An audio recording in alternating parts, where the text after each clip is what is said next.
Did you find it with your luck? Got the remedy, we're riding through it all. So let's make it last a while. Yeah, let's make it last a while. Let's go out. We can have it all. We can set it all. Take me where you wanna go, and I'll be waiting for you when it comes around. Feels so good. Feels so right in my mind. Let's stay up. Feels so good. I'm alive.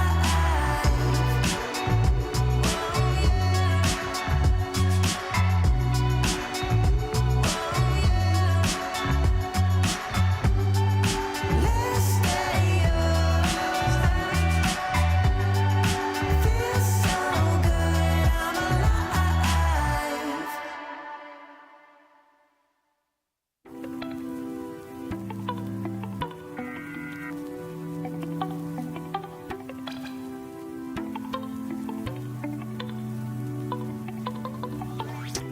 Feeling fine when times are high. Moving quick before the river runs dry. Ain't no start without an end. Who knows if it's a heaven sent? Every cloud that's passing by can only rain for a while, so we keep holding on. All my good friends I used to know, all the houses on the road, they come and go, go, go, come and go, go. They come and go, go, go, come and go, go. And all these times are never coming back, but anyway it wasn't meant to last. They come and go, go, go, come and go, go. They come and go, go, go, come and go, go.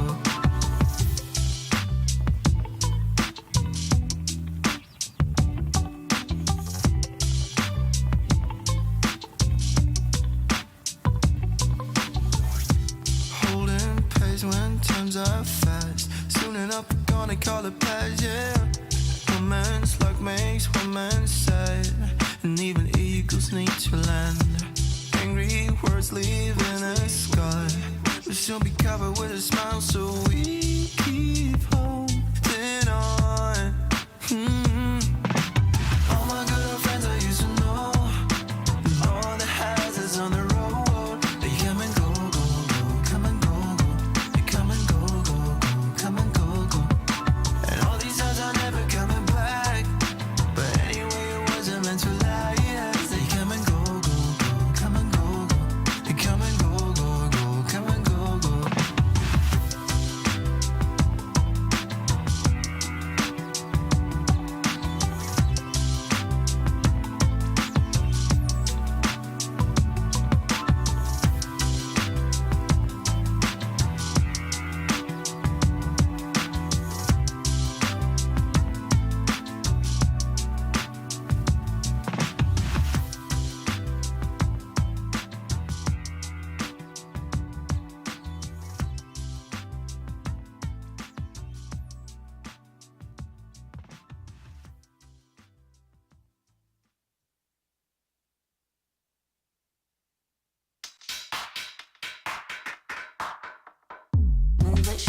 till you make it, you know I'm a star.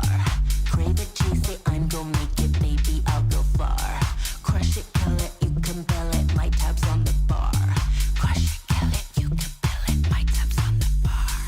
Oh, let the rhythm go right deep into your soul. Move your body in here tonight. Oh, let the rhythm go right deep into your soul. Move your body in here tonight. Shake it.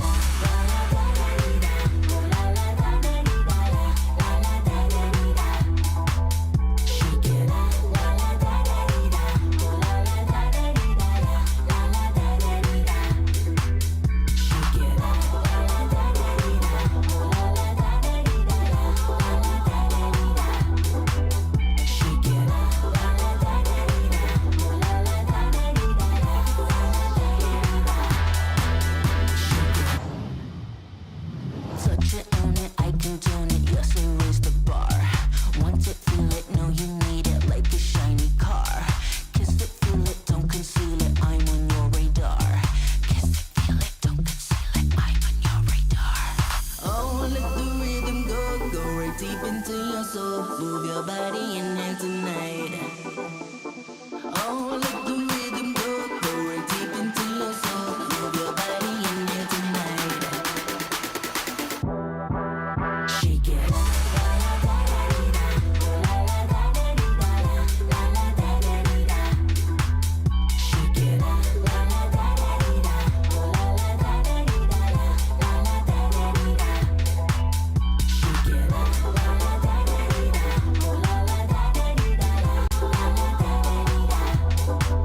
Shake it.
올해 처음으로 이렇게 아시아 퍼시픽으로 통합이 돼가지고 되게 많은 게 바뀌었다라고 생각을 하는데 やっぱベトナムだったり台湾っていうのはやっぱり強いなっていうことは思ってたので LJL とそこを加わってレベルはとても上がると思います 나라 대항전 느낌이 있으니까 좀 더 약간 책임감 있게 해야 될 것 같고 自分もこれからもっとレベルアップしていかないとなという気合が入っている気持ちでいっぱいです。チームメンバー、トップのレファーキーさんは自分からしたらお兄ちゃんみたいな存在ですね 약간 피드백이 좀 빠르더라고요, 친구가. 한번 말해주면 그거 기억해서 시도해보고 성장할 수 있는 친구라고 생각이 들어서 개인적으로 좋아하는 선수입니다. 自分は結構連戦などを一人で耐えて集団戦で活躍するというプレースタイルが自分のスタイルだと思ってたんですけど、個人的にやりたいプレースタイルはもっと一人でゲームを動かすような攻撃的なプレイヤーになりたいと思ってるので、そこの変化を見て楽しんでいただけたらなと思います。 관모는 이번 처음 들었는데 계속 이제 한국에만 있다가 이제 해외로 오는 것도 처음이고 배우면서 약간 서툴지만 좀 많이 말을 하려고 노력하는 스타일이고 그럼 제가 원래부터 좀 주도적인 선수였고 하자고 하는 성향이 좀 강해서 인게임에서는 주도적이게 설계하는 역할을 맡고 있는 것 같고 그런 거를 바탕에서 좀 디테일한 걸 뭔가 하나하나 다 조정하면서 할 수 있는 게 정말 장점이라고 생각합니다. AD キャリーに新しくミラン君が入ったんですけど、自分の役割やっぱキャリーというロールではありますけど自分のやらないといけない仕事をちゃんとやって自分の余裕を持ってキャリーをするっていうのが大事だと思いますね。 아리아 선수는 이제 제가 느끼기엔 가장 재능 있는 선수 같아요. DFM 내에서 제가 맡을 수 있는 역할이 이제 저도 되게 경험을 많이 쌓았다 보니까 어느 정도 중심을 잡아줄 수 있는 게 제일 크지 않나라고 생각을 합니다. サポートのハープはフレンドリーな感じで面白い人ですね。チームの中でも一番コールもしますし、エンゲージのチャンスもずっと見てくれるっていう頼もしい人ですね。 아무래도 서포터는 이제 좀 팀한테 약간 잘 맞춰줘야 된다고 생각하거든요. 정글이랑 서포터의 합이 제일 중요하다고 생각하는데 업무 약간 잘 도와주면서 게임하다 보면은 뭐 그게 약간 좋은 결과로 이어지지 않을까 생각합니다. 팀마다 고유의 색깔이 다른데 그런 팀들 중에서 강팀들이 서로 만나서 경기를 하는 거기 때문에 되게 흥미있는 게임이 많이 있을 거라고 생각합니다.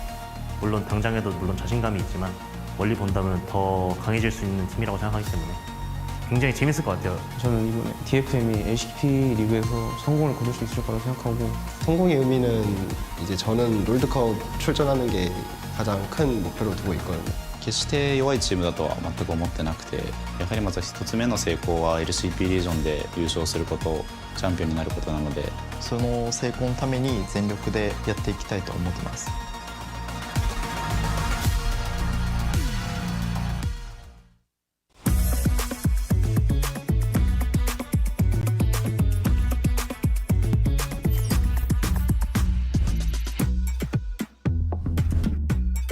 在今年 LCP 是一个完整的新赛区，然后也包括很多就是越南、日本，还有我们自己。我觉得在这种赛区的话，就是会非常有竞争性嘛，而且喜新程度应该会拉得挺满的。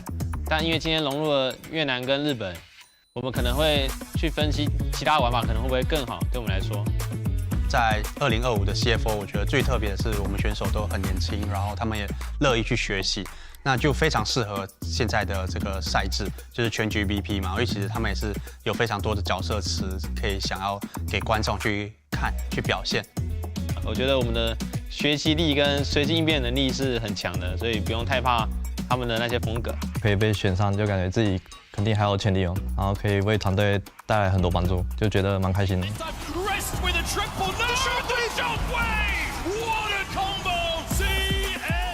我加入 CFO 之后，就发现跟他们相处其实是蛮有趣的，因为他们平常都会讲一些有趣的话，然后蛮欢乐的。红 Q 是一个新选手嘛，那很年轻，17岁。那我们其实会教他非常多东西，那就是看他在比赛场上有没有办法发挥出来。大家都说他是未来的超新星。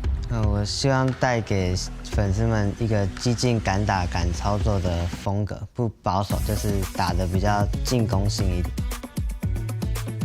那凯运的话，今年也已经是他第10年在 LoL 圈了。那我相信他的经验是非常丰富，也可以带领我们队伍有一个很好的方向。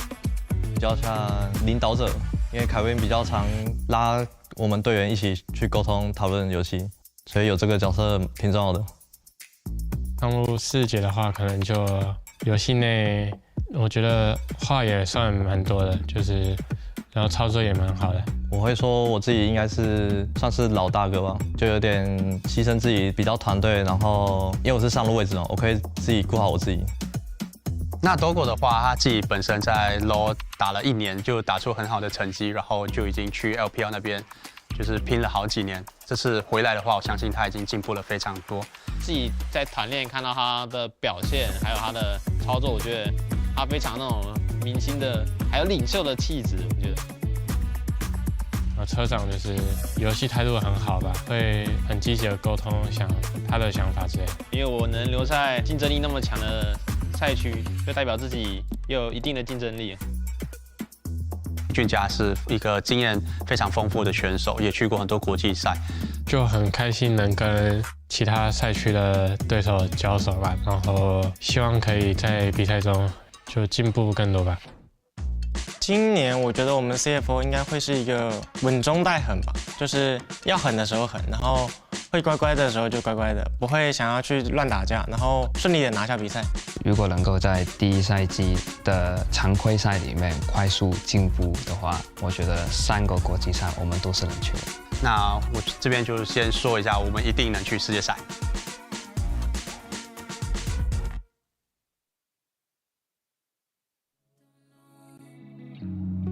I don't wanna hear what I've missed. I bet Diddy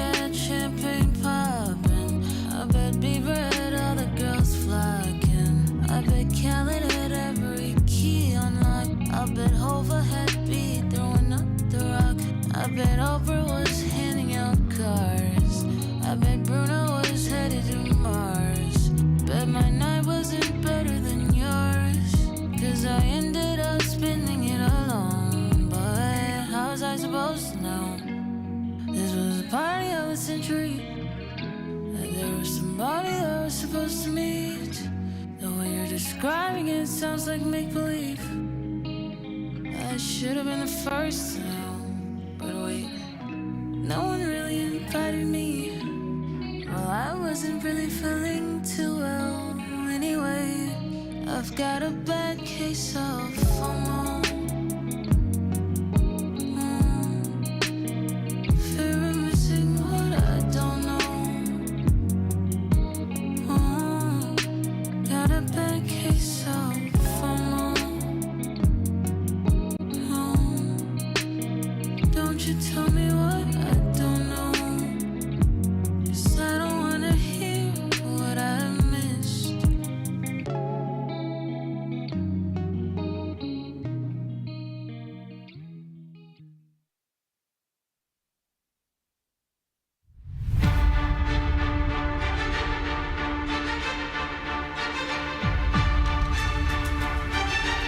They don't have the tools they need to, Elio. Elio waiting in the wings, a hostile takeover, looking for it, lands onto multiple. People gets both the carries, and Iris is in the back line, doesn't have access to that perfect execution, and Driven's going to go down. 4 members still standing, Doggo 1 HP, gonna have to recall. The game just to be over, Talon.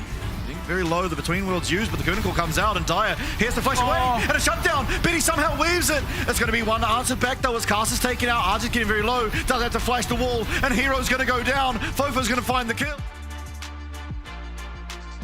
He loses the vast majority of his health. Check Luon, though, the flash, Rail Engage is there.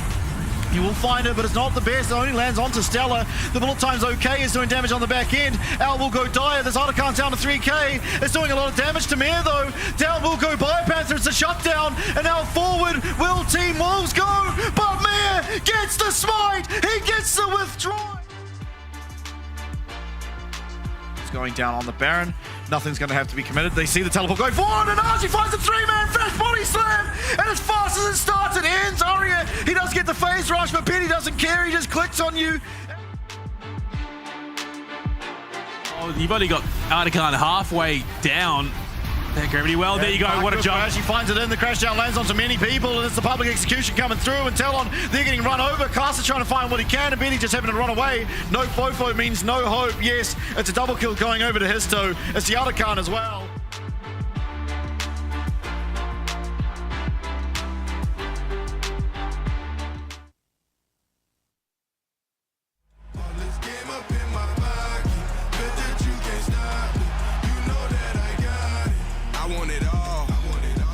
To the finish, and it'll make you fall. Go back to beginning. You never seen this. Game is the meanest. You watch on your phone now. Can't wait till they stream this, and they watch it over and over, over and over. Reporters can't approach ya. Your teammates wanna roast ya. I did it for the culture.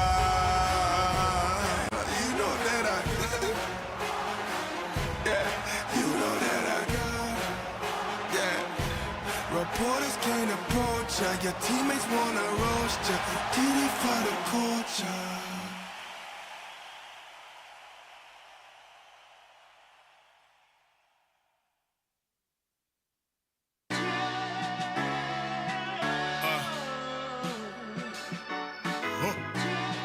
Get my husky on, yeah. I'm going hard until Martin Luther is proud of me. Going hard until Mother Harriet proud of me. I'm going hard for ancestors that's up above, the ones who fought for us when our people were shackled up. I'm going hard for our people, for the love. Black magic in my veins, black magic in my blood. The world is watching, so ain't no stopping. Push the pendulum of progress, now they clocking. Used to be sold objects, now we got options. The elders dream Barack success as they got auctioned. Some things we'll never know, our history they rarely show. Any, meeny, mighty, mo, police need on a brother's throat. Triangle traded Jimmy Crow. Rosa Parks and Selma's Road. Frederick Douglass still the GOAT. One thing that I know, I go. I'm going hard until Marcus Garvey is proud of me. I'm going hard until Sister Sojourner proud of me. I'm going hard for ancestors that's up above. The ones who fought for us when our people were shackled up. I'm going hard for our people, for the love. Black magic in my veins, black magic in my blood. Gotta apply the pressure, keep the movement moving. Oh, that's where they test us, impeding the improvement. So I throw my fist up, John Carlos, I salute up. Black women so precious, Kamala, she proved it. From a people born in chains, feels so good to see some change. Eeny, meeny, miny, main, reparations run that change. Black Wall Street, they burned our banks, bring us equal mortgage rates. Huey Newton paved the way, what else can I say? I go hard. I'm going hard until Martin Luther is proud of me. I'm going hard until Mother Harriet proud of me. I'm going hard for ancestors that's up above. The ones who fought for us when our people were shackled up. I'm going hard for our people, for the love. Black magic in my veins, black magic in my blood.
Going through the motions, internalizing the pain and strife. Getting over all the hate can cut the tensions with a knife. Love can win and change it all if only we could get it right. Changing our position, recognizing the vision that beyond all of division, our dreams will come to fruition. And if we can change it all, these walls gon' fall. We find it straight before we know it, we be standing tall. Like the tree next to the still waters running deep. Future's right in front of me, clear as day is gonna be. Better days a million ways, climbing up the mountaintop. Nothing we can't do, and know that we won't stop. One thing about it, yeah, it's two things for sure. We're no stranger to the struggle, from mistakes we can grow. Bringing truth to power, level up is part of the game. Open up your eyes and know that things will never be the same. Hold up, free, black king, black queen. We on the road to equality. Be who it is that you wanna be. Put your fists in the sky, we can let freedom ring. Lift your voice up high, let freedom ring. See the bright sunshine, let freedom ring. Better by and by.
City limits when I hit the road. Feel it in my spirit. I'm already gone. Nothing compares to the way that I've been missing you. And it's hard to believe that a woman like you could love someone like me. All that I need is all that you breathe.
Welcome back, ladies and gentlemen. Week 3 of our first split here of 2025 LCP. And what a time it is. Of course, we're coming out of the crunch down. A very quick first split we have here. I will once again be your host, Vestian, and alongside me, it is again my friend, Blue Panda.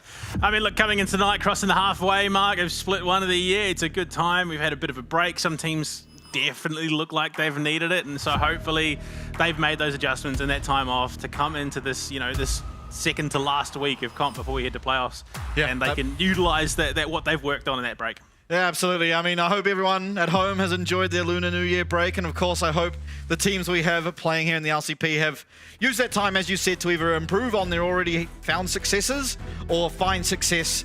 One of those teams that needed to find success, really. Of course, they have picked up one series win, but it is DFM. Here you see Ray Faki on your screen getting prepared for his 1v1 up against Rest. Finding the 1 series win up against the Chiefs. Left a little bit to be desired, even that series. A bit of an asterisk around whether they should have ultimately won or whether it was off the back of some poor play from the host representatives, but ultimately they did get that win. Still going up against CFO here, I think we need to see a big step up in terms of their performance if we want to see them actually succeed here. Yeah, I mean, it's interesting coming into this split, and this year in particular, Ray has opted to, go for a different approach. He's talked about how he wants to be more aggressive, more decisive in the way that these games are played out, rather than just being that lane dominant player up in the top side. So coming into it, this is a great opportunity for him in this 1v1 to establish some dominance early, get into that right mindset to really crunch down on CFO, which, look, let's be honest, is very much an uphill battle, but any edge you can take at this stage in the competition is a big edge. Yeah, absolutely. I mean, if Ray Faki steps up and he's able to perform how he anticipates he will be able to, it's going to be pretty good for them. Ultimately, yes, of course, just because he'll be doing more. But ultimately, I think when you come to this matchup, this might be the best chance you have at taking a win against a higher seed team, because Hongkyu, he's a rookie. He's kind of looked like the weaker part of this roster, whereas Aria has just been one of the best performing mids we've seen so far. So definitely a avenue in this series if that is, Ray Faki succeeding like he'd like to. Anyway, the 1v1, Sion against Kled. We've seen both of these champs win 1v1s. I would think Sion should be pretty decent, but Kled can do a lot, obviously.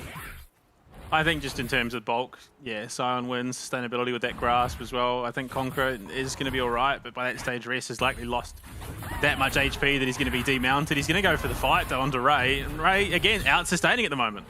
Yeah, definitely will be. Of course, it is kind of hard to burn down Kled's health bar once he does go into that skull, but it still does just give you a big combat advantage. There it is. Ray Faki still comfortably ahead in terms of that farm, but this is where, the intricacies of the matchup come into play, because if Rest can remount, he will suddenly have a lot more health than Ray Faki.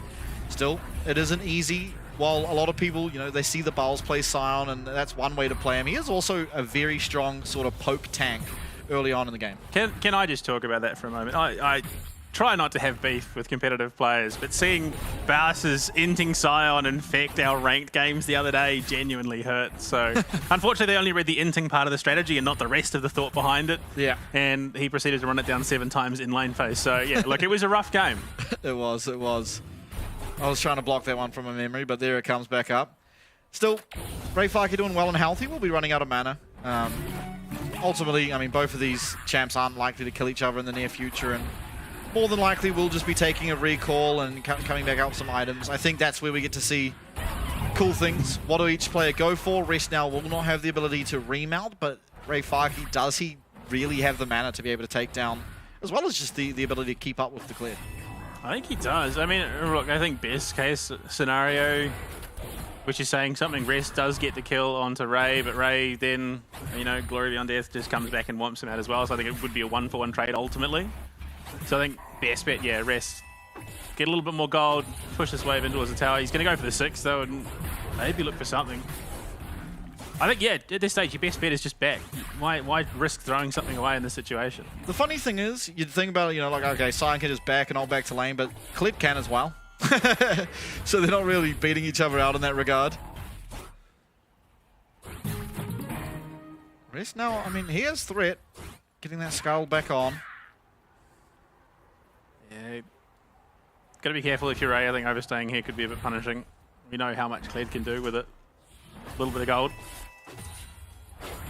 Absolutely. Here we go, looking for potentially an all-in. Will miss the bear trap on a rope.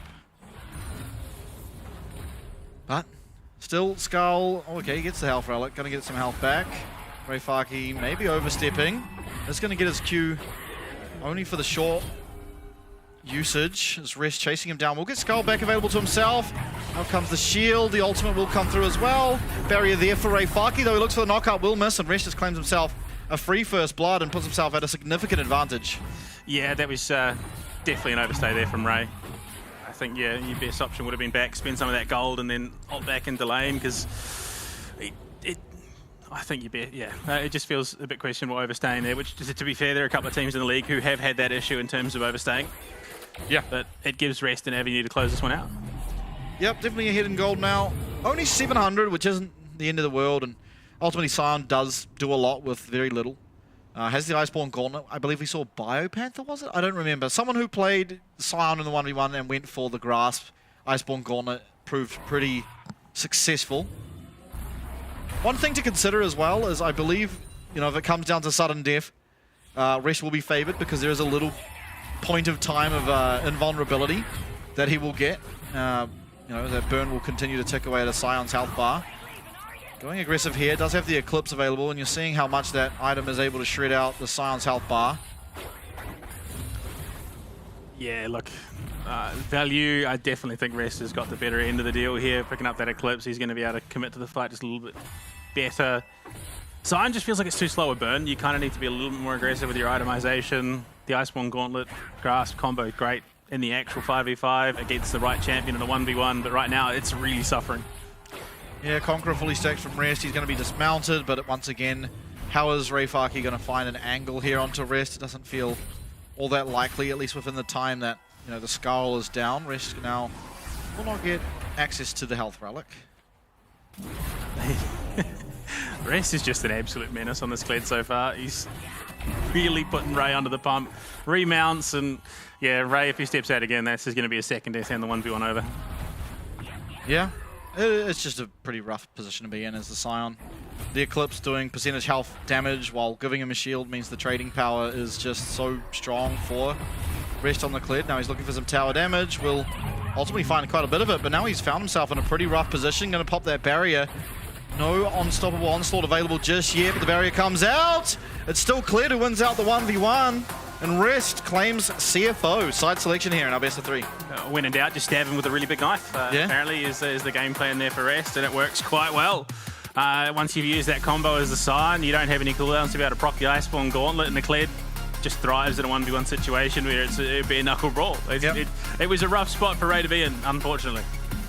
Honourable fist bump. Back to their teams now. Discuss strategy going into the draft. Of course, things do change depending on what side of the map you're going to be starting on, and so very important that both these players go back out, talk to their teams. All right, we're blue side, what are we going to do? And for DFM, yeah, we're red side, what are we going to do?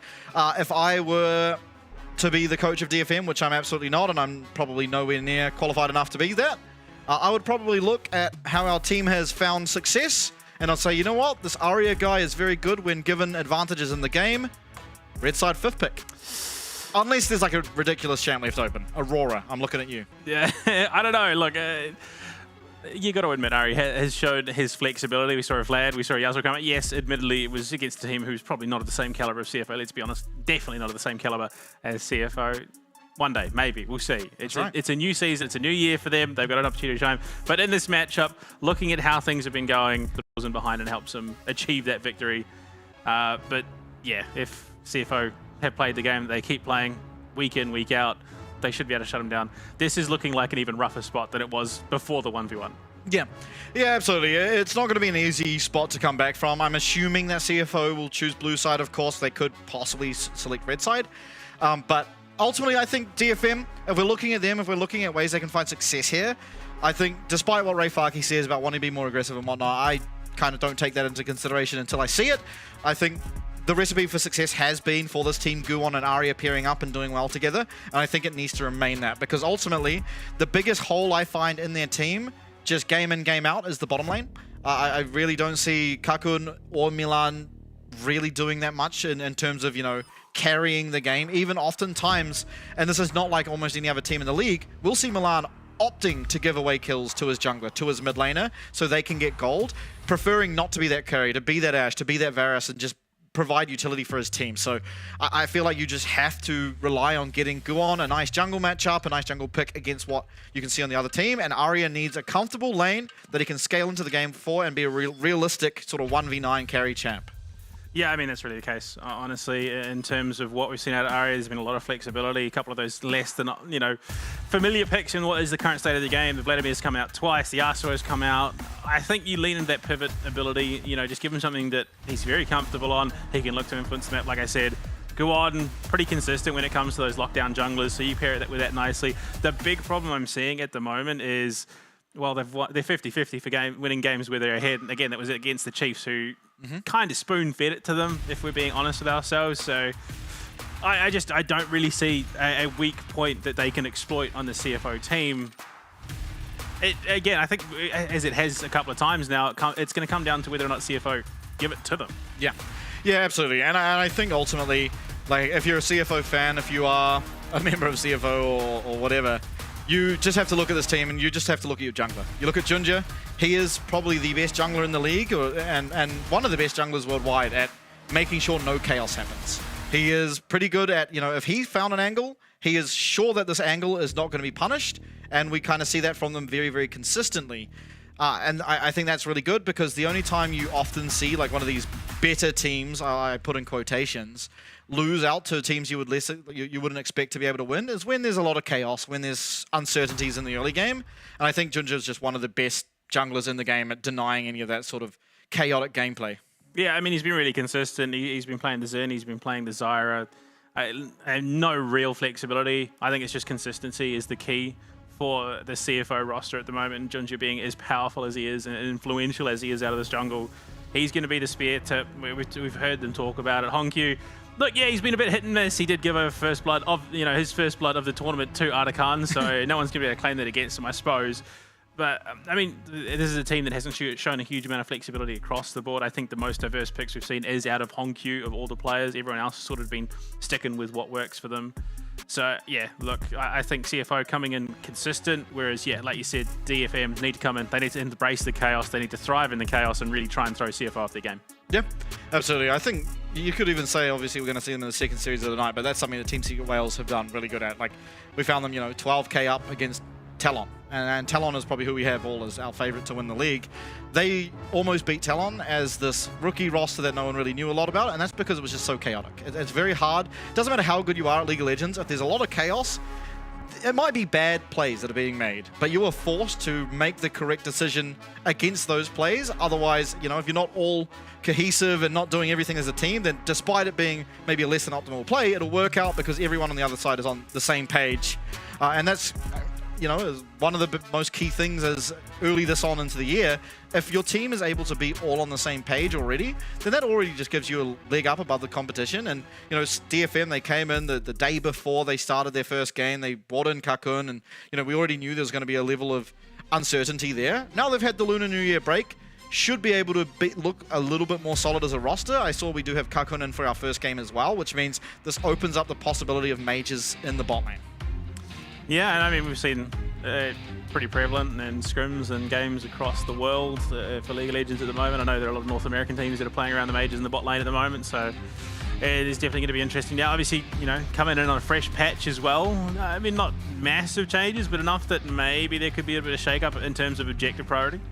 Yep, definitely not the Aurora going over to Arya, though. That's not something we're going to shake up, and I think for the rest of the split, Zyra should pretty much always be banned against Junja, so those things will remain true. Final ban now to come in from DFM as we see them ban the Skarner and the aforementioned Zyra. Yeah, they're definitely targeting Junja at the moment, which is smart. Doggo not going to have the Callista to work with, which again has seen a decent uptick in play at the moment in comp. So it's sort of not necessarily the first string pick, but definitely sitting at BC string at the moment. For sure. The Callista's a weird one because over in the LCK, I believe it has 100% presence. It is just pick or ban every single game, the Callista. Whereas here, it's sitting somewhere around like the 60% mark or somewhere around there. So interesting to see the difference in priority around that champion. Now, Cassante is a champ that is loved around the world. Many people don't like watching it. I, for one, love watching it. I think that champ's extremely fun to watch. And it will be picked up here. Tank Jace is going to be the answer. Most likely we'll start off the Black Cleaver for Ray Farkey. But with recent changes, That's on live. I don't think we're going to live on Sunday. Not yet. Sunday. There you go. Okay. Which, I mean, I suppose Ray going to try and get the last couple of games in. Yeah, may as well. Before, I mean, he's going to slip back into what was that bruiser role that he originally sort of filled. So, it's going to be interesting to see, how that affects his presence. I mean, 62% for him at the moment in, the LCP at the moment. So, Ginger, he's going to go back to a staple. That is now his 4th Xin Zhao game this tournament. Yeah, if it ain't broke, don't fix it. And, I mean, so far looked pretty good on the Xin Zhao. Can't blame him for going back to it. I think there are stronger junglers on the patch, at least for my eyes. But, if they like Xin Zhao, if they work well around the Xin Zhao, why not? Now, Hongqiu to lock in something for either himself or his team. I wouldn't think it's going to be a mid laner, although maybe they're just worried about more bans. No, there we go, the Varus. So the Varus to answer the Ashe in the bottom lane is something we see very often.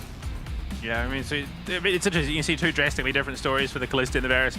Kalista, 59% presence because of 15 bans so far, whereas Varus, 9 and 7. 9 picks, 7 bans for 55% presence. So, I mean, it's interesting seeing these high priority champions, which we just aren't seeing much of at all. Brom coming in, so the Ashe Brom, the Freljord duo in the bot lane for Kakun and Harp.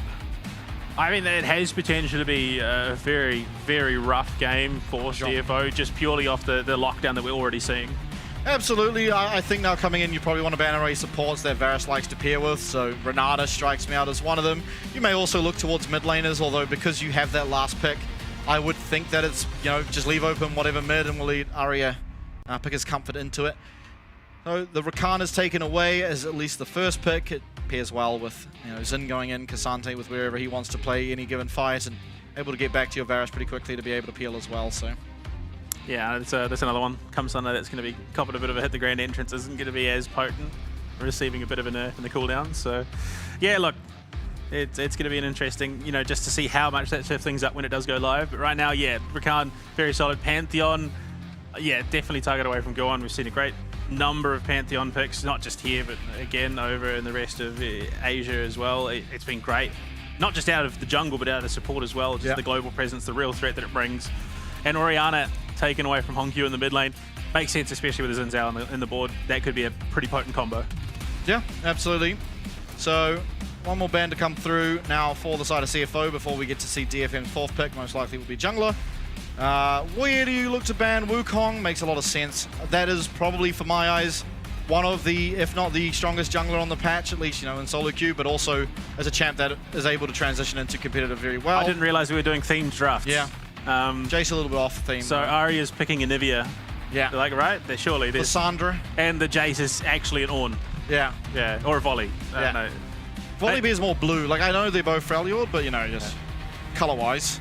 Big Bear, Big Hammer. I think Big Bear goes with, the theme a little bit more. But yeah, look, it's not every day that you see a fairly obviously thematic draft, but not intentionally at all. Just they work so well in the current state of the game. Azir, great response to what we're seeing. The Brom and the Sejuani are going to struggle a little bit now to lock down the CFO comp because the Emperor's Divide, which, I mean, to me indicates that DFM probably needs to pick something up that is going to deal with that Azir a little bit, make it a little bit harder for him to come online. Yeah, I mean, it will depend on what he's laning against, and as we see, Arya yet to pick a champion. Bard! Okay. Now, especially this from Kaiwing is very interesting, because Kaiwing traditionally, for the last 2 years that I have casted the PCS, has pretty much only ever picked one of Braum, Leona, Braum, Leona, Alistair, Rel. So that's pretty much just a CC. Your standard CC, boy in the front lane. It's interesting to see him now picking up this Bard's first play in the tournament for the LCP. Hui coming in as the response for Arya. I mean, in terms of what we've seen out of the Hui, picked 3 times. I think it's 1 and 2. So yeah, it's 33% win rate on the champion at the moment. But Arya, incredibly capable in the mid lane. I think if there's anything that he could really look to impact the map on, that Hui has been hugely impactful. Yeah, he should be completely fine, as well as the lane is very easy. It is kind of a typical Azir lane, where Azir hates his lane phase and then gets to level 6, and all of a sudden, if Junja's ever around, if you've ever not got flash, well, you're getting yeeted back into the waiting arms of the Xin Zhao, and likely will go down soon after. But still, I mean, Arya, as you said, a very capable mid laner, is not likely to fall victim to that. you'd expect he's able to navigate the way around the lane phase at that stage. So it'll be interesting to see. I think coming out of draft, I have no real favorites. The big question mark is around this Bard and Kaiwing. What is his proficiency on it? Because again, for the last 2 years, all we've really seen out of him is engage. Those pocket strats just coming out of nowhere, you love to see it. I think the Bard could be hugely influential. I mean, it's a great setup tool. It's a great bailout tool if, you know, used appropriately. And not to mention, he's just a real threat in lane. He could lock you down. He's got great mobility, just being able to set up those portals through the walls. And not to mention having that added sustain is always an icing on the cake for any AD carry. Yeah, absolutely. Doggo here with lethal tempo, so it will be an on-hit Varus. Yeah, it's going to help him a little bit to shred through the tankiness. I'm a little bit surprised. I feel like it's hard for the Varus to reliably find damage here through the Hui, but as long as Hui isn't able to hit him, I guess, if he's preoccupied with Rest and Ginger, it should be pretty okay for the on-hit Varus. Well, the lethality Varus isn't going to do much either with the Brom on the board. You negate a lot of that damage with the wall coming up, door coming up, I suppose. But Kaiwing, buddy. Possibly wishing he was a level 6 Alistair now. Does have to flash away. Going to get slowed up as well by Ray Faki. That's going to be heal gone. That's going to be the flash gone as well. They're following through, and they all know he doesn't have his Q available to himself, so we'll be going down. Ray Faki finds that final auto attack, and that's first blood now to the Jace. Flash heal for a flash. I definitely think you take that if you're DFM, living a little bit in the chaos. Look, the smart call for CFO, probably not the right call. I mean, if you're going to send anyone into that brush, it's better that it's a support. But yeah, look, unfortunately, now starting with the tunnel in lane as well means that, look, this lane swap was always going to favor the Varus Bard a little bit more, but now it's a little less friendly than it could, or rough than it could have been for Ray. Yeah, hopefully able to stabilize though. All the bot lane here of CFO. Ultimately, Doggo keeping his sums means he should feel pretty okay. One thing to keep note of course, is just, I mean, how close is it? How far ahead will Ray Faki end up over Cassante? Being a range champ, it's a little bit easier to navigate these 2v1 situations, as well as, he started off with first blood, so. He's also picked up the boots as well, so he's going to be a little bit harder to lock down already. We see the Brom transitioning up, which I mean is perfect. Harp on this Brom is going to be able to pivot between lanes, play well with Ray, play well with Karkun, and unless the junglers get involved, Ginger, if he heads down, yeah, look, then they maybe have some kill throws to Karkun, but for the most part it's an Ashe. You've got the slows built into your kit. You should be having a pretty comfortable time. Yeah, absolutely. Keep in mind as well, that's one first blood, one kill on the way to the Feats of Strength. So now instead of just being the one kill required, it is 3 to prolong, really, when you get those upgrades, because generally, especially in solo queue, maybe more so than competitive even, if you got first blood, you almost always got the Feats of Strength, because it's just the easiest one by far to get. Now, requiring 3 kills makes it a little bit less coin flippy. Yeah, but to be fair, in those solo queue games, the kills are coming a little bit harder, a little bit faster, whereas in, I mean, I think we're averaging a 5-minute first blood in the LCP at the moment. So it is this game's done wonders to speed that up. Yeah, absolutely. I mean, our average games are sitting above 30 minutes, so it could never be less true that a good game is a quick game. Yeah. No, I mean, that's the interesting thing about this new patch, right, is the games, at least to me, oftentimes feel faster, but they're actually going for just as long, if not longer.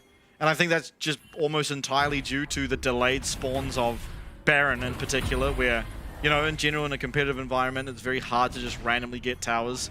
It kind of needs to be off the back of rotations, where it's generally a trade for something, or off the Baron, where you're able to sort of death ball your way through a lane, or use, split pushing, or whatever it may be, in order to get those objectives. So a delayed Baron tends to lead to a more delayed finish time on each game. Yeah, average duration 32 minutes 49 seconds in the LCP. Our longest game was 49 minutes and 22 seconds. From these people on your screen right here, CFO. Yeah, we were just 10 minutes short of setting a new record for the 2025 season, unfortunately.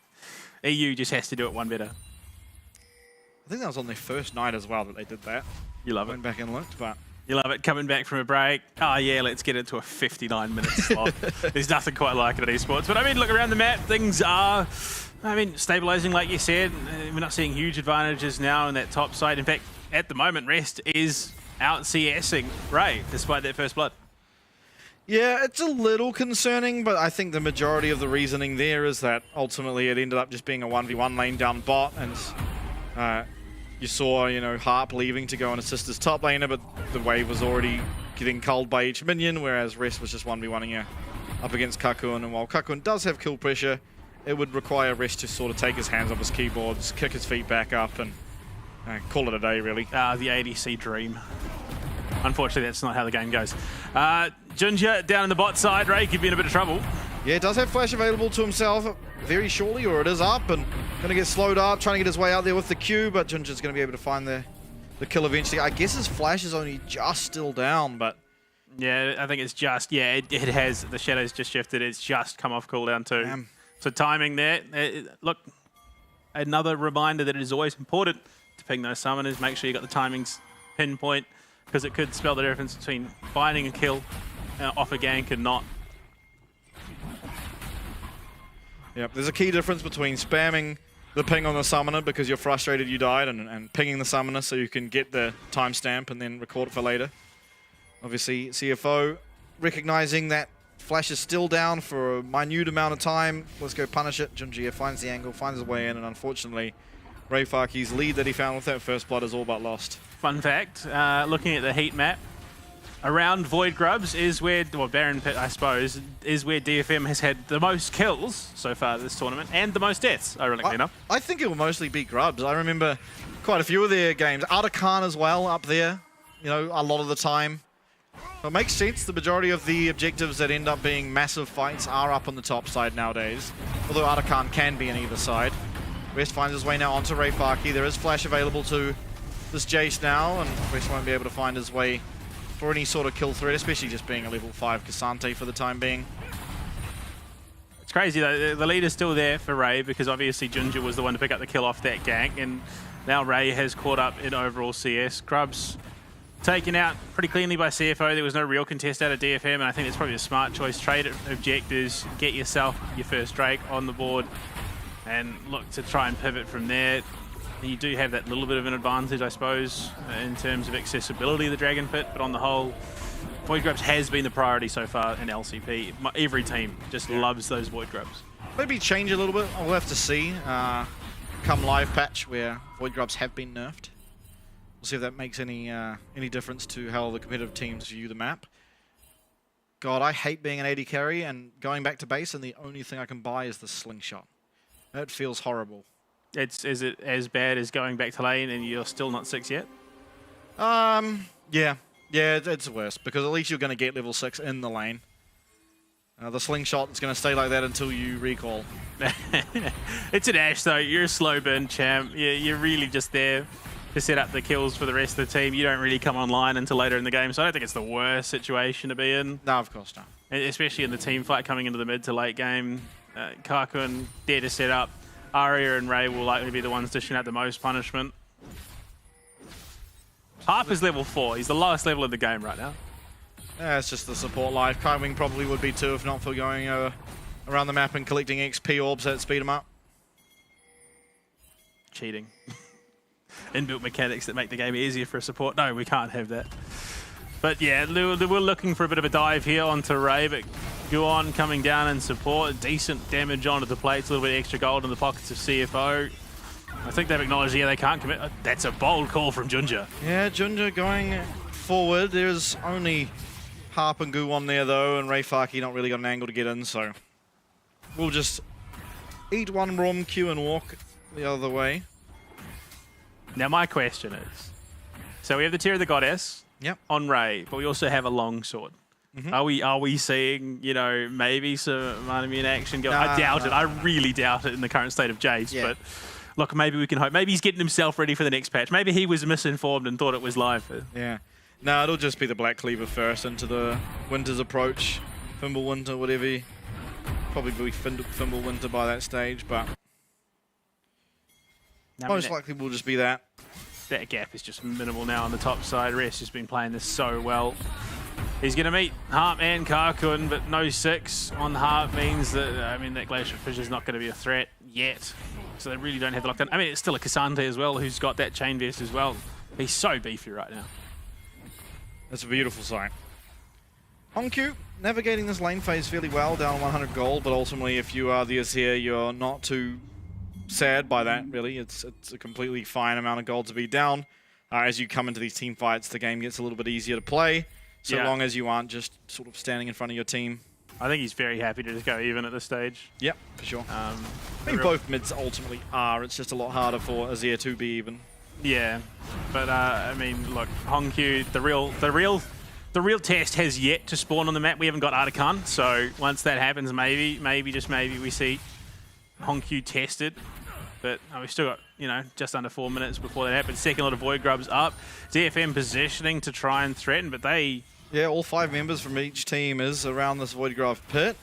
It is CFO with first move towards it. DFM certainly not willing to just give that one up. Keep an eye on the Tempered Fate. One Void Grub does go down. Jinji able to collect that without using Smite, so still has access to that summoner. Rest may be able to look for Guwon here and peel away the Sejuani. Does find the knockup.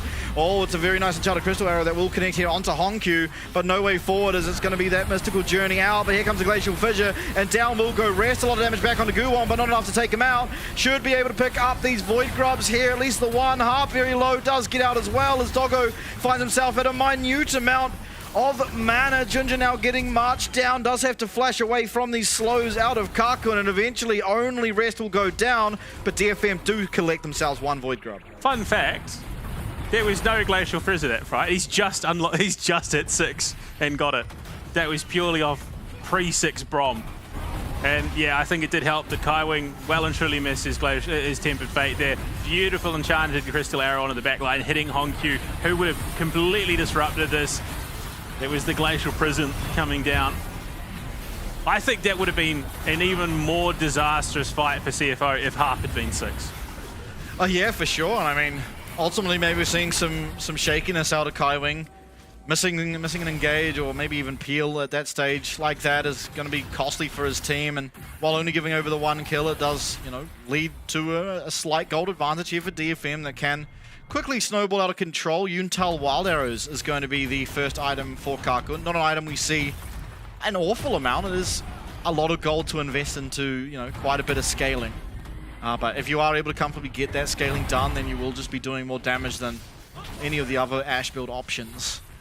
I think it's ultimately the game plan. Kakun's role is not to be this heavy hitter in the mid game. He's there to scale up into late game as sort of a contingency plan, knowing full well that, I mean, CFO are the favoured team. They really could spiral this out of control. You want something that can thrive in that late game and really upset that momentum, be a heavy hitter. But, I mean, Ray does have the minion wave. The minions are cleared out. They're not going to be losing that outer just yet in the bot lane. It's only a matter of time. It has a limited lifespan at this stage. And, I mean, it's not going to hand over the feats of strength just yet, but it would be one step closer. Yeah, absolutely. Neither team yet with the Warfare feat, as DFM are 1 kill away from it. Obviously, the objectives are just 1-to-1 at this current point in time, but as you said, this bot lane tower, a stiff breeze will blow it over, and that'll be at least 1 point towards CFO and acquiring their upgraded boots. Maybe even with this push, Guwon though coming down to try and rescue this tower. Doggo not feeling all that confident to walk up, but does find a reasonable amount of damage here onto Ray Faki. I always find it interesting that teams don't value risking their lives to auto-attack the flowers, because I certainly do that a lot. Hold up, this is probably Rest just going down, and yeah. I don't know how Rest was in that position, what caused him to be there, but Aria once again showing his prowess in the mid lane. He's picked up the Hui, and he's picked up a solo kill onto Rest, who now sits 0-2-1 on the K'Sante. Tempered Fate comes out bot. Ray Faki gonna have to flash away. Yeah, look, they got the first flash out of him. You know, it was obviously with Kaiwing dying. They timed it perfectly to get the response, and he's just been holding it ever since. Ooh, Ginger going to be able to walk out of that Glacial Prison. Does get stunned up eventually, but still going to be able to walk on out of there. Mystical Journey. Get Kaiwing out as well. A lot of action that hasn't resulted in all that much. Yeah, I think it was that Archangel's coming out for Arya as well. He's well on his way to that Seraph's. I think that's largely it. He's got so much damage potential, and you only had, you know, the Null Mantle sitting in Rest's back pocket. Second Drake picked up. So right now, I mean, DFM are primed. Yeah, okay, just chip damage, and then, okay. The downtown Enchanted Crystal Arrow. Aria just stacks on the damage. And we've seen a couple of those so far this split. Yeah, I mean, ultimately, in a position like that, Aria is also under a lot of threat, right? If he throws out without the Enchanted Crystal Arrow, but if any ability were to be thrown out by that Hui and not connect onto Rest, then he can just look for an all-out and pretty easily take out that Hui. But Kakun finds the perfect angle, secures his top laner, or his mid laner rather, up in the top lane. That kill there. So 2-0-1 now. Will Aria sit off the back of some hard work out of Kakun. 1-1 for Feats. It is going to come down to the objectives. Chakra, here we go again. And it connects. They find their way once again onto Kaiwing. Aria being looked at though. Hongq flashes forward. He's got those soldiers. Aria just out of range. Can Hongq dodge? No, he can't, but he should be able to get the auto attack. It's a shutdown as the heal. Not the cupcake. Oh my lord. Hongq's going to be able to stroll on out of there. Now Kakun under a lot of pressure, and Junja will claim himself another kill. Harp is going to be able to walk away. Winter's Bite does connect to Guwang, able to get out, but Hongq, more importantly, gets the kill. Able to moonwalk out on 1 HP. This tower is not safety, Guwang. This tower is completely dead. Trying to find a way out of here. Gets knocked up, gets knocked back, gets pushed forward, gets queued by Rest, and gets taken out by the same man. And it's going to be CFO now evening up the kills. Actually going one ahead. 4-3 is Hongq even able to answer top. They almost wiped DFM there, and it was just... Oh, that was beautiful. 100% hubris there. I don't know what the heck Aria thought he was doing against an Azir. Yeah, look, it's been an even lane, but Azir has the mobility, he has the setup, he has the damage if he lands his combo. That was a bold call, and one that is dearly cost DFM. Yeah, absolutely. But I mean, credit where credit's due. Hongq with the reaction time to, look for the engage, of course, but to be able to find the Streamer Shuffle in the timing that would dodge the fear, or I mean the knocker side, I suppose, and be able to look for it at that timing meant, yep, you've got Aria, but more than just getting Aria, he's used his abilities and can no longer answer back, because ultimately, had he not used his CC there, there's a real angle and almost certainty that Hongq would have been found before he was able to find Aria in the first place. I mean, the crazy thing is, if Aria had not given into the Blood Mist there, and, his vision hadn't gone red and he hadn't gone on the hunt, that would have been a vastly different story, and off the back of the Rift Herald, CFO are just primed and ready to demolish any standing that DFM have in the remainder of this game. Yeah, DFM doing a lot of damage to this mid tower though, not able to find the demolish proc, so it will remain standing for the time being, and all really nice usage of this Tempered Fate. Hongq does not have access to the Emperor's Divide. He will very shortly, but does he have a way in there? He does just have the auto attacks from the soldiers for the time being, as the 1-for-1 trade is going to be what happens so far. Ray Faki trying to get Doggo, but unfortunately, with the empowered Varus piercing arrow, he will just be found and taken out. It's a 4v3, but low health bars really across the Rift. Let me see if I just want a 4v5. And also have Rift Herald. And Arakan's 2 minutes away. So DFM had a window in which they could have continued to dictate the pace of this game. They then get too keen, which again we see a lot in this tournament for some reason. Teams just think that they're in a better standing than they are. Make a horrible misplay in terms of positioning. Throw away a massive advantage. And all of a sudden, CFO, who were playing off the back foot, have taken the lead. And, okay, Doggo's now comfortable enough to hit 360s in the mid lane. Dude hit a 720. He was looking for Kakun off the back of a 720 spin shot. Didn't land it, unfortunately. But yeah, look, I mean, the current state of the game, CFO, they are now feeling very comfortable. And I think importantly now we get to do a real litmus test on Hongq, where this game is not blown open by any stretch of the imagination, especially his counterpart, his lane opponent Aria, is still very strong, and he is going to have to show that the gold being on him and how far ahead he's been able to, well, how much gold he's been able to accrue through help from his team and whatnot. He's able to use it, right? And that's where we are at the moment. Yes, Doggo's strong, and the rest of CFO are ultimately strong. The person that should be able to have the most uptime and find the most damage should be Hongq, sorry. I mean, he's the one with a lot of the setup. I mean, look, likely was not going to go down there, but you really don't want to be stepping too far forward. Rift Herald is going to be dropped. Teleport's coming in. DFM want to return this fight. Okay, Kaiwing going in. This could be a little bit dangerous. He's able to get back to his team who are there to support him, and this will be the Rift Herald going down, but importantly they are able to secure themselves that mid-outer before that does occur. Dragon now looks like it will be the next objective. 2 dragons found for DFM already, as CFO now positioning to try and get themselves there first and deny Soul Point.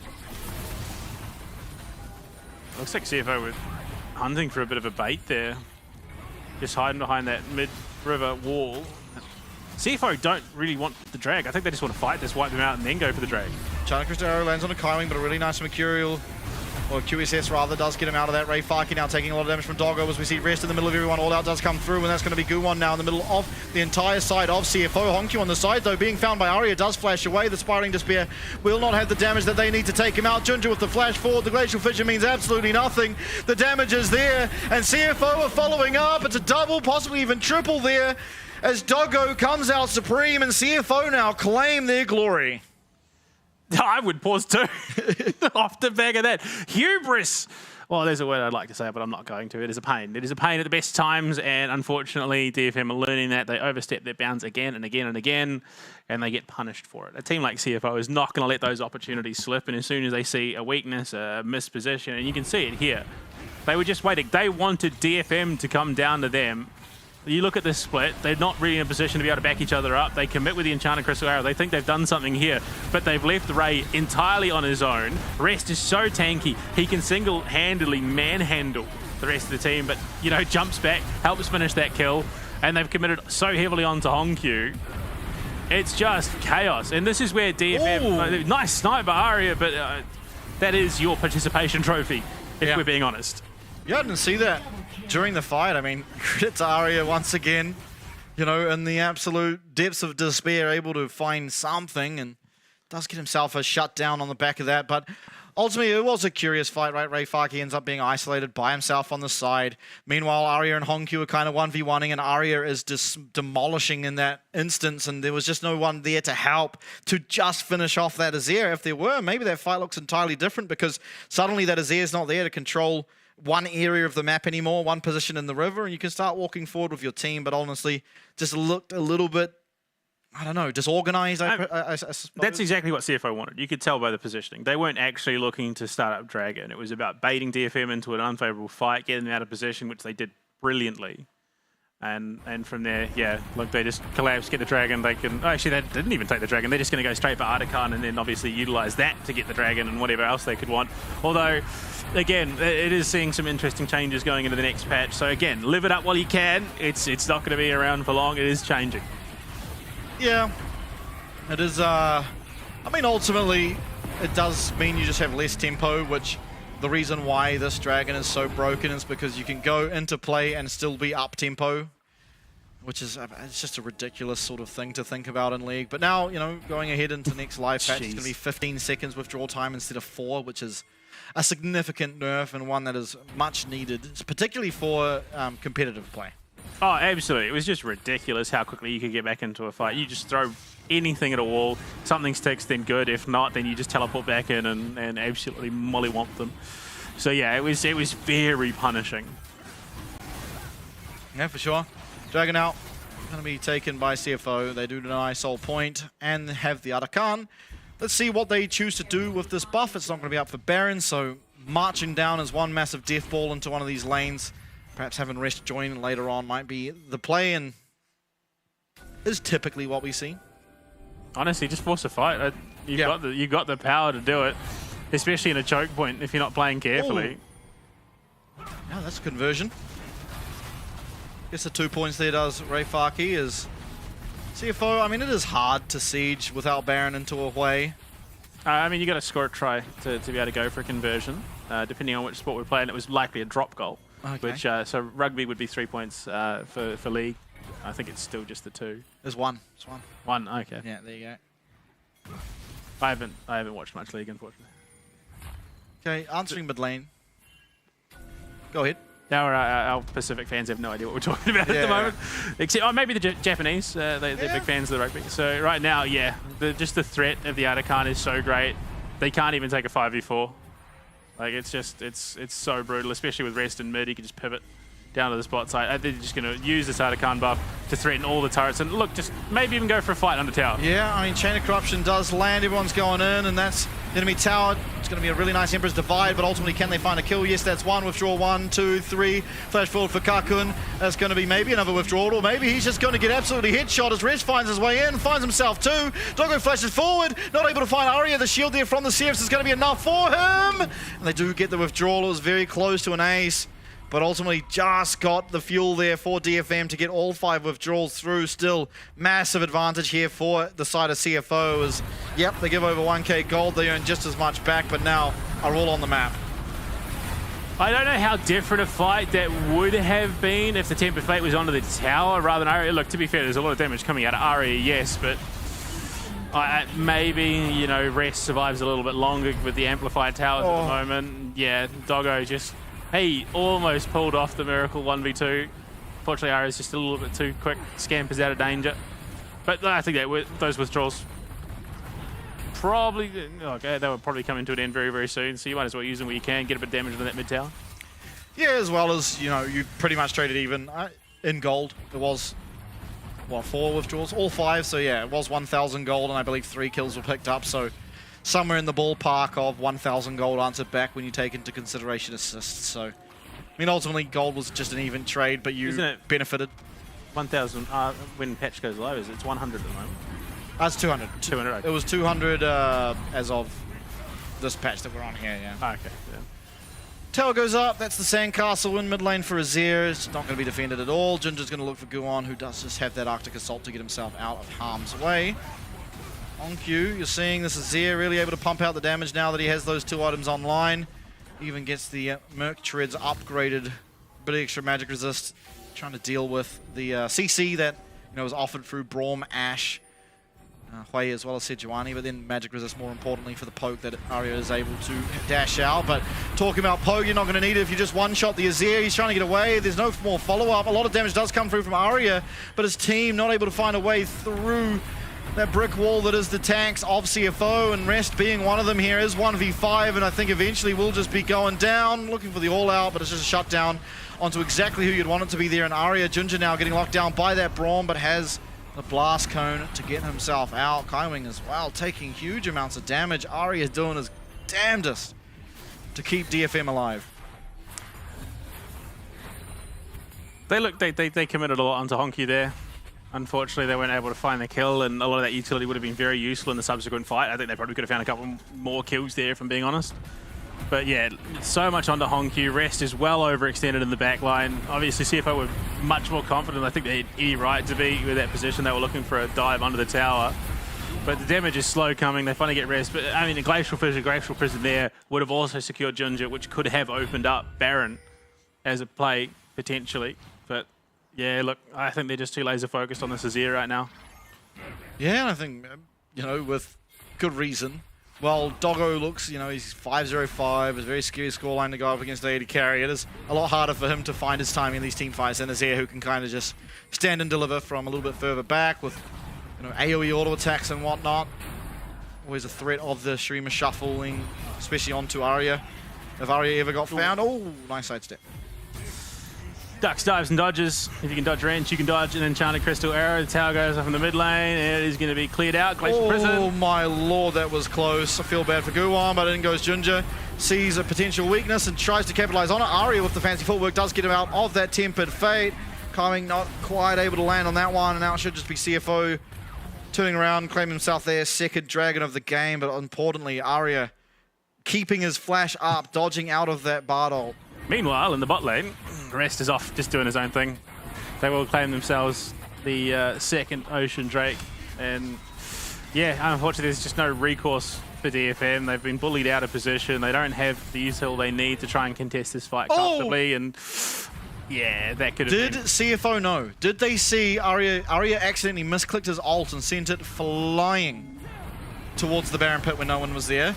If CFO know that, even though Junja just got really heavily chunked, and I believe they do, the flash forward, Ari's going to flash on out, but he doesn't have access to that ultimate. It's a nice amount of CC coming through from him, but it's just too little too late.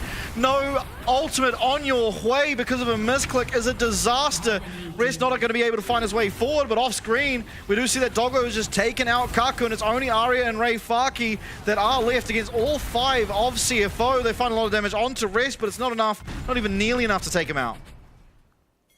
It just feels like a lot of what is happening now can be tied to that overcommitment down on the bot side. You know, they overplay their hand, CFO get an edge, they then look to expand that edge, and they've just done that consistently minute after minute, second after second throughout the remainder of the game. Baron is free, utterly free. There was no hope of contesting, and there it is. No, he was well envisioned, so they knew. They absolutely knew that Aria had misplayed that. And they were just, Now, I don't think Spiraling Despair has ever been more aptly named than exactly this minute, where you've just watched as your ult goes flying the wrong direction and CFO have pushed all of their go forward buttons at once and there's nothing you can do. Yeah. Jeez, that was not even a close 1v1. Yeah, no, not even remotely. I mean, a 6-0-7 Varus versus an 0-4-5 Ash. Yeah, no, that wasn't a competition, that was farming. Now, Baron buff is up and available for CFO. They've already claimed 1k gold from the duration of this buff. They're up 11. I think what I'm looking for now is, CFO, they're going to win this game.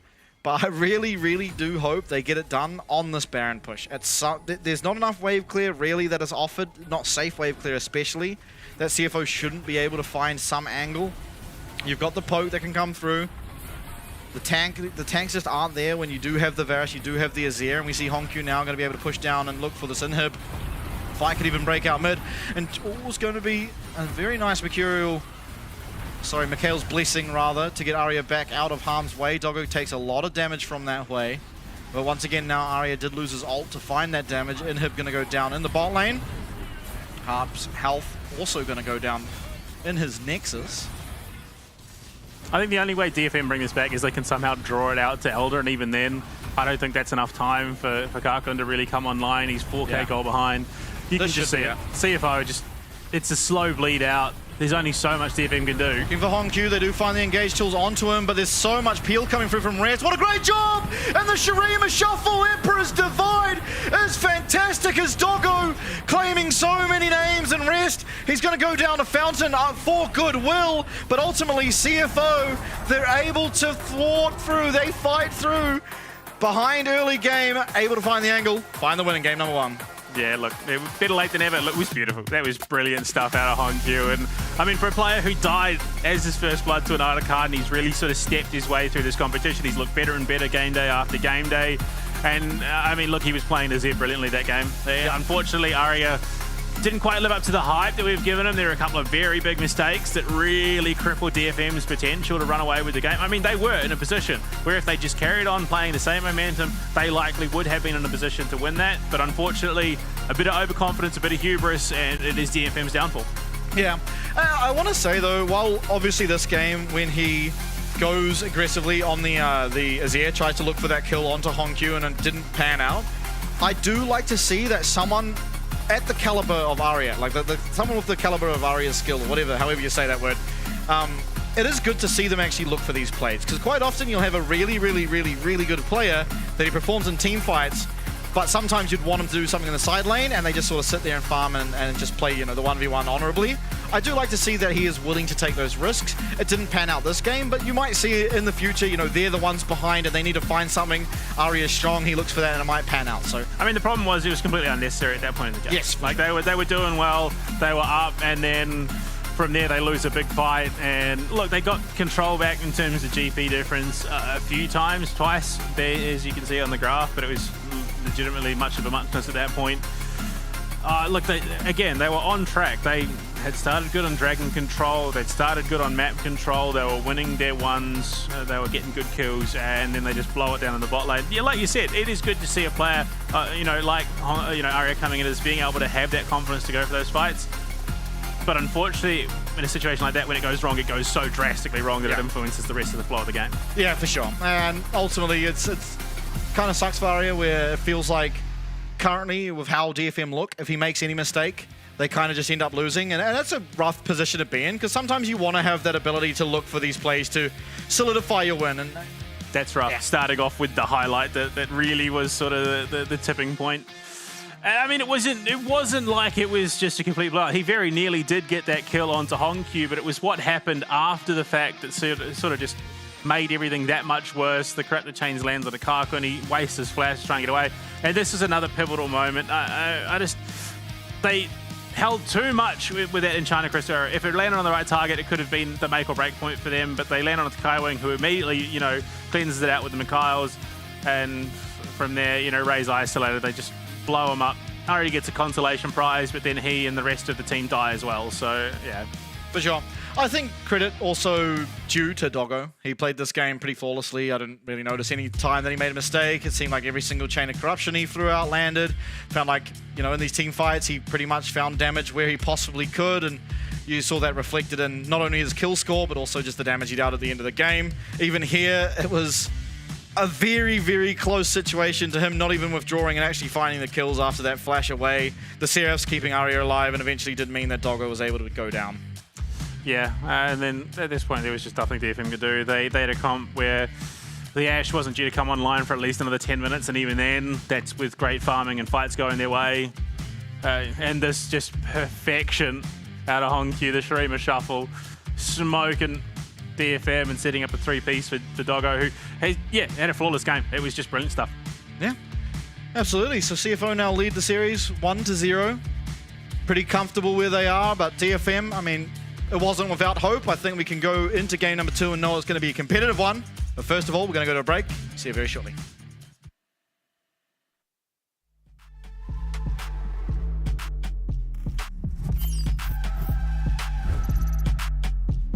올해 처음으로 이렇게 아시아 퍼시픽으로 통합이 돼가지고 되게 많은 게 바뀌었다라고 생각을 하는데 やっぱベトナムだったり台湾っていうのはやっぱり強いなっていうことは思ってたので LGL とそこを加わってレベルはとても上がると思います 나라 대항전 느낌이 있으니까 좀 더 약간 책임감 있게 해야 될 것 같고 自分もこれからもっとレベルアップしていかないとなという気合が入っている気持ちでいっぱいです チームメンバートップのレイファーキーさんは自分からしたらお兄ちゃんみたいな存在ですね 약간 피드백이 좀 빠르더라고요, 친구가. 한번 말해주면 그거 기억해서 시도해보고 성장할 수 있는 친구라고 생각이 들어서 개인적으로 좋아하는 선수입니다. 自分は結構連戦などを一人で耐えて集団戦で活躍するというプレースタイルが自分のスタイルだと思ってたんですけど個人的にやりたいプレースタイルはもっと一人でゲームを動かすような攻撃的なプレイヤーになりたいと思ってるのでそこの変化を見て楽しんでいただけたらなと思います 관모는 이번 처음 들었는데 계속 이제 한국에만 있다가 이제 해외로 오는 것도 처음이고 배우면서 약간 서툴지만 좀 많이 말을 하려고 노력하는 스타일이고 그럼 제가 원래부터 좀 주도적인 선수였고 하자고 하는 성향이 좀 강해서 인게임에서는 주도적이게 설계하는 역할을 맡고 있는 것 같고 그런 거를 바탕에서 좀 디테일한 것 뭔가 하나하나 다 조종하면서 할 수 있는 게 저만의 장점이라고 생각합니다. AD キャリーに新しくミラン君が入ったんですけど自分の役割やっぱキャリーというロールではありますけど自分のやらないといけない仕事をちゃんとやって自分の余裕を持ってキャリーをするっていうのが大事だと思いますね 아리아 선수는 이제 제가 느끼기엔 가장 재능 있는 선수 같아요. DFM 내에서 제가 맡을 수 있는 역할이 이제 저도 되게 경험을 많이 쌓았다 보니까 어느 정도 중심을 잡아줄 수 있는 게 제일 크지 않나라고 생각을 합니다. サポートのハープはフレンドリーな感じで面白い人ですねチームの中でも一番コールもしますしエンゲージのチャンスもずっと見てくれるっていう頼もしい人ですね 아무래도 서포터는 이제 좀 팀한테 잘 맞춰줘야 된다고 생각하거든요 정글이랑 서포터의 합이 제일 중요하다고 생각하는데 업무 약간 잘 도와주면서 게임하다 보면은 뭐 그게 약간 좋은 결과로 이어지지 않을까 생각합니다 팀마다 고유의 색깔이 다 다른데 그런 팀들 중에서 강팀들이 서로 만나서 경기를 하는 거기 때문에 되게 흥미있는 게임이 많이 있을 거라고 생각합니다. 물론 당장에도 물론 자신감이 있지만 멀리 본다면 더 강해질 수 있는 팀이라고 생각하기 때문에 굉장히 재밌을 것 같아요. 저는 이번에 DFM이 LCP 리그에서 성공을 거둘 수 있을 거라 생각하고 성공의 의미는 이제 저는 롤드컵 출전하는 게 가장 큰 목표로 두고 있거든요. 決して弱いチームだとは全く思ってなくて、やはりまず一つ目の成功は LCP リージョンで優勝すること、チャンピオンになることなので、その成功のために全力でやっていきたいと思ってます。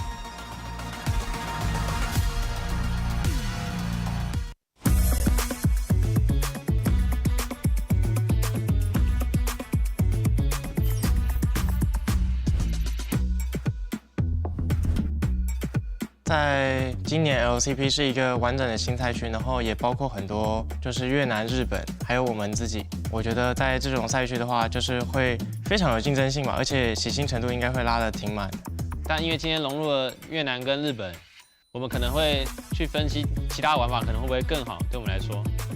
在2025的 CFO， 我觉得最特别的是我们选手都很年轻，然后他们也乐意去学习。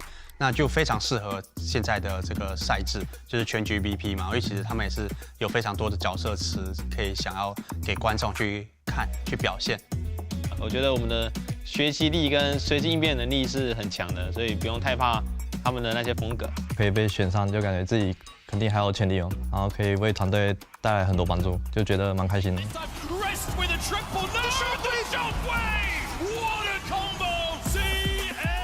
我加入 CFO 之后，就发现跟他们相处其实是蛮有趣的，因为他们平常都会讲一些有趣的话，然后蛮欢乐的。红 Q 是一个新选手嘛，那很年轻，17岁。那我们其实会教他非常多东西，那就是看他在比赛场上有没有办法发挥出来。大家都说他是未来的超新星。我希望带给粉丝们一个激进、敢打、敢操作的风格，不保守，就是打得比较进攻性一点。那凯运的话，今年也已经是他第10年在 LoL 圈了。那我相信他的经验是非常丰富，也可以带领我们队伍有一个很好的方向。比较像领导者，因为凯文比较常拉我们队员一起去沟通讨论游戏，所以有这个角色挺重要的。刚入4节的话，可能就游戏内，我觉得话也算蛮多的，就是然后操作也蛮好的。我会说我自己应该是算是老大哥吧，就有点牺牲自己，比较团队，然后因为我是上路位置嘛，我可以自己顾好我自己。那 Dogo 的话，他自己本身在 LoL 打了1年，就打出很好的成绩，然后就已经去 LPL 那边就是拼了好几年。这次回来的话，我相信他已经进步了非常多。自己在团练看到他的表现，还有他的操作，我觉得他非常那种明星的，还有领袖的气质，我觉得。车长就是游戏态度很好吧，会很积极的沟通他的想法之类的。因为我能留在竞争力那么强的赛区，就代表自己有一定的竞争力。俊佳是一个经验非常丰富的选手，也去过很多国际赛，就很开心能跟其他赛区的对手交手吧，然后希望可以在比赛中就进步更多吧。今年我觉得我们 CFO 应该会是一个稳中带狠吧，就是要狠的时候狠，然后会乖乖的时候就乖乖的，不会想要去乱打架，然后顺利的拿下比赛。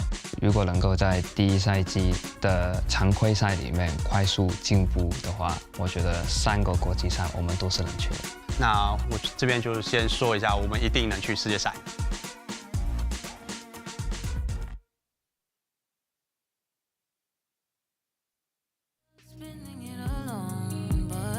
How's I supposed to know? This was a party of a century, and there was somebody that I was supposed to meet. The way you're describing it sounds like make-believe. I should have been the first to know, but wait, no one really invited me. Well, I wasn't really feeling too well anyway. I've got a bad case of FOMO.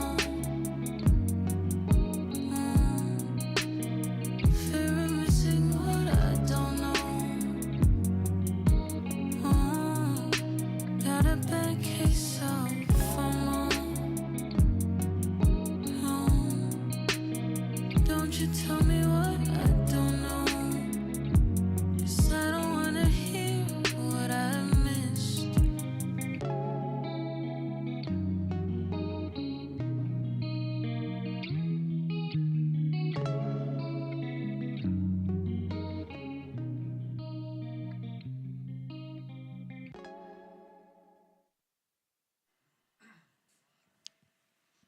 And we're back. Game number 2 on the horizon. DFM up against CFO. CFO taking game number 1 fairly comfortably. There was some jitters in the early game, but ultimately, as soon as they got a lead, they just sprinted away with it.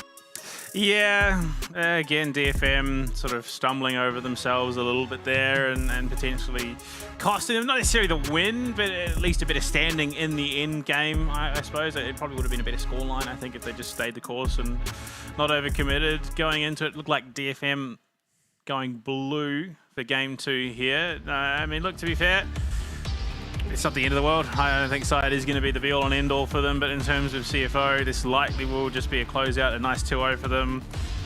Look, DFM at this stage in the competition, there's really nothing you can do wrong because no one's expecting you to finish outside of the bottom 4.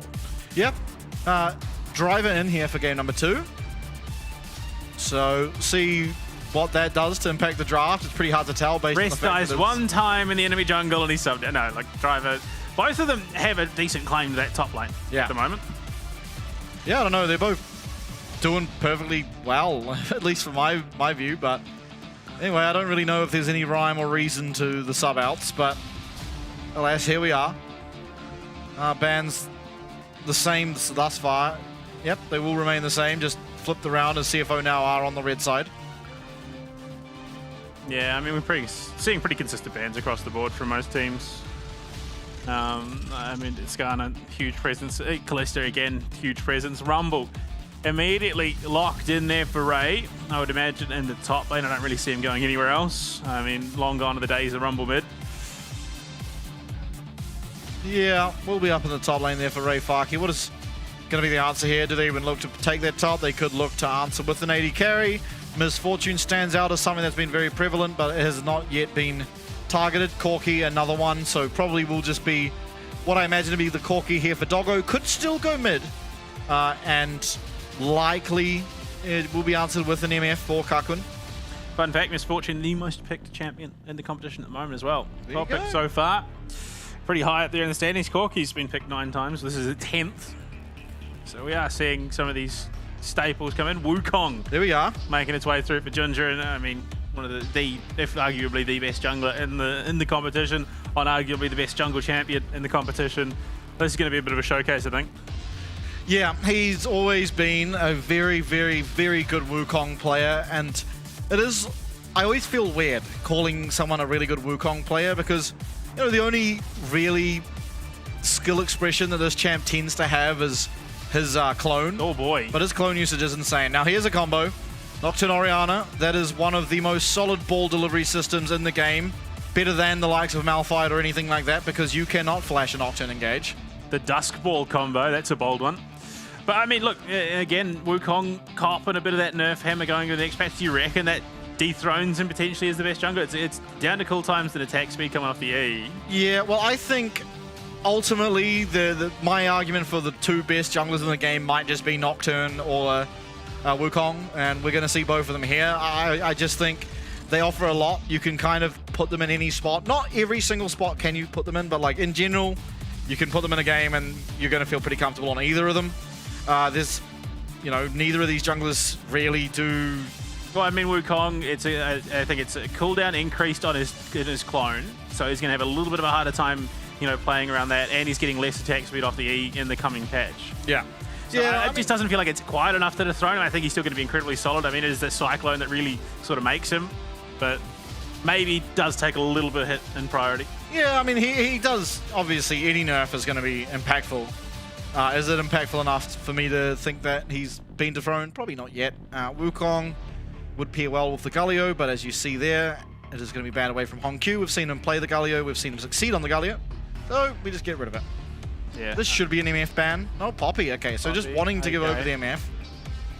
Which indicates to me that Or they could pick it.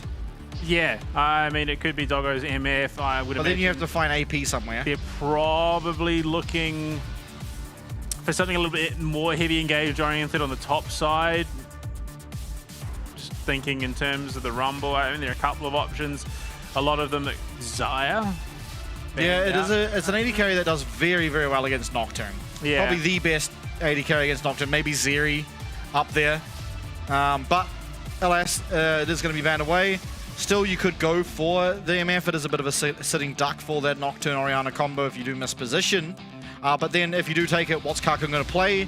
You generally think a mage, but already showing 2 AP champs means you almost certainly can't pick a mage. Scion coming out for driver. That is his first Scion pick. He's played a lot of the Gragas. Surprisingly, we're not seeing that come out. But yeah, look, Scion does reasonably well in the lane swap. I think he's going to have a pretty solid time.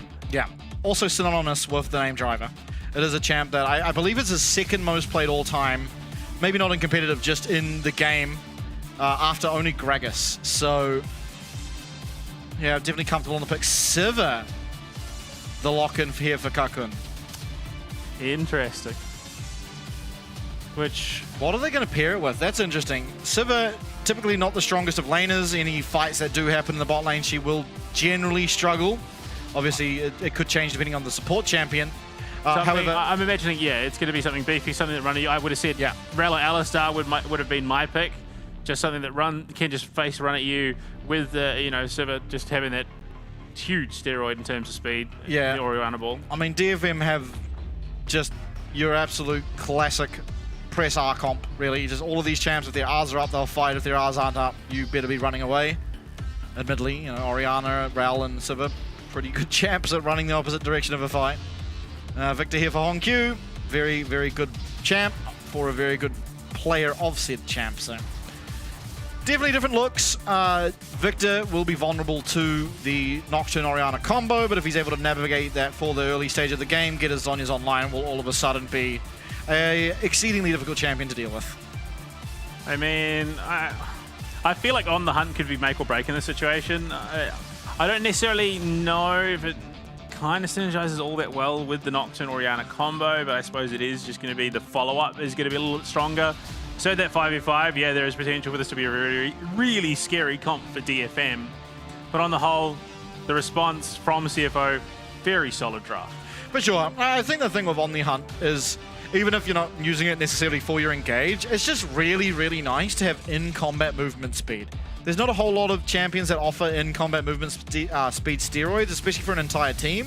So just having that as your ultimate is very good, as well as Sivir, she hits the front line and still hits all the back lines, so even if she is just sitting there wailing against a Scion, in general, we'll still be offering DPS to the back line there to assist with the Orianna and Nocturne. So I see the vision.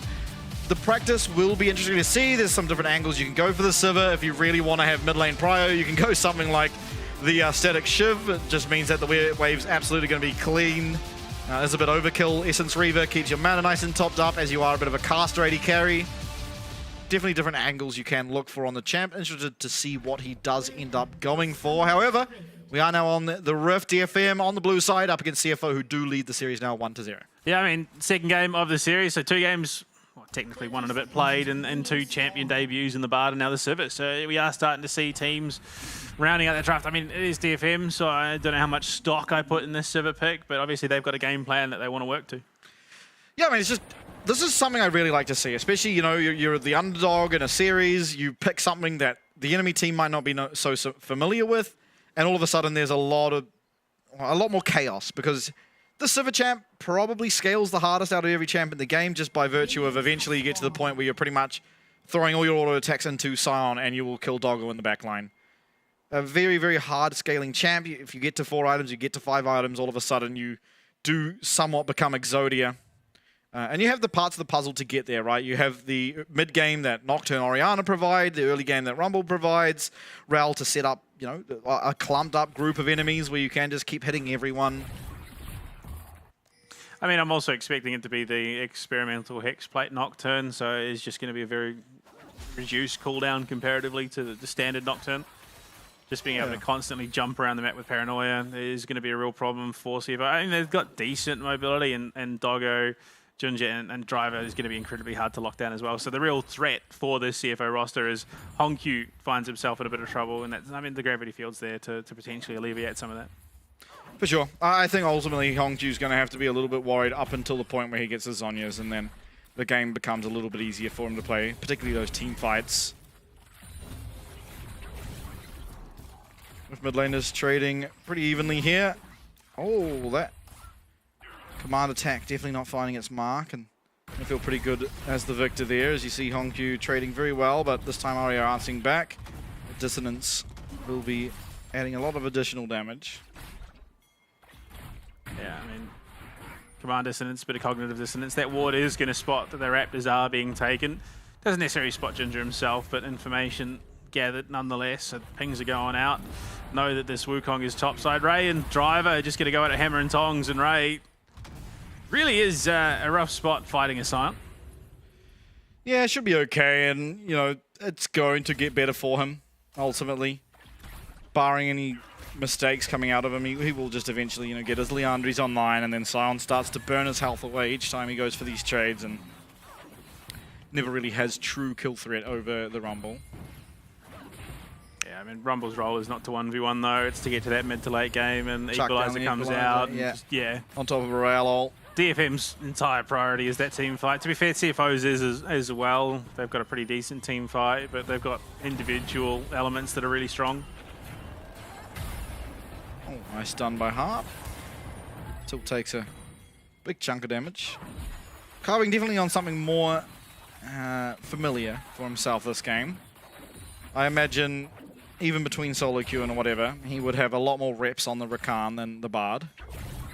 Although ultimately by the end of the game, the Bard was doing completely fine. Yeah. I mean, I'm not expecting this to be as hectic as that last game was, although there's possibilities for me to prove wrong. Obviously, Kaiwing has not died off the bat. And we're not going to see a 30-second camp in lane from Junja, because he's not Xin Zhao, won't have that necessarily that kill threat. Kaiwing just going to face tank a bit. Yeah, should be completely fine. Going to look for a knock-up of his own. There comes the mini Rumble ult as Doggo will use the Valkyrie aggressively. Flash forward here from Kakun as well as Harp, but they don't get the CC. Kaiwing trying to play his range and will be able to do so successfully. And a 1v1 at this stage of the game between Corki Sivir is absolutely no argument. It's always going Corki's way. And just like that, oh my god, there might be another one! The decimating smash! And by god, Bob is your mother's brother. CFO lead 3-0, get themselves the feats. Actually, Bob is my mother's uncle. Oh. Yeah, he's my great uncle. I mean, I don't know what that makes me. Right now, yeah, it felt forced. I don't know if Harp necessarily, I don't know. It's Sivir at level 3. I don't think you have the kill threat necessarily at all. Even if you do land this stun, there's just too much mobility out of Rakan. Doggo as well, if he'd been caught, just could have Valkyrie away if he had it. I don't think he did. Don't think he needed it. And a two-piece going over to the Corki, and then Driver also picking up a kill. I don't want to say it's over, but what was already a hard game just became that much harder. Driver just, I mean, Ray Faki saving his flash too long. Don't flash in a straight line either against a Scion. It's, yeah, look. Oh no. Okay, well, Guwon's up here, but he's a level 5 Nocturne. Junja likewise is up here. I think the irony of that double kill top is that if Kakun didn't flash to try and kill Kaiwing, he probably would kill Kaiwing, because Kaiwing flashed the same way that Kakun came from and ended up Eing to Doggo. Fortunately, that was just the gap created, and Doggo able to sit there with his Valkyrie. Was Gatling gun rather activated, and felt pretty good. Okay, they've sent Victor down bot side. Junja is going to be starting up the Void Grubs, and Kaiwing is going to be playing spoiler. So Victor to the Rumble, they've opted to send Driver mid lane. Yeah, I mean, has already got his... just the mobility, having that unstoppable force, just being able to get around the map, gives him a little more pivot priority. And it likely could okay, Driver, buddy. Yeah, I was going to say, we're losing that Scion ult right quick, but I mean, no harm, no foul. I don't think that's going to be punished. He ultimately is just going to be landing 1v1 against a Orianna who has a tier, while he sits there pretty comfortably on a Spectre's cowl. Oh dear. Note of the spell shield doesn't come out just yet, but is going to be able to spell shield that grand entrance. Now Junja taking the tower damage will be able to get on out of there. Will they look for the re-dive? It seems like they will, but Ari is coming up here. He does have access to the command shockwave. Doggo going to get locked down. The shockwave's there. The damage is on to Kaiwing, but Doggo's able to trade one back. The kill traded there to Arya, who now will secure himself a double kill. A nice find there by Arya. Finds the correct roam timing, is able to answer the dive, and all things said and done, it's a 2 for 2. I'm not sure how to feel about that one. I mean, at the moment, Karkun and Harp really just not having much to do with the game other than being fodder. But the 2 kills going over to Aria, I think, is huge. That plus Guon being able to take away that Drake. If not for the fact that Driver got caught, I think that Unstoppable Force gives them the pressure they need to take Dragon for CFO. But, I mean, look, it started off well as the dive. Unfortunately, I think missing the stun onto Harp. Not being able to have that damage out, but Rel just being very beefy. They even pinged Aria here. Yeah. I don't know. It was an interesting call, I'll put it that way. I think ultimately, yeah, they do trade 2 for 2. It was bad. They already saw where Orianna was. It was pinged out. Whoever it was pinged out by, doesn't matter. It was pinged out. They knew he was coming. They'd already gotten the kill on Karkun, so they can just be happy for the 1 for 0. Instead, engaging and giving over 2 kills to the player on DFM most likely to turn a game around. And what would have likely been a shutdown, given there were 4 kills on Doggo. So yeah, an injection of money that I think will be absolutely desperately needed for Aria at the moment. Karkun is only just hitting 6. Yeah, look, Hongkyu is not happy with the state of affairs. It's still Victor, though. He should be okay, but still needlessly behind. Ray Farkey can overheat and run at Driver and take out a pretty substantial amount of his health. Yeah, I don't know if that's necessarily enough to... Okay, all right, Ray. He's fine. I still reckon we need, you know, gentleman rumble. I stand by that statement. We need the Jarvis rumble, whatever the case may be. Right now, though, I mean, given that Void Grub's at 90 seconds odd away, Ginger, he's not really in a threat. He's got the clone. They've got the collapse potential here as well. And I think DFM, who are already in a rough spot, need to be careful that they don't fall further behind. Yeah, Unstoppable Force being used. Driver actually getting very low, but has flash available to himself. And will be living. Equalizer not used by Ray Farkey, so Driver does have to be careful.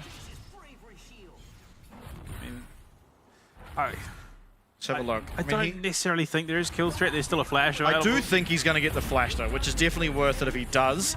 Overheat does come through, but he's not able to find the auto attack, so won't have the damage. But here comes the Equalizer. It's a really nice one, but Driver is just going to be able to pop those cookies and will be living. But Ray Farkey might still even re-aggress. Misses the Harpoon and opts not to. I mean, Spectral Cowl itemization from Driver keeping him alive there. It's a great read. Into the lane as a starting item. You've already got the lead. You're going to scale in terms of your kit just a little bit better, I think, than Ray, given that your job is signed just to be incredibly beefy. Yeah. I mean, admittedly, Ray Farkey has so much set up for himself, but the problem is, generally, you kind of want solo AP. Magic resist items just go so far. And unfortunately, you know, you've got the Orianna, you've got the Rumble, which means both of the champs are just going to be easier to itemize against, particularly for Driver on this Scion. Finally, Harp's at 6. So we have those key ultimates on the board, but he's going to cop a bit of punishment there. Just takes a bonk on the head. Yeah, I mean, of all the abilities in the game, just getting smacked real hard with a stick must be one of the worst ones to be on the receiving end. Yeah, 5v5, it's Void Grub time. Ginger should be able to smite away at least the first one.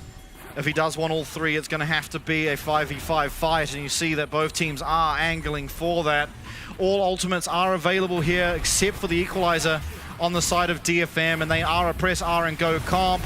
It is one smite found. Out comes the Wukong. The clone is going to get engaged on, but as is at least Kaiwing. Still, the command shockwave isn't going to find what it needs, and Driver comes in and finds so much more. Aria trying to get away, no flash available, and CFO are taking everything they can. They lose one Void Grub, but they mop up the fight. Yeah, again, the situation where they probably overstayed a little bit there. They had the Equalizer as well. Like, I mean, everything that could have gone wrong there for DFM did. You missed the command shockwave. Karkun doesn't really have anything to shout that punishment. Driver just playing, you know, he's just playing bouncer there at the front of the pit. Guon overcommits for the smite. They go in. Lovely play there from Hart, but unfortunately all he gets is the clone and Kaiwing. That command shockwave must have been pixels off the mark. Yeah. Because it nearly collected Honkyu and Doggo. Yeah, it's very depressing to be Oriana when that happens, but unfortunately it did happen, and now CFO, they're going to be the ones celebrating as they are very comfortably ahead here in game number 2. Looking to put their seal on the series, and going to look to pick up their first dragon now as well. Doggo sitting 4-1 on this Corki is going to be more than a problem to deal with. Hex tech, no, experimental hex tech, hex plate rather, picked up for Guan, so that Paranoia is going to be coming out harder and faster. Cloud Drake this game, which look, I mean, paired with On the Hunt makes DFM potential a little bit faster if that soul does come out. We are a wee way away from that though. Rift Herald just under 3 minutes. All the real objectives you're looking for. This is the best well thing away. in a Yeah. tank. Yeah.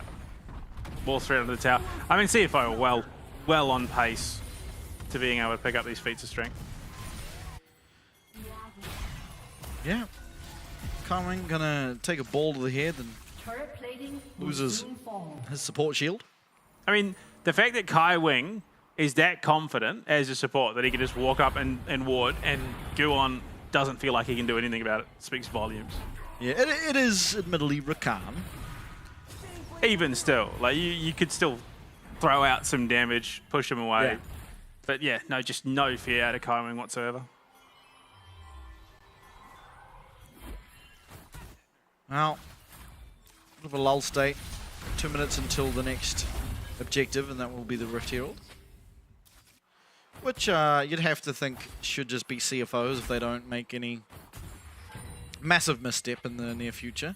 Arya still is ahead of his lane opponent, but not by any margin that's significant, as you do see the most significant lead in the bot lane here for CFO. Doggo on your screen, even looking to pick himself up a tower, but there is 4 people coming down onto him. That is going to be the Paranoia. Flash away, gets him out of that fair tether. Now Kaiwing going to have to try and save his AD carry. Going to be able to spell shield away from so much of it, and it is a good follow-up coming out there of DFM as they are able to connect onto Doggo, take him out. Kaiwing going to be next to fall. So much damage and so much follow-up because of that On the Hunt, but still tower does go down top. DFM, they're trying to trade though. Yeah, I mean, opposite sides of the map gives priority for both teams and objectives, but Honkyu as well. That mid is all out of towers on slivers of HP for DFM, so they're going to lose a lot of map priority there. Driver, he's got his second item built as well. I mean, this Sign is having a phenomenal time. Yeah. Yeah, Spirit Visits first against the double AP and into some healing. Really good job by Guan. So he gets his fear flashed away from, so the tether's gone. Puts out the spell shield, and then all of a sudden Kaiwing cannot peel this Nocturne off him. And Arya command Shockwave mid-flight. Oh. Yeah, I thought something was amiss there. I mean, look. You are supposed to, but the timing has to be precise. Yeah, you were well away. Look. Much of it, I don't think it was going to do anything there, honestly. Given that it is about to come off cooldown again anyway. So they didn't really miss it, but it's not a great look for the confidence. And there you go. The last of the outer towers down for DFM. CFO comfortably in the lead for the moment. Junji's going for Ray. Yeah, gets the knock up. Ray Farkey going to have to flash away. Kaiwing with the grand entrance is going to be able to connect there. Do they have the damage to take down this Rumble? It looks like they just will. Kaiwing going to get the last hit. Make sure he goes down. And CFO, once again, had one mistake down the bot side, but are going to be able to trade that for the top side eventually, as Rift Herald will also be started. Drake 30 seconds after, so I mean Rift Herald can be used to really threaten this mid lane even more so. Driver isolated, but just look how long it takes them to kill this side. No meaningful damage coming out of Go on there. Now, what will we be doing next? It looks like Cloud Dragon can be an option, but honestly for CFO it doesn't. I don't see a reason not to just keep charging down these waves. It's very hard for anyone to truly answer. This Scion in particular is completely unstoppable no matter what side of the map he goes. Of course, you can just path out bot. They're going to have the tempo and collect that dragon as you go to look for more objectives.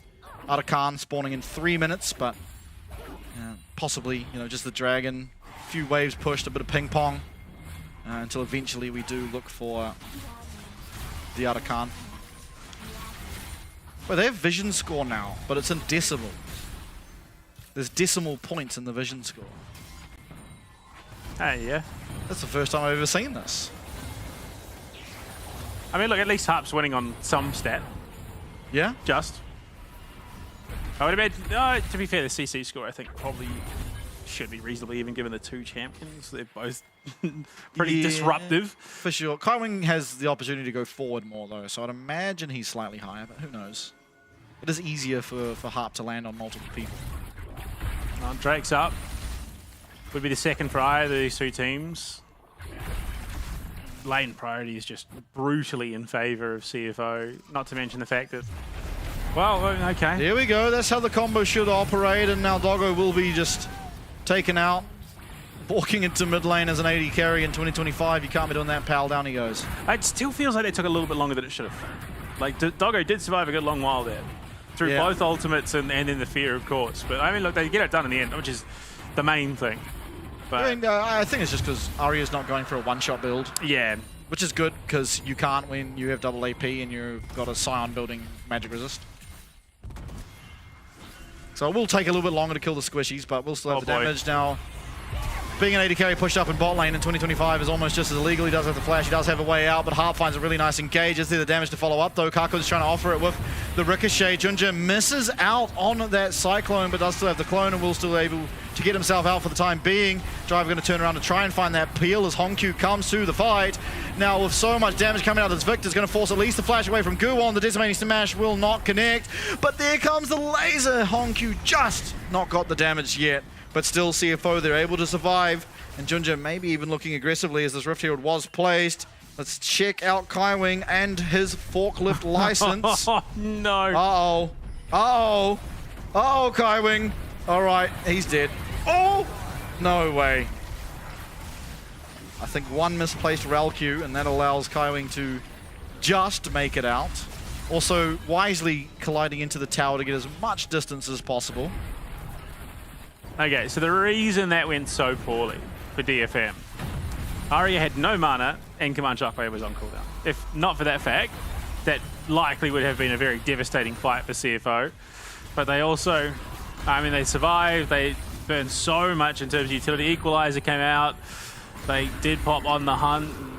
Hart dropped everything that he possibly could there to try and make something stick, but they couldn't even do that. Rift Herald goes down, does a bit of damage on the bot lane, but all the while, they're just chipping away. They get the inner in the mid lane as well. So there's only one tower remaining outside of the base for DFM. So yeah, it has been a steady slope. Yeah, Arakan now on the map. Harp trying to get some vision around that as CFO will be pathing towards it. Just starting off at his bot side. Driver heading down to the bottom lane. Does not have his teleport available, but as long as he gets the wave push, starts hovering towards mid lane, should be able to ult to the fight and be part of it for his team, as Reifaki does not have that luxury on the Rumble. I mean, that is a rough spot to be at. I mean, how often do you see mid laners go Void Staff second? Yeah, you just have to. Yeah. You've got double AP. Yeah, it's a rough spot to be in. Cosmic Drive up for Hongkyu, so he's going to be even more of a problem in these team fights, just that a little bit more mobile on a champion that is incredibly immobile. I mean, just everything is sort of coming up CFO at the moment. They're getting items on the board. I mean, every lane, barring the support, which he's not far off it anyway, has 2 items up, and they're just chugging along. They're winning in terms of overall gold in every single lane as well. 2 Drakes, you got 2 minutes to the next one. There's not really much coming up other than Arakan, which is already live on the top side. They're going to go for it though. DFM need to force the issue. Are they going to find their way onto a priority target? No, the Paranoia is just going to eventually time out. Now Driver has to maybe be able to find himself an angle. Instead, they're not going to. The on the hunt is procced. They run at the opposite direction, and now Arakan, a very real possibility for CFO. No entry for this Nocturne. It means no easy entry for the Shockwave. It's going to have to be Harp finding an angle with that ball on top of him. This is spotted out. There is a ward in the back of that Arakan pit. Harp finds his way onto Hongkyu. It is flashed away from, but that's just another ultimate down. And DFM now not really with the tools to fight. Driver, he sees the last member walk through. Kakun, he's just going to have to hit the Scion. He does eventually get away. It's a nice flash from Aria, but that's going to be at the cost of Ray Faki as Guwon will make his way out. The equalizer's placed down, and our attention back towards the Atakan that does fully heal. Now, will eventually be picked up by CFO. I mean, it speaks volumes that Driver just did not care about Kakun. Like, he just could care less about that server, was focused solely on Aria. This is the right call, though, I have to admit, for DFM. Just let them have the Atakan, try and force these towers. You've got the damage output. Unfortunately, Driver is just too much of a focal point. Yeah. So they pull off that tower, and the Atakan going down as well. So they get what they can out of the situation, but it seems that every fight that we see, something bigger and badder is taken away from that by CFO. Yeah, absolutely. That's going to be another win, really, for CFO. And I agree with you. I think DFM did the best they could with a bad situation, charging down that mid lane. They get themselves a tower, a little bit of damage on the second. But wisely, Hongq teleporting in, because I think even if Driver was there alone, it's not very easy to kill him, but everyone could just ignore him and hit the tower, and that would have been a second one going down. So CFO answering correctly, and you know, DFM forcing them to do so, I think is good by both teams. I mean, the thing that's crazy to me, so with 2 items built, and he's only just starting up a 3rd one, they can barely crack Driver's shield at this point. Yeah, he well, is just such a unit. Well, it has to be Kakun, and he's just a Sivir. He's no longer a Sivir. He has been completely one-shot. Guwon trying to get away. There's going to be a second kill going down as Doggo now finds his 5th and 6th of the game. It's a 3v5. Possible end of the game as there is no Baron, but there is also no wave clear really to answer. Aria will be maybe able to help out, but even then, you're probably going to lose Driver your just sits there wave. and face tanks 3 tower shots, and again, he only loses his shield and a bit of HP on top of it. Yeah. He is just such a unit right now. 10 seconds now until the Sivir does respawn, but CFO aren't going to really need to care about that as they do take the bot lane inhib tower. They're even looking here between the Nexus towers as knockup does land. Aria, a lot of damage coming down onto him, but he does find a 3-man shockwave. Driver will be able to get that one and go back to his base. A second withdraw does come through as this will be a 3rd, now a 4th as well, likely to follow. Again, it is gold now going over to the side of DFM, but all of that for what is Junja trying to turn around, find some damage on Kakun before he eventually almost goes back takes to out Kakun. Yep. What a rough game to be a Sivir. Like, I mean, look, yeah, I suppose the down payment on your condo is 1,000 gold because they've just taken your inhib towers in the bot and mid lane. I think TFM may have fallen for a timeshare scam, honestly. Paying 1,000 gold for most of their real estate. Yeah, this is it. The DFM are no longer in this game. They are just jungle creeps walking the lane. Yeah. Yeah, I mean, it'll take an absolute miracle. Like a 5-man shockwave with Rel and an equalizer on top of it, and maybe they would kill everyone except Driver. Even then, I just don't. There's too much mobility. You look at it. They are diving tier 2 Nexus. Like, they're dipping past tier 2s. They're into the Nexus towers. And, I mean, the towers do most of the work there. I think, honestly, if not for those Nexus towers, that could have been a full 5-man wipe. Yeah. Ultimately, it wasn't, though. CFO, however, they are now, you know, very comfortably in the lead and trying to cement themselves a win with this Baron that has been started up. Kakun going to get chunked out. Chaos Storm actually less than optimal here from Hongq. That's just going to be one ultimate now down for the side of CFO, but still, he's just sitting here very aggressively. I imagine he does have that. Zonya's available to himself as Junja. You know, this Baron is going down, and the jungler is in the blue buff. He's looking, he's going. Driver's also going, he's crashed into a wall. Ray Faki now trying to deal with a Wukong as there's a nice shockwave lands on a Kaiwing who has flashed away. Ignite ticking, but will not tick enough. And now it's Harp, it's the Cyclone. Kakun flashes away, but now the Monkey flashes after him, knocks him up again, and dunks him with that Troll Pole. It is going to be a triple kill for Junja. It is going to be a second game win for CFO, and it is going to be them still undefeated in the LCP. I gotta respect the Driver is full laser focus on the objective. Yeah, you guys bop it up. I got this, don't you worry. Here comes the smack. He's gonna get decimating strike up and boom, yeah. Hits that tower for most of its HP. One down. Hongq teleporting in, doesn't need the HP regen. Driver's gonna tank up a few tower shots even. And CFO, I mean, look, there were a couple of moments where it looked like maybe they could have made a bit of a hiccup, but other than that, it was just all CFO all the way. DFM felt like they were barely in that game. Yeah, absolutely. But ultimately, they do fall 0-2 in this series. CFO very comfortably winning out game number 2. They got the lead early. They never relinquished it. Objective by objective by objective, fight by fight by fight. They're just winning, winning, winning. And they do find themselves now another series lead. As they do, you know, we're on the very tail end of the season here. This now passes them across the halfway mark in terms of games they need to play. They're yet to lose. Look, it builds that hype, that moment that we are waiting for this season. It is going to be the ultimate matchup, Talon versus CFO, to see who walks away undefeated here in Split 1. And I could not be more excited for it. The only problem being is there is potential for it to be an absolute blowout going Talon's way because they do look just that good. Yeah. But I think that could easily be, it will likely be the match of the split for LCP. Yeah, in many ways. We still do have Chiefs versus SoftBank to go, though, so, you know, it depends how you look at it. But ultimately, I mean, CFO... Oh, we're just really min-maxing at the moment, aren't we?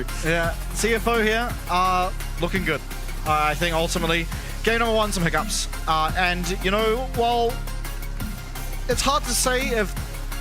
I don't know. There's been ups and downs from CFO the entire split long. I think Hongkyu this series looked really good, and this is probably his best series so far, at least in my eyes. But, you know, some of the jitters coming into game number 1, you could also put down to they haven't been on stage for 2 weeks. You know, it's not always easy to come back into a live setting and perform straight off the back, but I think, you know, get over game 1. They turned around what was originally a losing game into an absolute stomp in game number 2. And I think you can look at this team with quite a lot of confidence. I think Driver did a phenomenal job in his 1 game. This game here on the Scion, I don't know. It's hard to fault anyone really for game number 2. Maybe Doggo, who was 4-1 and then kind of found himself as 4-3. Yeah, that tower dive in the top side was a bit questionable. It definitely felt a bit unnecessary. But I think, honestly, CFO have felt more comfortable in their games. The moments where they're behind have felt a lot shorter lived than, say, like Talon, where we've seen a couple of games where they were down for a significant period of time and then they brought it back. Whereas for CFO, they're down for a bit, they then absolutely take back control in a fairly dominant way. And I mean, what, 20-7 last game, 18-5 this game. They've conceded 12 deaths across 2 games, which is a phenomenal stat. Yeah. Yeah, and just well played all around to CFO. As you said, now really building that anticipation for the eventual final showdown, potentially between CFO and Talon, to find who comes out on top in our standings, at least in the regular season. But still, I mean, looking at this team, looking at both teams, DFM, I think you can look at the series and say where they were at the beginning of the split to where they are now. There are vast improvements. I think if you had them against CFO in week 1, these games look a lot more one-sided than they ultimately did. And so I think that is something to build off, and you know, maybe First Strike isn't your split, but there's still split 2 to go to MSI and split 3 to go to Worlds, where you can look to build towards. And I think at least so far they are doing a good job at doing so. The observers, you gotta love them. The replay ops as well, putting on an absolute show. And what was some cinema out of CFO, who really just dominated tempo so brilliantly this series. And like you said, Hongkyu definitely feeling like he's coming into his own after, you know, a rough start to the season. He's now started to really show what he's capable of. Ginger as well is just playing out of his mind consistently. Doggo goes from strength to strength. I mean, he died twice, I think, that game, 0 in the first one. And Ginger, yeah, just massive plays out of this guy in the jungle. He's an absolute threat and definitely something that Talon needs to be taking notice of when that match comes. Yeah, I think obviously I think Ginger was the key player in this series. I think he played very well. Always does. I mean, typically when Ginger's in your league, he finishes the split with the most MVP stats. Looking to do so again here in First Strike. I don't know. It's very hard to find faults in Ginger's gameplay a lot of the time, especially domestically. It feels like he's inevitable. It is at some moment during the game, he is going to crack things wide open for CFO. He is that hammer that cracks the nut, regardless of what nut it is. So it is brilliant. It is the perfect jungler that you want, especially in a scene like this. He is going to be the one that can make plays, but then can also back up if things go wrong. He can also retaliate pretty severely if they get caught out. He just seems to be this master of all when it comes to the jungle. Yeah, absolutely. But series number 1, done and dusted. Ginger the MVP, CFO the victors. After the break, Team Secret Whales up against Vikings. We'll see you very shortly.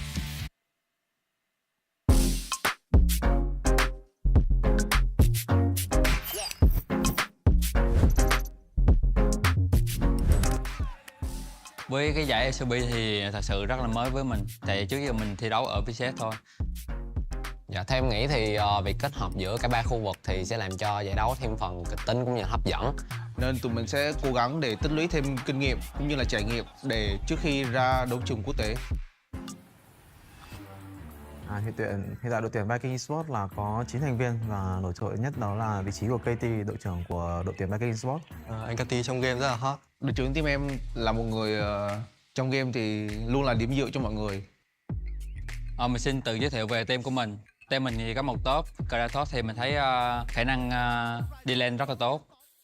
Team mình có vị trí 2 vị trí rừng. San thì là tài năng trẻ thì cần phải học hỏi nhiều thêm. Kuri thì mình cảm thấy rất là có kinh nghiệm trong game và khả năng macro. Trong game cảm giác Côn rất là nhiệt huyết. Ngoài đời thì khá là nhây. Còn Chika đi mid thì mình cảm thấy bạn ấy là tài năng trẻ thì điều đó thì tiếp cho sự động lực của mình thì càng phải cố gắng nhiều hơn.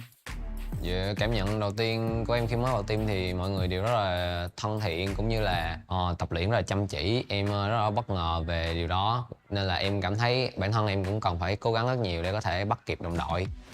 Với team của mình thì có 2 vị trí AD, Shogun thì mình cảm thấy nếu mà Shogun chăm chỉ luyện tập thì còn phải tiến bộ hơn nữa. Để nói về vai trò của em thì trong team thì em là người cũng có khá nhiều kinh nghiệm đi quốc tế và cũng như là đánh khá là nhiều mùa giải, thì em nghĩ là em có kinh nghiệm em có thể truyền đạt cho support của em và cũng như team của em. Cuộc style thì mình cảm thấy với những cái thứ mà ở trong game thì mình thấy rất là ok, còn chỉ có những cái tính thì mình nghĩ style suy nghĩ về điều đó thì còn phải tiến bộ hơn nữa. Còn hai support thì Siêu Long thì mình thấy khả năng chơi game thì mình thấy kỹ năng cao, còn hiểu biết về game thì mình thấy anh Di sẽ chỉ cho Siêu Long những vấn đề đó thì càng tỏa sáng hơn nữa. Còn Siêu Quốc Ạc hả? Thì với kỳ vọng của mình thì khi mà được đánh cùng với Siêu Quốc Ạc thì em nghĩ là một người có khá nhiều kinh nghiệm và cũng như là từng đi quốc tế nhiều và từng áo quân chung kết thế giới, và em nghĩ là em rất là mong được Siêu Quốc Ạc chỉ dạy. Em cảm thấy rất là vinh dự khi mà team em được đại diện cho khu vực VCS tham dự LCP. Tại mình biết khi đi qua Đài Bắc thì tụi mình phải cần tập luyện rất là nhiều, vì ở đây là không phải khu vực VCS mà tụi mình đại diện ở khu vực VCS và fan của VCS luôn. Em nghĩ là trách nhiệm của các đội VCS ở LCP rất là lớn. Đội của em đã tập luyện rất là chăm chỉ cũng như là toàn bộ các thành viên đều hướng đến chức vô địch của LCP, nên em nghĩ đó là điều quan trọng nhất giúp cho đội của em chắc chắn sẽ giữ chỗ giữ được cái slot này. Thì em muốn gửi lời cảm ơn đến tất cả các bạn fan của Viking là hãy tin một mình nhé, một mình sẽ làm được.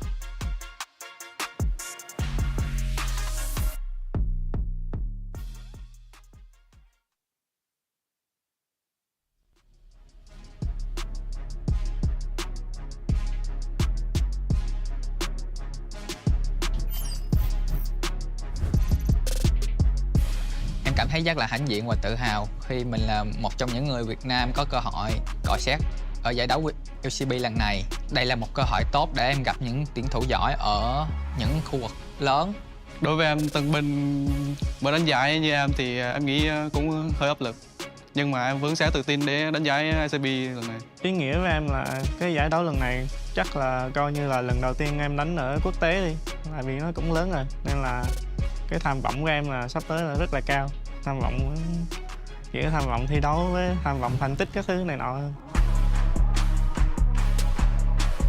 Hiện tại team em đang có 7 thành viên và anh Taki là đội trưởng. Và trong game thì Taki cũng làm rất là tốt vai trò đội trưởng của mình khi mà dẫn dắt được những người trẻ hơn mình làm tốt vai trò đó.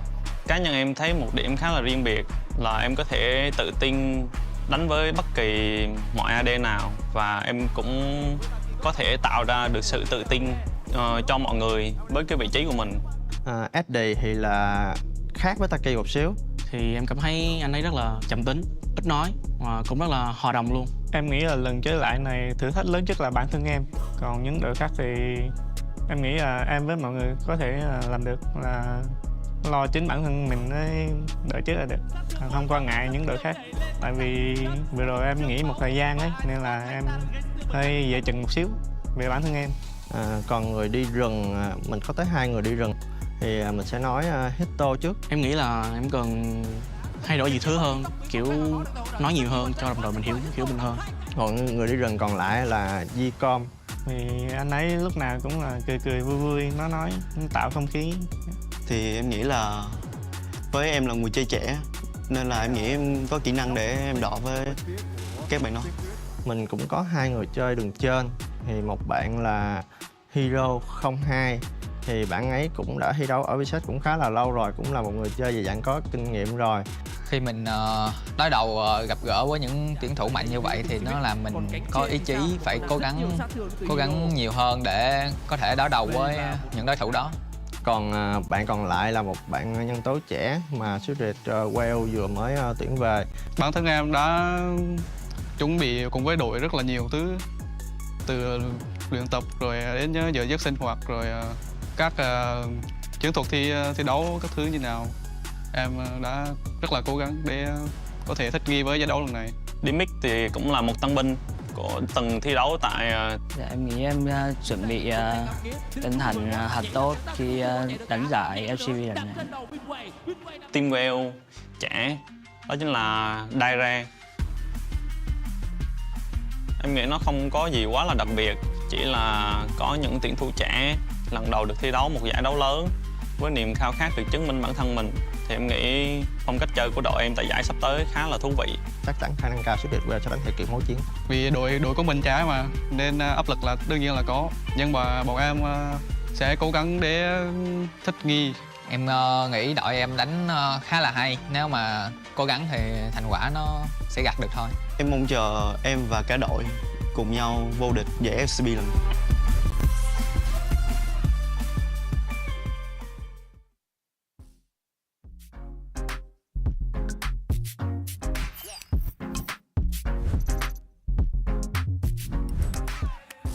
Với cái giải LCP thì thật sự rất là mới với mình, tại trước giờ mình thi đấu ở VSET thôi. Dạ, theo em nghĩ thì việc kết hợp giữa cả 3 khu vực thì sẽ làm cho giải đấu thêm phần kịch tính cũng như là hấp dẫn. Nên tụi mình sẽ cố gắng để tích lũy thêm kinh nghiệm cũng như là trải nghiệm để trước khi ra đấu trường quốc tế. Hiện tại đội tuyển Viking Esports là có 9 thành viên và nổi trội nhất đó là vị trí của KT, đội trưởng của đội tuyển Viking Esports. Anh KT trong game rất là hot. Đội trưởng team em là một người trong game thì luôn là điểm dựa cho mọi người. Mình xin tự giới thiệu về team của mình. Team mình thì có một top, Kratos thì mình thấy khả năng đi lên rất là tốt. Team mình có vị trí 2 vị trí rừng. San thì là tài năng trẻ thì cần phải học hỏi nhiều thêm. Kuri thì mình cảm thấy rất là có kinh nghiệm trong game và khả năng macro. Trong game cảm giác Côn rất là nhiệt huyết, ngoài đời thì khá là nhây. Còn Chika đi mid thì mình cảm thấy bạn ấy là tài năng trẻ, thì điều đó để tiếp cho sự động lực của mình thì càng phải cố gắng nhiều hơn. Dạ, cảm nhận đầu tiên của em khi mới vào team thì mọi người đều rất là thân thiện cũng như là tập luyện rất là chăm chỉ. Em rất là bất ngờ về điều đó nên là em cảm thấy bản thân em cũng cần phải cố gắng rất nhiều để có thể bắt kịp đồng đội. Với team của mình thì có 2 vị trí AD, Shogun thì mình cảm thấy nếu mà Shogun chăm chỉ luyện tập thì còn phải tiến bộ hơn nữa. Để nói về vai trò của em thì trong team thì em là người cũng có khá nhiều kinh nghiệm đi quốc tế và cũng như là đánh khá là nhiều mùa giải, thì em nghĩ là em có kinh nghiệm, em có thể truyền đạt cho support của em và cũng như team của em. Cuộc style thì mình cảm thấy với những cái thứ mà ở trong game thì mình thấy rất là ok, còn chỉ có những cái tính thì mình nghĩ style suy nghĩ về điều đó thì còn phải tiến bộ hơn nữa. Còn hai support thì siêu long thì mình thấy khả năng chơi game thì mình thấy kỹ năng cao, còn hiểu biết về game thì mình thấy anh Di sẽ chỉ cho siêu long những vấn đề đó thì càng tỏa sáng hơn nữa. Còn Sword Art hả? Thì với kỳ vọng của mình thì khi mà được đánh cùng với Sword Art thì em nghĩ là một người có khá nhiều kinh nghiệm và cũng như là từng đi quốc tế nhiều và từng áo quân chung kết thế giới, và em nghĩ là em rất là mong được Sword Art chỉ dạy.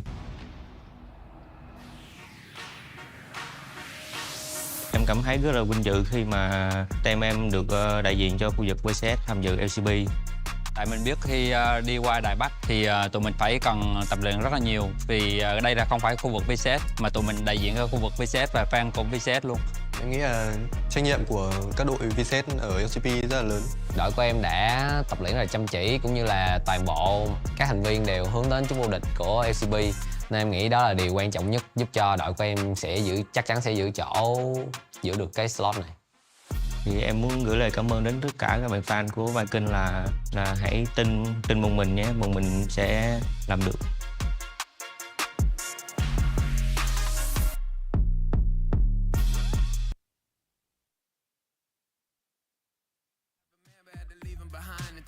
Little buddy when she wear that designer, but trust that I floss, I could keep up. Straight spaghetti with the sauce when we link up.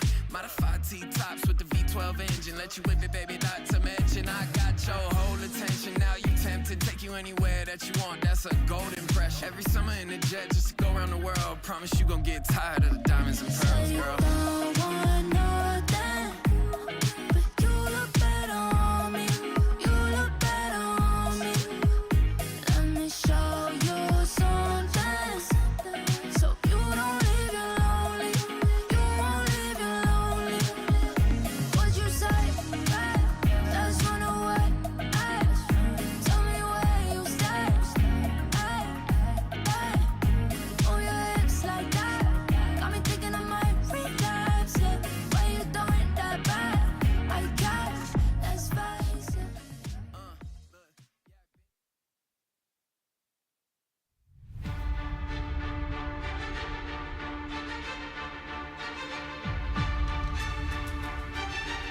They don't have the tools they need to, Elio. Elio waiting in the wings, a hostile takeover, looking for it, lands onto multiple. People gets both the carries, and Iris is in the back line, doesn't have access to that perfect execution, and Driven's going to go down. 4 members still standing, Doggo 1 HP, gonna have to recall. The game just to be over, Talon.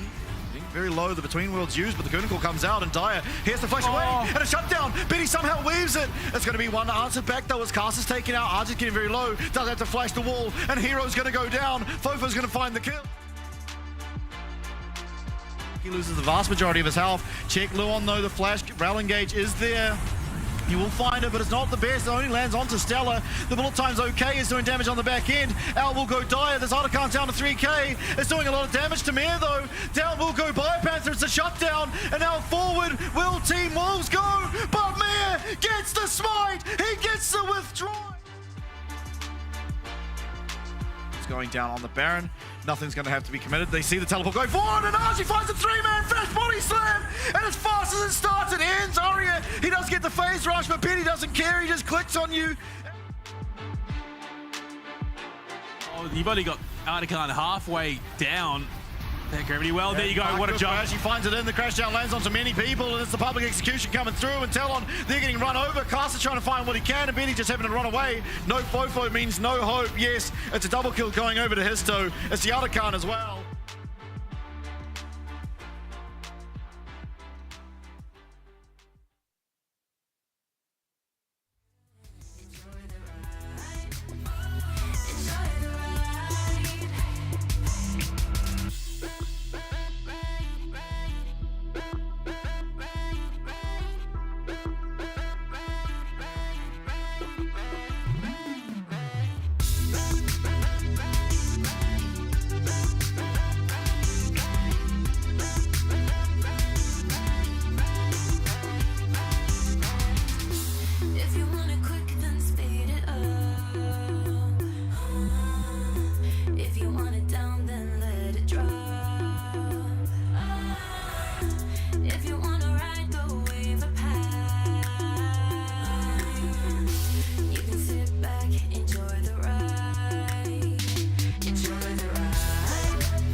And we're back. Second series of the night ahead of us, and I think we're in for an absolute show. We've got Team Secret Wales up against Vikings, and I think the one thing I know about both these teams so far is they love to brawl.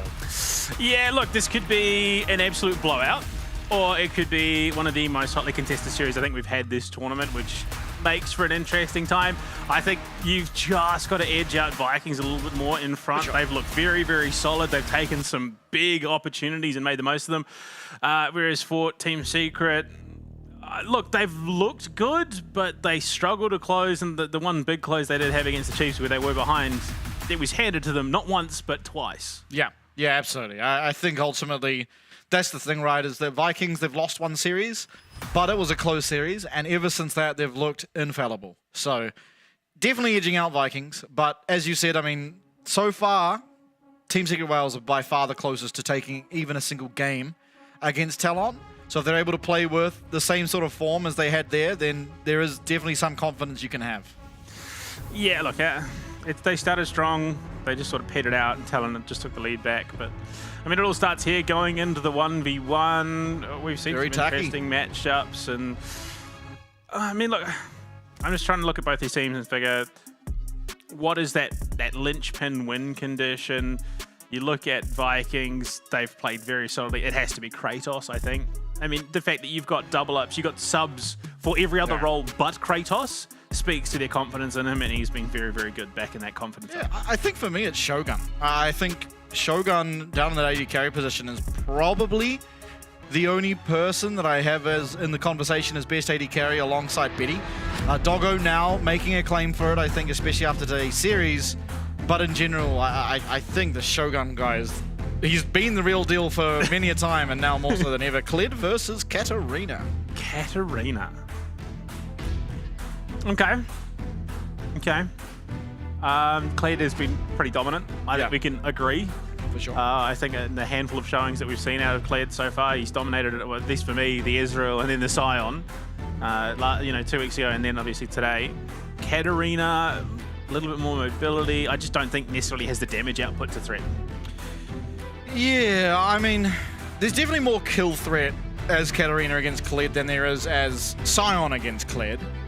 The problem is there's also a lot more kill pressure for Kled against a Katarina than there is for a Kled against Scion. So, I mean, ultimately, Katarina is one of those sort of champs that if you're better than your opponent, you will win.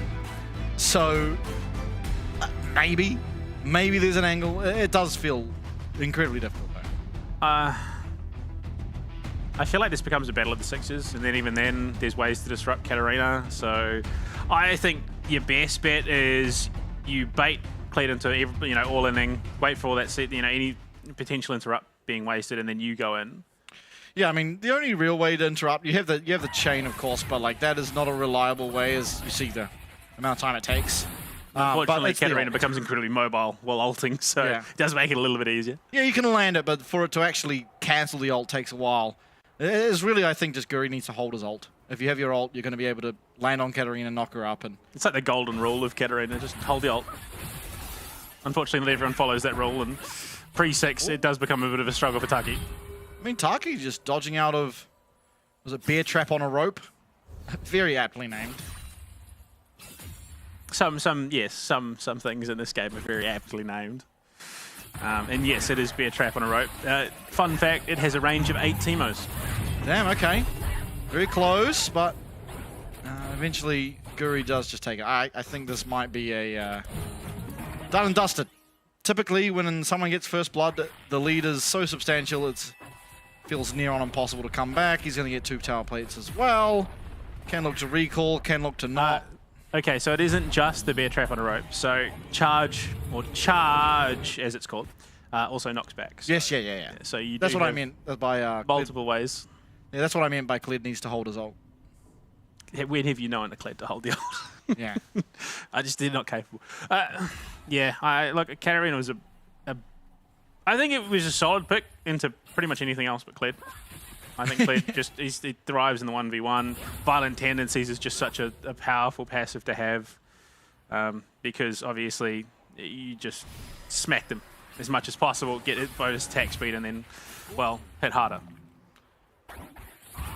He does a Pretty How substantial did he amount of thread the damage. needle on that? Goes through minions. Yeah, no, but Taki looked like he was going to walk out of the way Yeah, there. it's over. Yeah. And GG, Vikings will have side selection eventually. There it is. Playing with its food a little bit. That is the most role-play kill I think I've ever seen. But yeah, no, look, it looked like for a moment Taki was going to step out of the bear trap, but look, this game doesn't let that happen. There just seems to be this inbuilt mechanic. Not when it's on a rope. Yeah, no, not when it's on a rope, and not when there's just this inbuilt coding that punishes Katarinas for some reason. You can't have a fun time if you're a Katarina. It's just not allowed. And I wouldn't have it in any other way, personally. I hate that champion. But yeah, it's going to be Vikings once again. They're going to get their side selection. Wonder what they'll go for. Probably blue.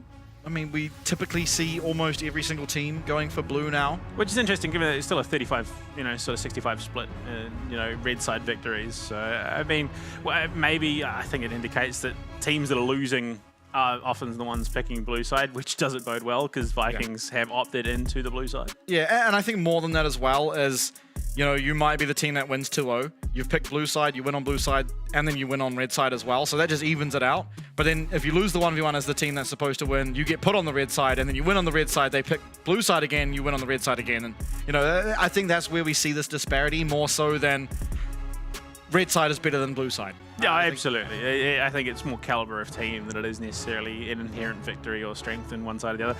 My question is when are we going to see these guys, back it up? Look, you can play Kled in the 1v1, but can you play Kled in the 5v5?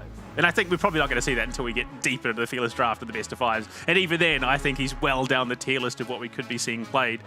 But look, again, we're in a situation where these two teams, well, not perfectly evenly matched. I think it's close enough that an argument could be made for either team winning this. Yes. But side selection may have just skewed things a little bit.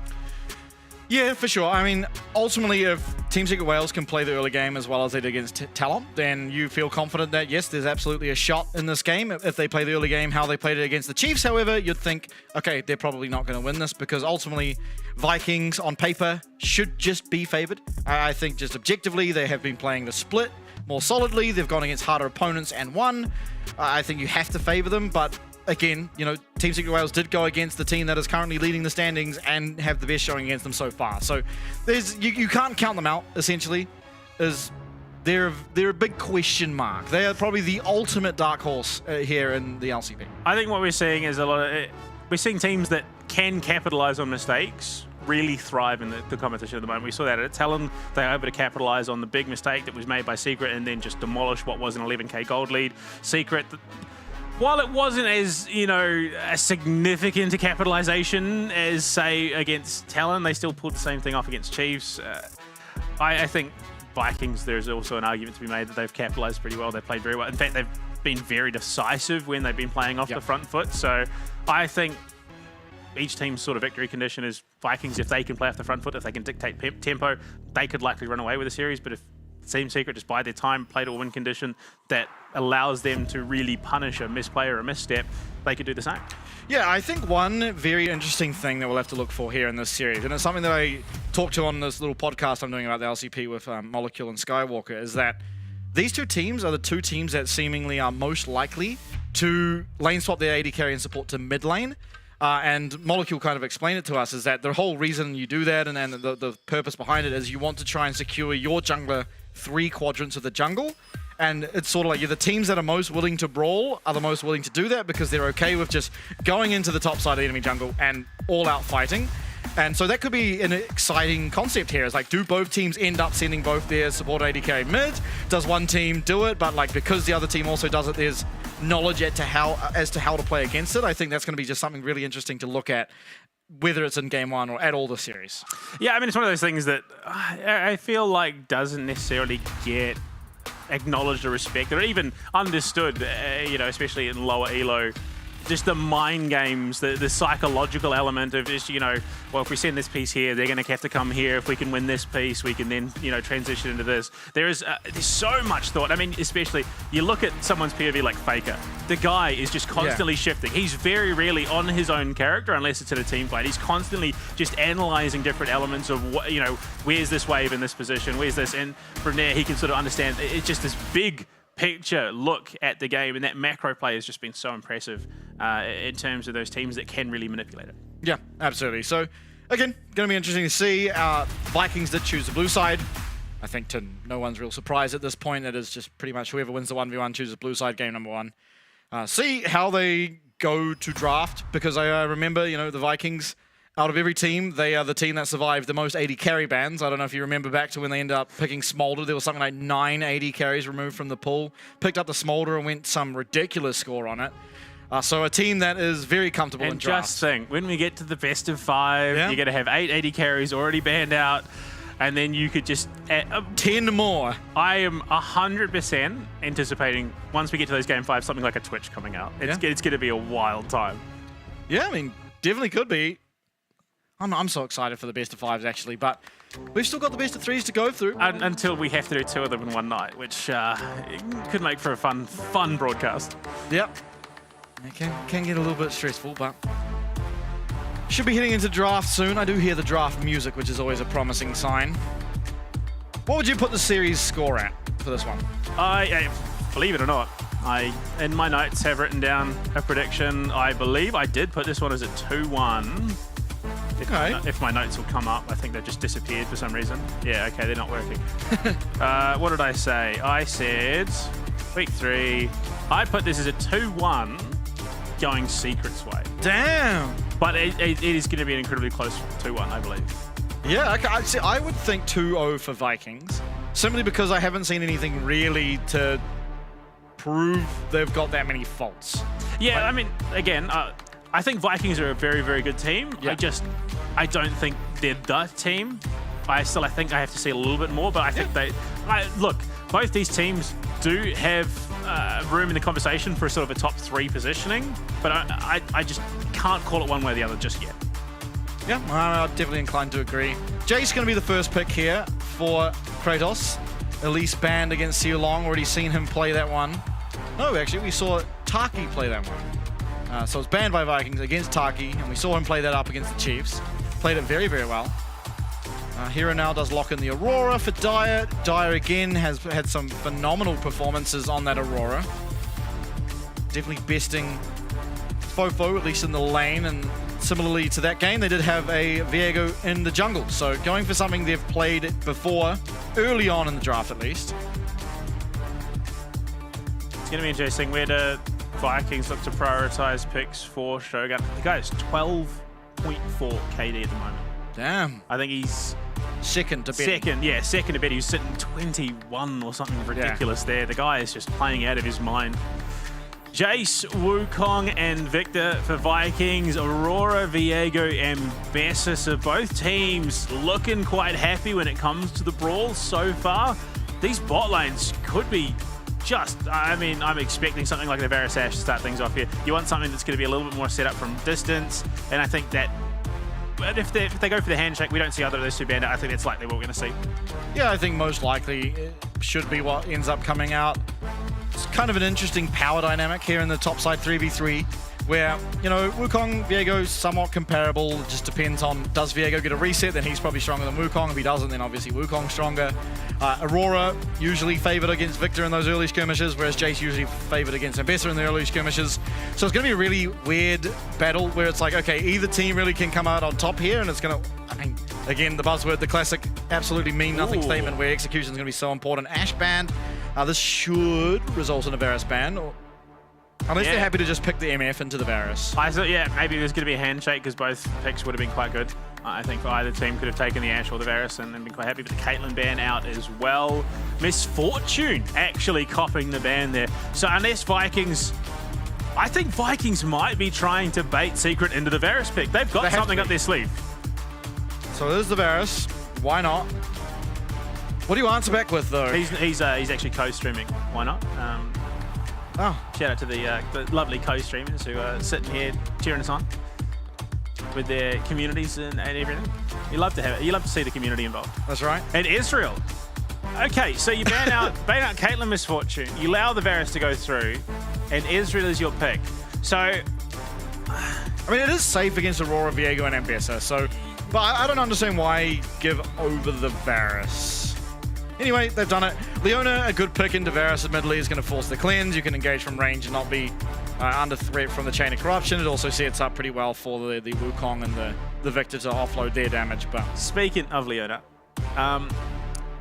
fun fact, Mel, when she comes into her play, her shield is very detrimental when Leona is on the board. So I'm excited to see that interaction if it does make it through. Varus, Nautilus, I think off the back of the draft, I'm a little bit more scared of the secret roster that we're coming through. There's a lot of just all-in brawl that is looking very scary. But on the whole, if Vikings can avoid an outright fight, they've got a great amount of poke, they've got a huge amount of turnaround. Yeah.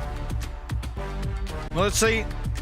Draft is now locked in. I think ultimately I don't really have a preference when it comes to the draft, and it is going to come down to how, I think particularly between these two teams, the early game is played. I think whatever team gets ahead early is most likely to steamroll over, which generally is the case in League of Legends in the history, but less so here in 2025 in the LCP at least. But yeah, I do believe out of these two teams, whatever team is winning those early skirmishes is much favored to just steamroll over the game, because so far from what we've seen between the two of them, they kind of like just snowballing their leads. You know, Team Secret Wales found themselves behind a couple times, found themselves ahead and weren't able to get it done. But I think generally what we've seen from them is if they're ahead, they are pretty dominant. If they're behind, they struggle a reasonable amount. Yeah, I mean, on the whole, just again, you've got Shogun, who's been playing out of his mind. Yeah, very similarly to Betty. I mean, again, hitting the double digits KD going into the halfway point of the tournament is very, very solid. Yeah, especially the current state of the game, which is not very forgiving to 80 carries at the moment. Yeah. So yeah, to be able to post those numbers, averaging great kills, just doing huge amounts of work. Yeah, I think there is a lot that could go very right for Vikings, but I still think that Secret have more to offer. Yeah, absolutely. It's going to be the lethality Varus this time, so not the on-hit like we saw from Doggo in our first series. Bold, I would like to say, to take the barrier here in this game. It isn't, you know, there's not the most amount of lockdown in the world, but one singular Chain of Corruption and all of a sudden you've lost your Israel. Obviously Shogun feeling confident enough to not get hit by that ability, and I think in general the Israel should. Problem would come, of course, if he does get Nautilus altered, and then you can't really do much about avoiding it. Well, what do you mean? You got your phase shift and then a flash as well. You just get even further away.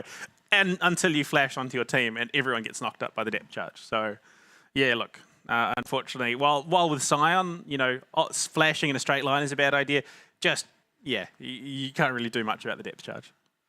Absolutely. Pause comes in. Hopefully, whatever issue is being experienced is dealt with fairly quickly, and we're able to get back into our second series of the night. Very excited. We've seen so far, we saw Vikings up against Garm, which was our only, I believe, the only Civil War we've had so far. And it was Vikings who eventually took that one out. So now I believe this will be our second one. And we do have, of course, Vikings up against Team Secret Wales.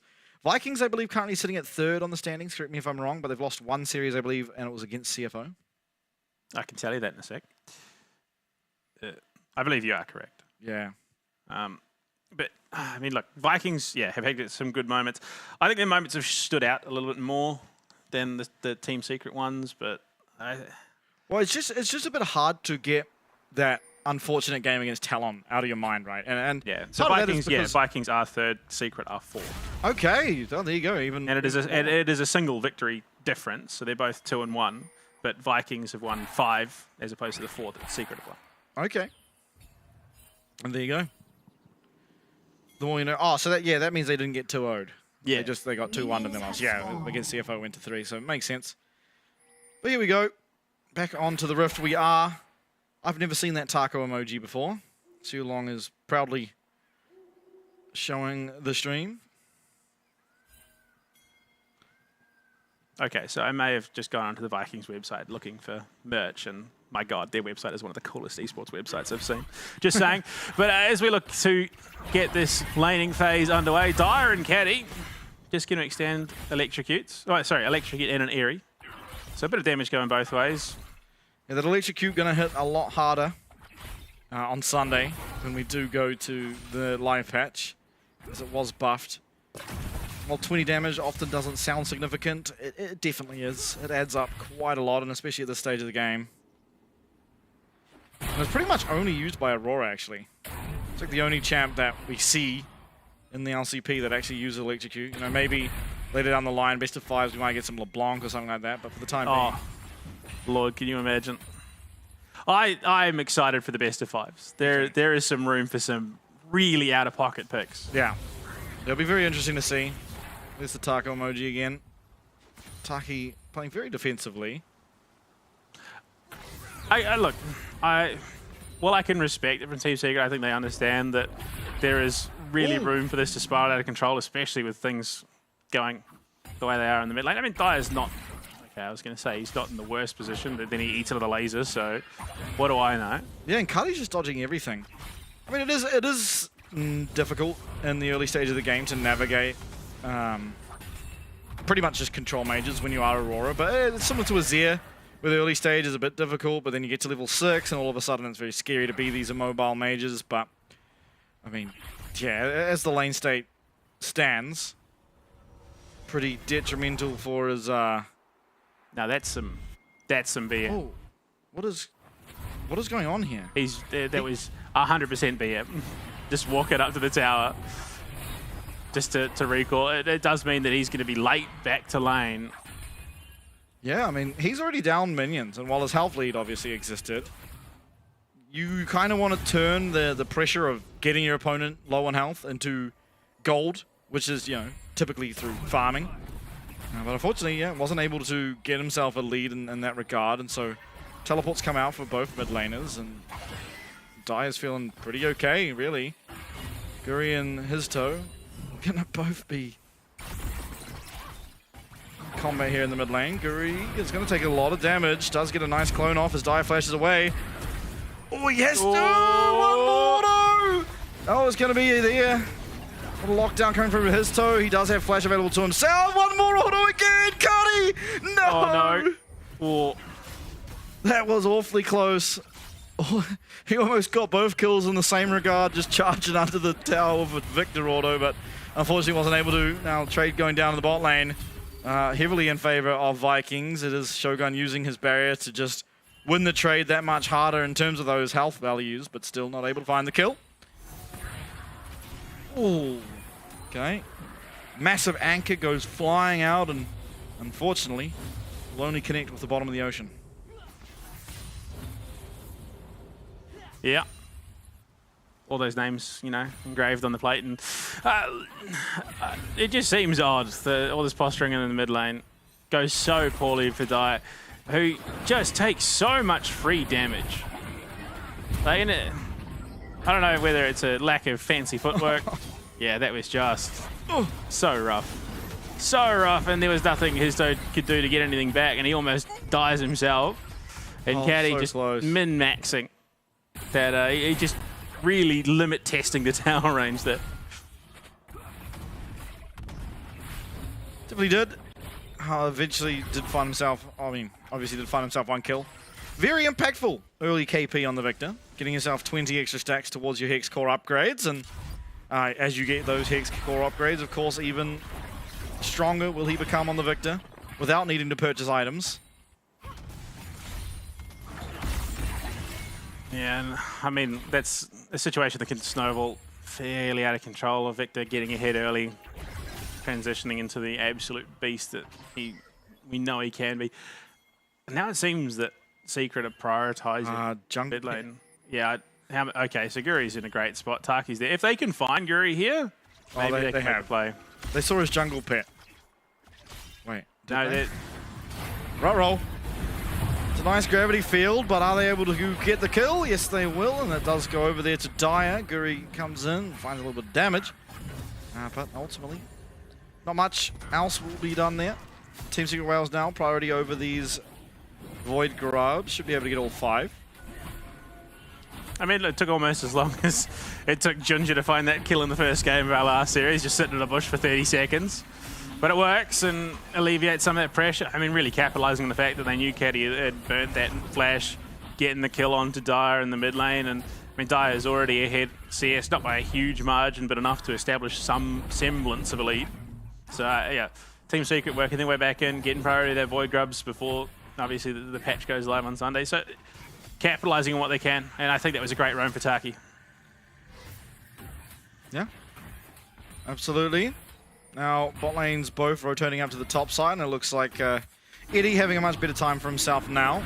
That he has some mana there with the tier, as well as a couple long swords versus the Ruby Crystal that Shogun does currently possess. Lethality Varus with the Arcane Comet typically will just have a little bit better of a time in lane.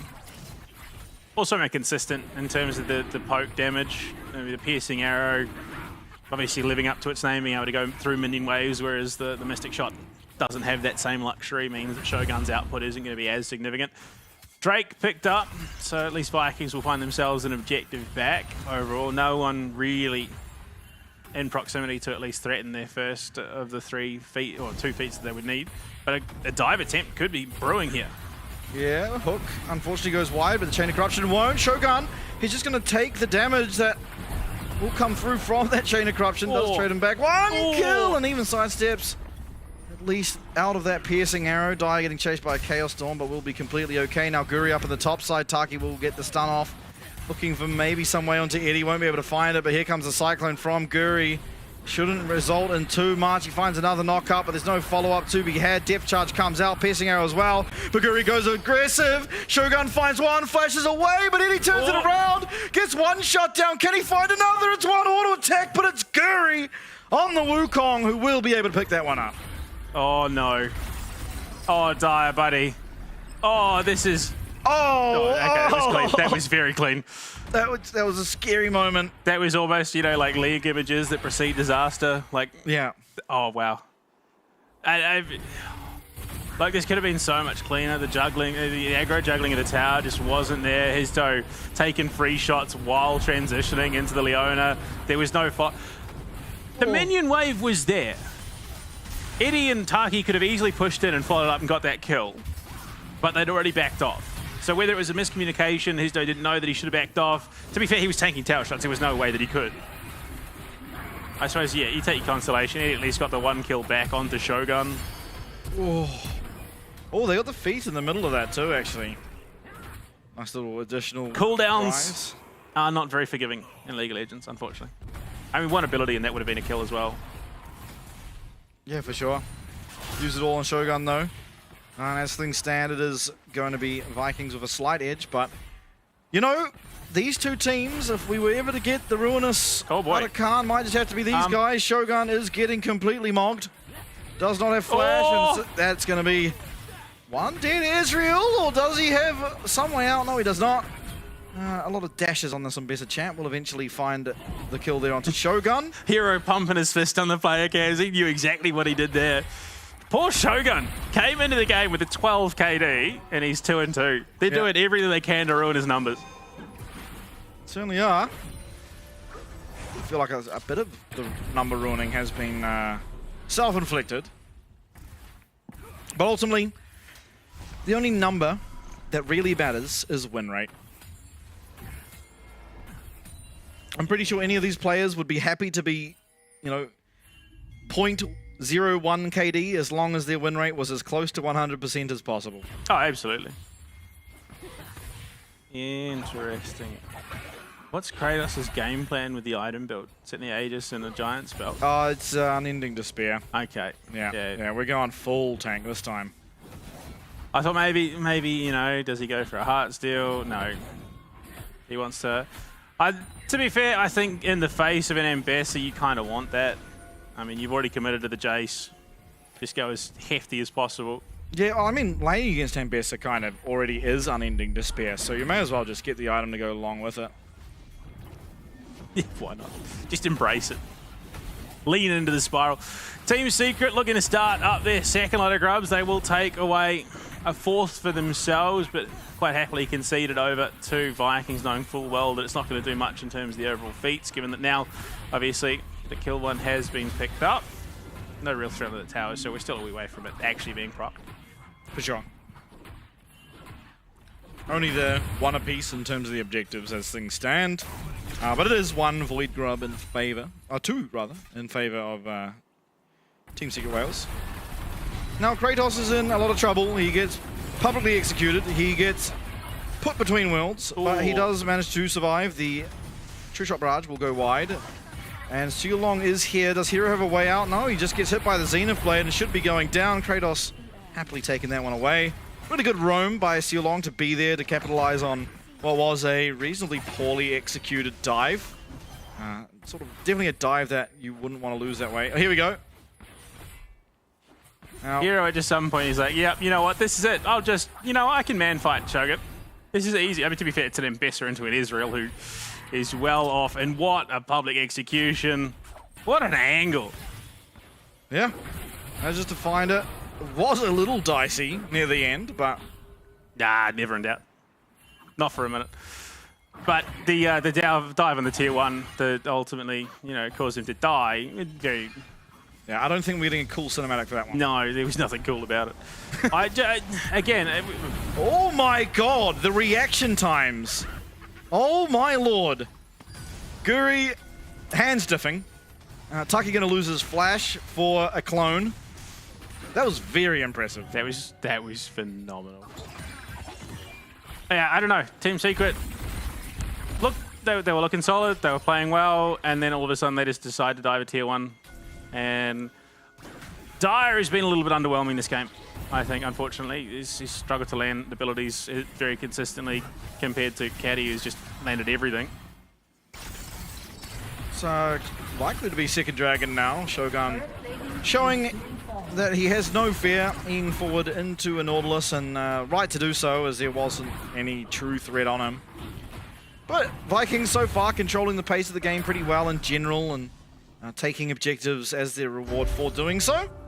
As well as Cody, honestly, yeah, he did go down once. It was a really nice... Oh my lord, that was scary.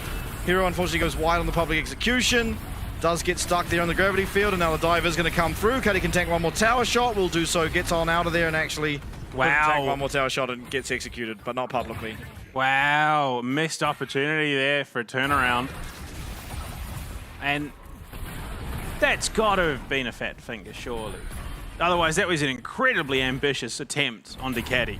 Yeah, I mean, I don't think it was a fat finger, but he eventually missed it. And also, I think even if he did land it, he wouldn't have found the kill and was also just going to die to Guri, who was already on that side of the map. So I think it was just a misread of the tempo on the map, and unfortunately, he does pay the price for it. Admittedly, you know, at least he didn't get the kill on Cuddy, but it does remove tempo for the side of Vikings, being that they can't not just push down the mid bot lane and you know, force out some missed CS for Hero. Nice dodge from Kratos, does get out of at least the hook, but will eventually go down nonetheless. Oh, okay, he does. Teleport in now from Cuddy. He doesn't have access to the Chaos Storm, and he's very, very close range to all of these high damage threats, as one reset could do in the entire plan from Vikings, but Histo instead is going to have to flash away, as Cuddy did do the same for the side of Vikings. Piercing arrow does connect, but not able to pierce just enough of that health. And ultimately, it is just a 1-for-1. A lot of commitment there onto Kratos once again. It gives Hero some breathing room, which I think he desperately needed, given that he's forced 2 plays and died twice off the back of it. He's going to get this tier 1 outer. I think that, yeah, I mean, it's exactly what you need for some opportunity.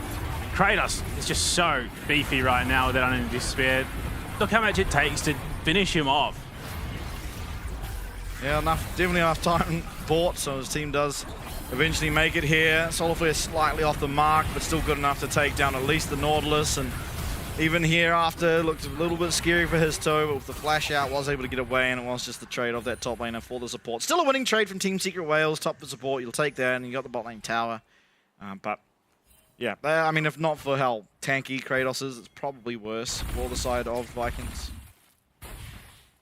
Yeah, look, to be fair, I think that's the right call for Kratos this game. It's just, I mean, you're open with the Jace pick, just commit heavily into the tank. Yeah. Hero just seems to be determined to fight. Yeah, it's, you know, fun to dash around and press buttons. Guri back here now, both junglers and top laners looking to duke it out. There's no one really that close by. Yeah, Seolong on the way down, but not going to be able to impact the play, and it is just a positive trade for Hero in terms of at least the HP. Dire is just really struggling right now. It just can't dodge anything. And it has chased him ever since the start of laning phase. I have to say, mid and bot bleeding for Secret negligibly, if I'm being honest, in terms of overall value. But a lead is a lead. You take it, you look to capitalize as best you can. And I think Eddie definitely has a lot of room to blow up this game. That lethality Varus has so much threat, so much poke. Cuddy doing a phenomenal job of spacing around Aurora's range. Just really showing the knowledge he has of the champion, of the matchup. Now, he is in a lot of trouble now, though, as space around the abilities all you want. You are going to get hit by that between worlds. He finds a lot of damage back, though, and in fact, almost gets the kill. Now, a fight down on the bottom side is, it looks like Guri's very, very low. Public execution comes through. The Cyclone is a good answer, and he's on 1 HP and does manage to get out for the time being. There's no real follow-up. With the death up in topside and a really nice ultimate from Hero, they are able to secure the Rift Herald Team Secret Whales. Now, where will they choose to use it? It's a possibility up in the top side with, you know, a missing member of the side of Vikings that you are able to just break open and at least one tower, maybe even look for a second. Well, I think themselves out of the top lane, so both top and bottom have been taken. I'm going to back off for the moment and save it. And yeah, look, it felt like it was a heavy overcommit, but look at that turnaround. Eddie keeps himself out of position. They dodge out of the solar flare. Hero comes in and perfect public execution. There was nowhere for Guri to go. They don't finish him off, but that is complete threat over onto the Rift Herald given back to Team Secret. They transition a kill onto Caddy into a big objective that now allows them to really threaten the map, especially given that the Drake was still a minute off at that point. It's now 10 seconds away. Artican, a minute 20. Team Secret have really taken a grip on this game. It's not a chokehold just yet, but it's a solid grip. Yeah, and I think ultimately Vikings not playing well around their power spikes. The Jace now is at a bit of a power spike. He did upgrade to the Fimbulwinter, but you still really need that Terror of the Goddess upgrade into the Mirror Mana for Shogun. You really want that second item in the Liandry's for your Victor. Not having those available is going to be detrimental if you look for another fight. And I think wisely now, not contesting this dragon, at least for the time being. Whether that stays the same, we'll have to see. But down to half HP and no one really headed towards the pit means, I think wisely Vikings realizing, you know what, we're at a bit of a trough. Let's just take the objective on top side, give them this dragon, and we can contest later on in the game. Yeah, Team Secret really just have been given a lot of priority now. They've taken a lot of priority, let's be honest, around these objectives. They've gotten some great macro. Hero knows full well that he can manhandle Kratos. Kratos does not want to borrow that, being the full tank Jace. He's looking to play more around the team fights. Again, Dire's still struggling to avoid a lot of this damage, but with Guri threatening, they could look to make a play here. Yeah, looking in for Dire. Does have the Between Worlds, going to use it to get himself out, but that is still a very good trade here for the side of Vikings. Just a free ult. And now they can walk back and start to do some more farming and just be pretty sure that there's going to be no real threat on them for the next 2 or so minutes. Voracious Artican again. Just can't have nice things here.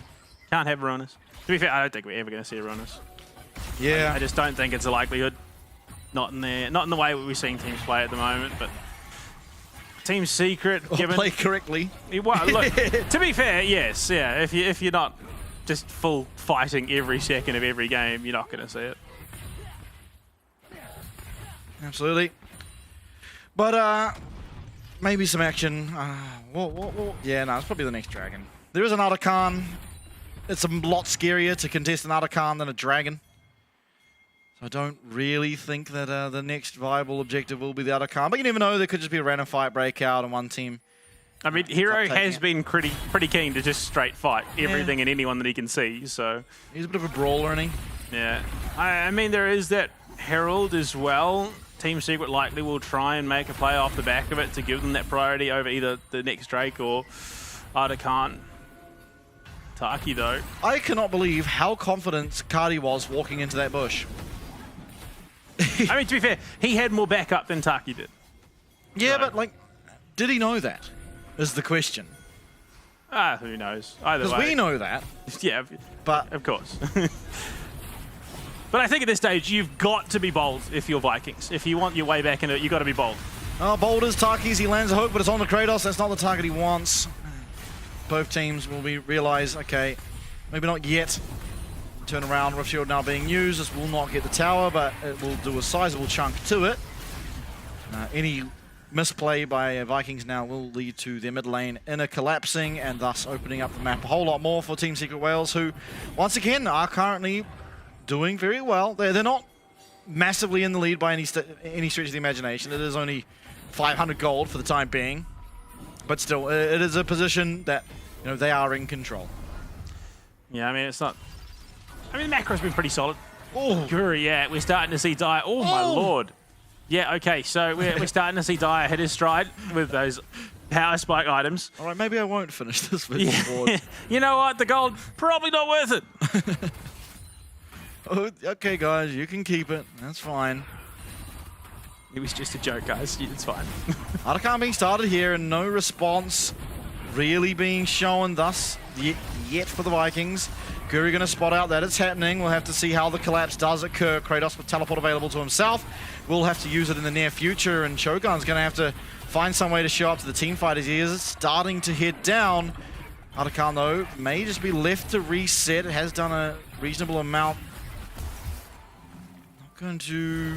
Not going to fully reset, though. That's rough. Oh, Dyer. Dyer's in a fantastic position. Taki flashes forward. He finds his way in. But is it perfect? It doesn't look like it, but just yet the Between Worlds does lock down a lot of members. But Histo goes down. Siu Long claiming the kill. It looked like the most perfect setup Team Secret Wales could dream of. And it's Vikings who come out on top. That's crazy. I need to... Okay. I was going to say, I need to watch that replay because, yeah, like you said, it looked like it was the perfect setup. I just think maybe Taki was off the mark with the CC. Here we go. So Taki flashes in. Who did he hit? Everything was on Siu Long. Oh, was it on Siu Long? Okay. Who naturally tanky is the Leona with that kit. And the return came out. Yeah. I think it was just the wrong person for Secret. Perfect person for Vikings. So, yeah, rough. Anyone else, that fight was over. Yeah. Yeah. Well, actually, no. Anyone else but the tank chase. So if it had landed on, you know, the Israel, I mean, even the Wukong probably a rough spot. So even then, okay, so now that I think about it, you had two decent targets. One of them was still in the bot side and the other one was in Israel. So realistically, that probably wasn't the engage. Yeah, I think the fight should have probably started off the back of Between Worlds, I think. It looked like, I mean, it just 100%. Yeah. There was no way that Vikings knew because of where Cutty was positioning. He was just walking up to the minion wave right in that Aurora's face. I think if the fight starts with Shogun, or rather Dyer going in and chunking out Shogun or chunking out Cutty, then it's a much better look because all of a sudden the side of Vikings become a lot more frantic. It's a lot easier for a Nautilus to find the angle on someone that is, I think realistically it was a timing issue. So if Taki hadn't committed onto just the clump, if they pivoted down, because you could see Vikings were already backing off as soon as Taki started walking up. If they'd pivoted down onto Cuddy, he was in a spot where he could have easily been isolated and finished off. But yeah, no, just unfortunately they were too keen to pull the trigger onto the big club of champions and thought they could have made something. But unfortunately, Siu Long on Leona, who just, you know, inbuilt tank steroids. I'm just psychoanalyzing here and looking at what is going on my screen. And it seems like, if I had to guess, we're having some complaint about something that happened in the game. So maybe there was something we didn't see that the players thought, you know, a bug of some sorts. They do happen every time from now and now. Well, from now and then, every now and then, rather. The English is so difficult. One of the commentary statements of all time. Yeah. Yeah.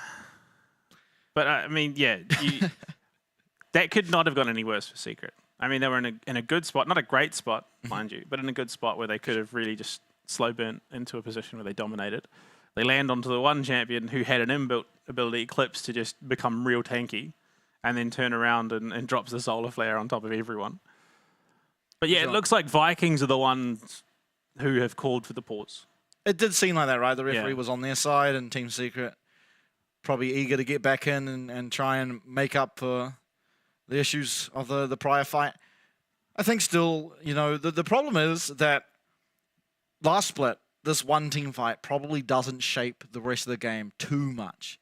But this split, it led to an Arakan, which now leads to an almost guaranteed future objective, even two sometimes, which then does very, very much shape the entire game. Yeah, I mean, we've seen this interesting trend where I don't necessarily believe it's something that we've seen in the past, where you can sort of tie this one direct moment into sort of every subsequent major event for a victory. Whereas in the past, there has still been that room for a comeback. And while there is still room in this, current state of the game, it feels like that window is much smaller than it has been in the past. Yeah, for sure. You have to be much more eager with getting back in, much more hungry now. I think it's very, very easy to get run over now more so than ever, other than the Baron factor that it is a bit later, which gives you a little bit more time in general to kind of scale up and get to those item thresholds.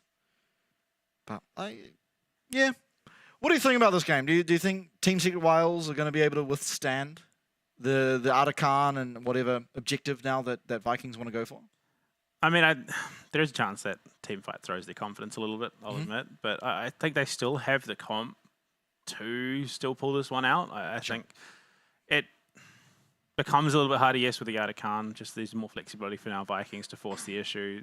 They can look to use the recall, I suppose, the Artican to crack a tower or just, take some macro control. I think timing-wise, we were just a bit too far off the Baron for it to overlap. I think it would, if it is there, it's a very, very tight window of turnaround. Yeah. I think it will be close. I think you're talking seconds of overlap. Yeah. So I don't think it's good. Unless you start a fight just before it ends and then, while they're respawning startup. Well, that's the thing. That's what you get to do, is you don't actually have to do it when the Baron is alive. The problem if is, it's close though, enough. Neither team has a fast Baron. It's not an on-hit Varus who is just going to shred it. You've got an Ezreal on the other side. It's a really slow Baron. Yeah, both teams have a sucky Baron. It is not great for objectives. Well, Victor has Liandry, so I think Vikings have a better Baron than that of Team Secret Wales. The least bad Baron. Yeah, I mean it's reasonably okay. Israel's not the worst, and like Israel's not on-hit Varus or Vayne or something like that, but Israel still does a reasonable amount of damage to the Baron, and Victor does as well. But yeah, I mean, there's no hyper carry, AD carry, so you don't really shred through it that fast.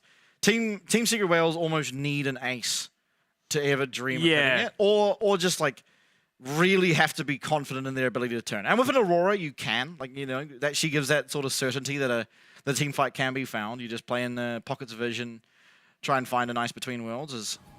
We're back in. We're so back. Okay, there is a crossover. About a minute.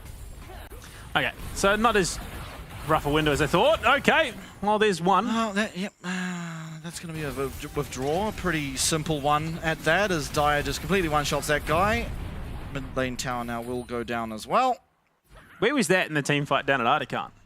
I mean, to be fair, yes, at that point, Caddy had a full health bar, but I mean, if they'd found that kill on the Caddy, I think that would have been a much easier time. They could have mopped it up from there, but we can theorize all we want at this stage. It doesn't matter anymore. Minute to go for Baron, 20 seconds for the Mountain Drake. I just had a thought. I'm echo-ulting back to a conversation long gone. This is about the piercing arrow again. Yeah. Can you imagine how silly it would look if piercing arrow did just hit a minion and it was gone? Just like Israel Q. It would look, you've charged up this massive arrow, it just hits a minion and goes, it's just done. Yeah, that would be very demoralizing, I think. I think it would also drastically reduce Varus's pick rate, because he does, I mean, regardless of which build you go, he's got fairly decent wave clear between the QE combo. Yeah. The Vikings are going to take this Mountain Drake, I mean, arguably for free. It looks like the priority for Secret is that top inner, but I don't know if they have necessarily the threat to take it. And that will put Vikings on salt point as well. Very scared for Cardi. He's walking up. Tucky's going to find him. The between worlds. He flashes away, but Sulong is here. They're going to get the flash out of Dyer as well. A substantial cooldown used for both these mid laners. Probably more important for Victor, being that he doesn't have any inbuilt mobility outside of a speed up, I suppose. The one champion, though, with a bounty on Secret is, of course, Dyer. Another tower goes down. Vikings really just slowly ramping up their threat on this map. Hero, Shojins, and Eclipse. I don't know if, I don't really think that there is much threat onto Kratos, who is just a very beefy boy at this stage. For sure. My lord, look at that. It's what we call a roller coaster. Heart rate monitor. Yeah, I could imagine the coach's probably heart rate monitor's looking a little bit like that for Team Secret at least. Because, I mean, look, let's be honest, I think the opportunities were there for Secret to have had a solid chokehold on this game, but Vikings, a team that have capitalized incredibly well. Yeah, I honestly, I think both teams are playing pretty okay, or like pretty well. It's like, you know, one mistake capitalized hard on by Vikings, where most teams in the league probably can't capitalize, you know, on one team fight that well, and now we find ourselves at this position. But Team Secret Wales, you know, despite that, they've only had a 500 goal deficit, which is where we found ourselves just inverted before that one mistake. And I think, you know, Team Secret Wales, they have what it takes to bring it back. They have the tools. Varus is still going to be hitting like a truck. Dyer especially, who is now approaching a third item, will be hitting very, very hard as he finds himself 1.1k gold ahead of his laning opponent here in Kadi. Yeah, I mean, the gold disparity is not a significant one, if I'm being perfectly honest. You look at it's, what, 700 gold, give or take? At worst, it's 700 gold, which, I mean, at this stage of the game is negligible. We're getting towards those big items. I think maybe it's one item or another finished before their opponent, given that the largest lead outside of that mid lane one is 800 gold in favor of Kratos. Yeah, and I think it's always important to contextualize the gold lead, right? Where, yes, Vikings are ahead in gold, but the gold is, like, you feel like Team Secret Wales are actually ahead because the gold is in a more impactful spot. It's in their mid laner, whereas on the opposing side, it's a Wukong with, you know, a component more than a Viego. It's on a Jace with a component more than a Bessa.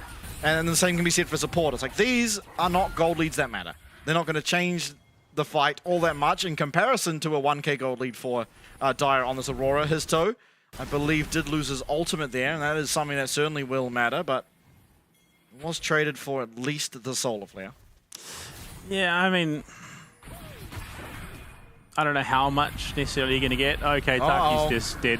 Yeah, he's going to take a lot of damage. One more laser, the burn, and there it is. Cardi will pick himself up that kill there, thanks to Leandres and thanks to the Black Fire Torch as Hero teleports in, and Hero gets sent crying back to his fountain. Vikings now going to be able to start up this Baron. They're going to be able to teleport their mid laner back in here, full on HP, no ultimate available for his toe. It's going to be a nightmare for him to get into this pit if he even bothers to try. Come on, Eddie. This is the moment you've been waiting for. This is the snipe, the piercing arrow. No, he's just too gone. Again, I'm in a situation where realistically all you would have lost is Taki, which is not the end of the world by any stretch of the imagination. For some reason, Hero felt it was needed to commit to the teleport there when, I mean, you... Obviously, I guess we just thought we were going to obviously, they felt there was more collapse potential. Oh. Yeah, and then just laser focused on Ducati. I mean, he's dead either way, and he didn't have vision, so he just sent it, trying to hope that he lands it. Which is... I don't know. Into the Ezreal owner, if he'd pivoted back towards his own jungle, there was support coming. So I don't know. I'm not going to say it was guaranteed that he would have survived if he'd run back to his team, but yeah, I don't think he will. This Ezreal is very strong. He had 3 items at that stage. I think he does go down, but regardless, he goes down either way. Oh my lord! That Solar Flare did go wide, for anyone wondering. But complete control over this bot side quadrant for Vikings. It is the Dragon Soul spawning in 20 seconds, and no real way to get into the pit. Now they are missing a Leona ult. I mean, it's halfway back to being up anyway, so I don't think it's so much of a muchness if they drag this out a little bit longer. It's going to be up and available in a matter of seconds, honestly. Team Secret Wales do have the tools to get in there. Taki unfortunately connecting with the wall, but the public execution does connect on the Cardi. There is the Zhonya's coming out. They're looking for Dyer. They are going to find him. They're going to force out that between worlds. It is traded back though as Taki finds his way in. Both mid laners going down. Sealong will take out the support, and Shogun, if he gets one more E up, will be able to get the kill. And there it is, the Essence Flux. And the Arcane Shift do confirm himself another kill. Kratos going to feel completely fine here. It is the cleanse coming out of Eddie, and a bit of damage coming back, but just not got the DPS there on this Lethality Varus. It's now Vikings with the Dragon Soul and all the chips here to win this hand of poker. We've seen this consistently throughout the LCP. Teams that are behind for some reason feel the need to force the issue in unfavorable positions. Yeah. I think, honestly, if Secret had held out maybe 10 seconds longer, they would have been fighting that under their own tower, which I mean is a huge asset in that situation.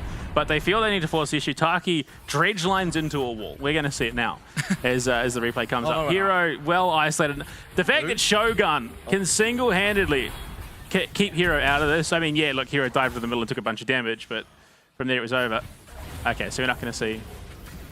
Okay, we're going to save Taki's dignity and not show the dredge line just into a wall. It's fine. Yeah. Observer's out here, you know, repping the supports, man.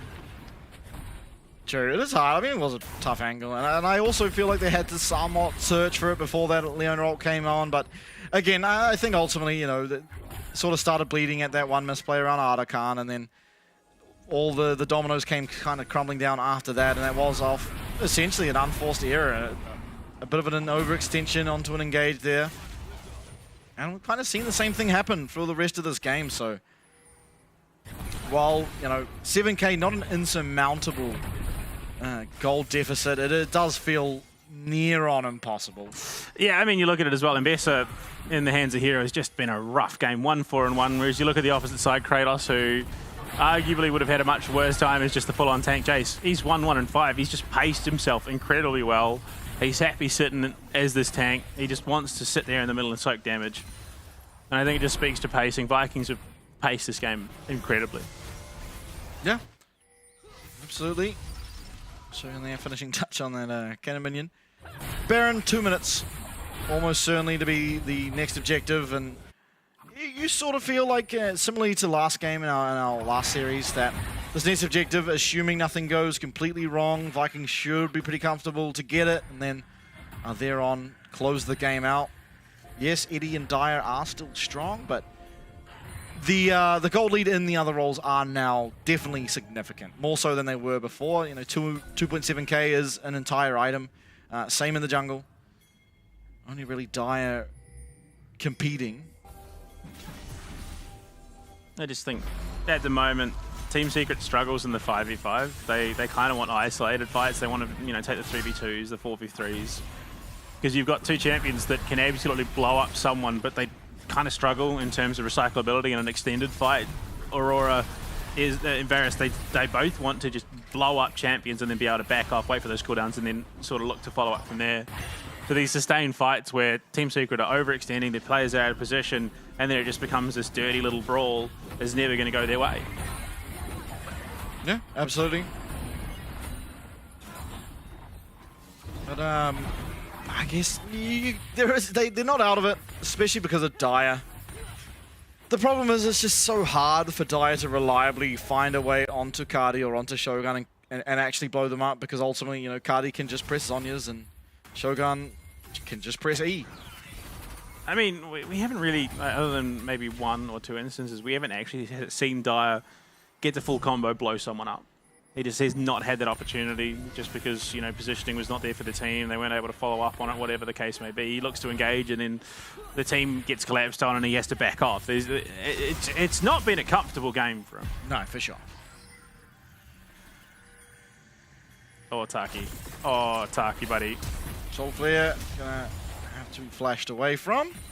Still, an important cooldown down for both of these supports. One, a considerably shorter cooldown than the other, as Baron looks to be the objective here. No flash on Taki. Combat advantage in terms of, you know, abilities is actually in favor of Team Secret Wales right now, because the ultimate, while the flash, I mean, while the other ultimate's down, it is going to favor you. Public Execution lands, but it's on to Kratos, and Cardi feels completely untouched. Shogun now trying to find the damage. The hook will land, but he's going to get absolutely one shot. Piercing arrow, not going to do any considerable damage at all, and Kratos is completely 1v2ing. On the top side as well, we see it there in the kill feed. Guri did manage to pick himself up. That solo kill onto Dyer. The one hope that Team Secret Wales have, taken out by a jungler alone, and unfortunately not going to connect there onto Hero, but Vikings should now be able to get this game across the line and take game number 1. Can I just speak to how disgustingly busted that fight was for Vikings? So Guri 1v1's Dyer. You then have Kratos 1v2ing, enabling the other 3 members of the team to take the 3v2. Like, that is just brutal in terms, yeah, I mean, Guri on the back line has Dyer dead to rights. As an Aurora, everything's used defensively, just demolished. And look, by the end of it, it wasn't really even that close.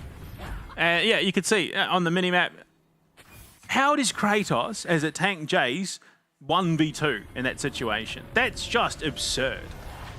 That Blue Panda. That's why Not tank for long. Jace is Not getting for long. nerfed. Yeah, that's why we're putting a stop to it. But I mean, his toe and Hero, Ambessa and Viego felt like they could do nothing against a tank Jace. I mean, that's just obscene. Yeah, I mean, admittedly, not built for it. Neither of them really.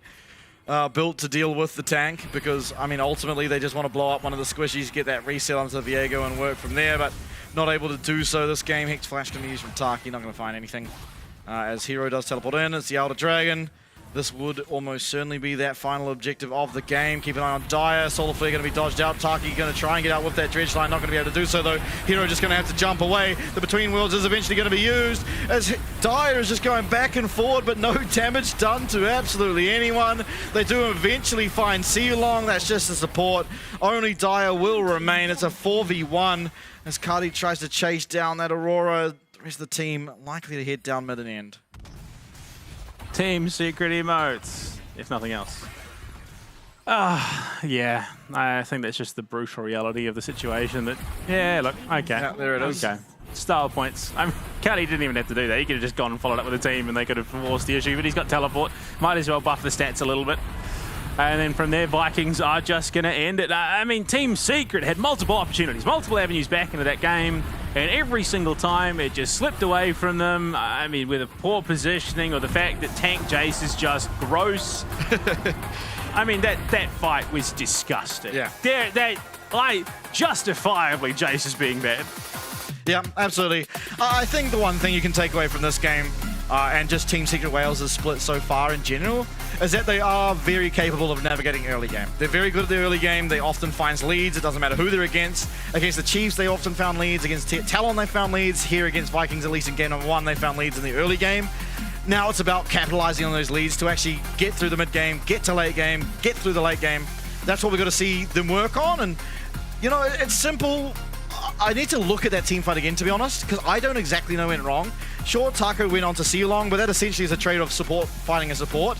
Dire felt to me like he was in a position to win that team fight.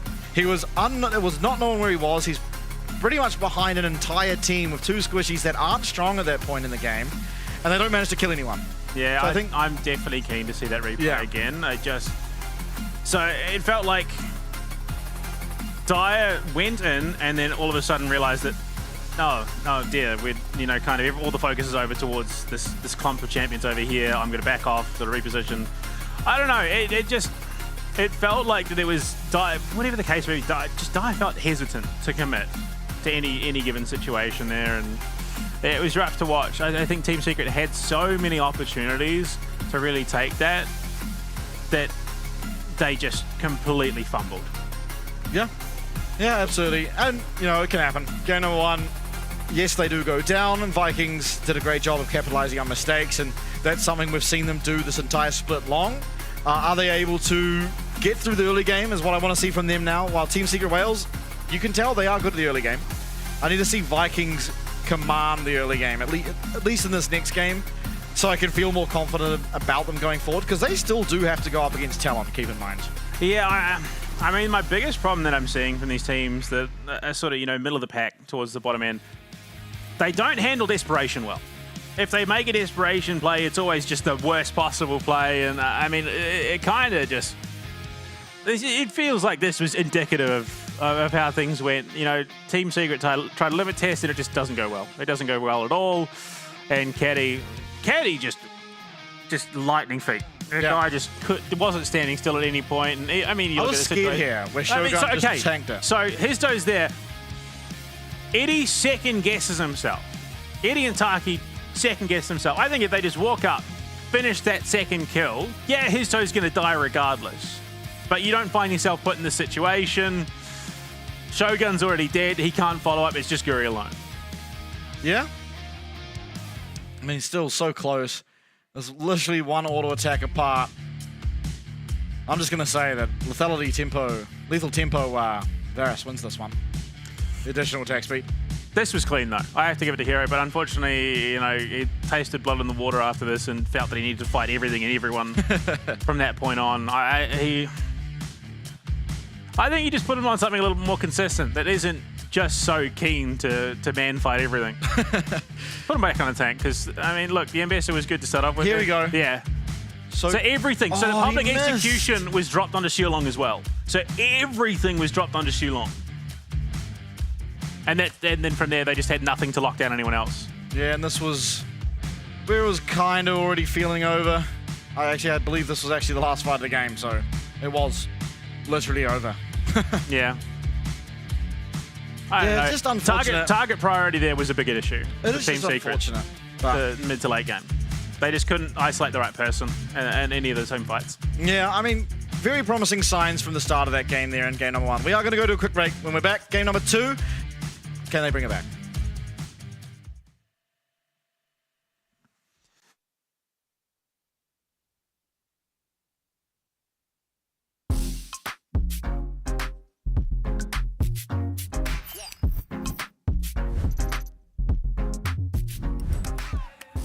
Với cái giải LCP thì thật sự rất là mới với mình. Tại trước giờ mình thi đấu ở VCS thôi.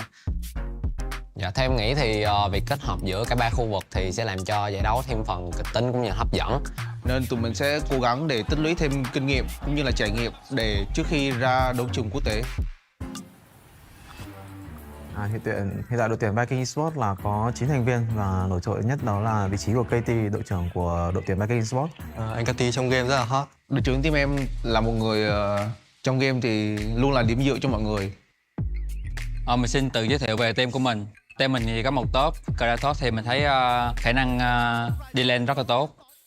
Team mình có hai vị trí rừng. San thì là tài năng trẻ thì cần phải học hỏi nhiều thêm.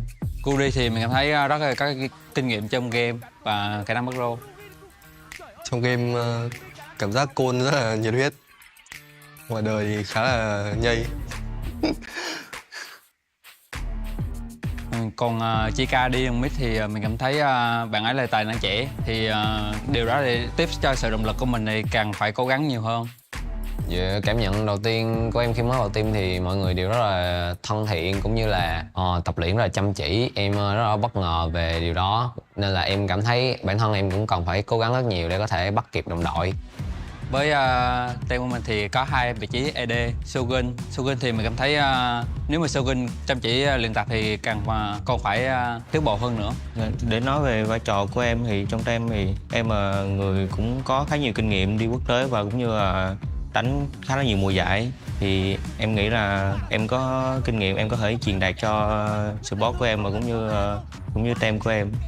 Cuộc style thì mình cảm thấy với những cái thứ mà ở trong game thì mình thấy rất là ok, còn chỉ có những cái tính thì mình nghĩ style suy nghĩ về điều đó thì còn phải tiến bộ hơn nữa. Còn hai support thì Siêu Long thì mình thấy khả năng chơi game thì mình thấy kỹ năng cao, còn hiểu biết về game thì mình thấy anh Di sẽ chỉ cho Siêu Long những vấn đề đó thì càng tỏa sáng hơn nữa. Còn Sword Art hả? Thì với kỳ vọng của mình thì khi mà được đánh cùng với Sword Art thì em nghĩ là một người có khá nhiều kinh nghiệm và cũng như là từng đi quốc tế nhiều và từng áo quân chung kết thế giới, và em nghĩ là em rất là mong được Sword Art chỉ dạy. Em cảm thấy rất là vinh dự khi mà team em được đại diện cho khu vực VCS tham dự LCP. Tại mình biết khi đi qua Đài Bắc thì tụi mình phải cần tập luyện rất là nhiều, vì ở đây là không phải khu vực VCS mà tụi mình đại diện cho khu vực VCS và fan của VCS luôn. Em nghĩ là trách nhiệm của các đội VCS ở LCP rất là lớn.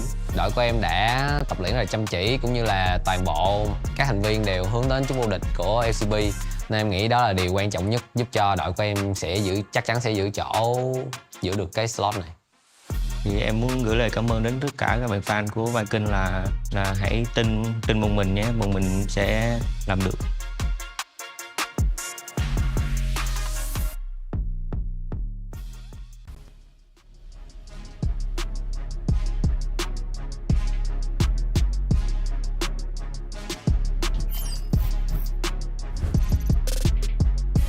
Em cảm thấy rất là hãnh diện và tự hào khi mình là một trong những người Việt Nam có cơ hội cọ xát ở giải đấu LCP lần này. Đây là một cơ hội tốt để em gặp những tuyển thủ giỏi ở những khu vực lớn.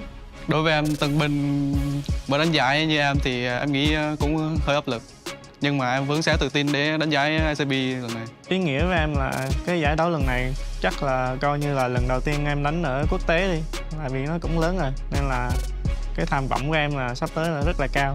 Tham vọng kiểu tham vọng thi đấu với tham vọng thành tích các thứ này nọ hơn. Hiện tại team em đang có 7 thành viên và anh Taki là đội trưởng. Và trong game thì Taki cũng làm rất là tốt vai trò đội trưởng của mình khi mà dẫn dắt được những người trẻ hơn mình làm tốt vai trò đó. Cá nhân em thấy một điểm khá là riêng biệt là em có thể tự tin đánh với bất kỳ mọi AD nào và em cũng có thể tạo ra được sự tự tin cho mọi người với cái vị trí của mình. SD thì là khác với Taki một xíu. Thì em cảm thấy anh ấy rất là trầm tính, ít nói và cũng rất là hòa đồng luôn. Em nghĩ là lần chơi lại này thử thách lớn nhất là bản thân em. Còn những đội khác thì em nghĩ là em với mọi người có thể làm được, là lo chính bản thân mình với đội trước là được, không quan ngại những đội khác. Tại vì vừa rồi em nghỉ một thời gian ấy nên là em hơi dè chừng một xíu về bản thân em. Còn người đi rừng, mình có tới 2 người đi rừng thì mình sẽ nói Hito trước. Em nghĩ là em cần thay đổi nhiều thứ hơn, kiểu nói nhiều hơn cho đồng đội mình hiểu mình hơn. Còn người đi rừng còn lại là Gcom. Thì anh ấy lúc nào cũng là cười vui vui, nói tạo không khí. Thì em nghĩ là với em là người chơi trẻ nên là em nghĩ em có kỹ năng để em đọ với các bạn đó. Mình cũng có 2 người chơi đường trên, thì một bạn là Hero 02 thì bạn ấy cũng đã thi đấu ở Viset cũng khá là lâu rồi, cũng là một người chơi về dạng có kinh nghiệm rồi.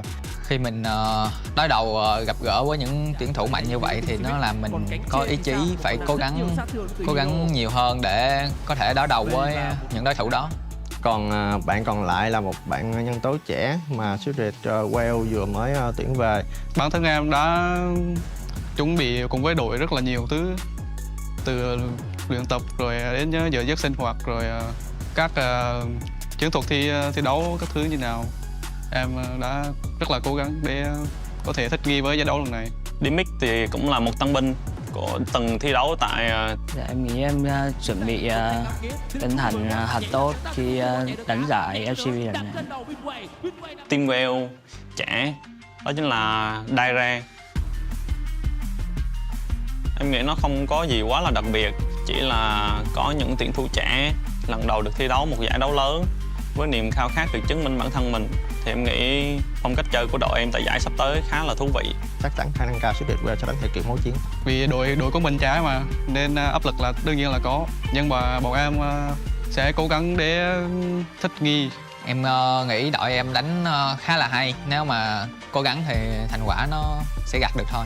Em mong chờ em và cả đội cùng nhau vô địch giải LCP lần này.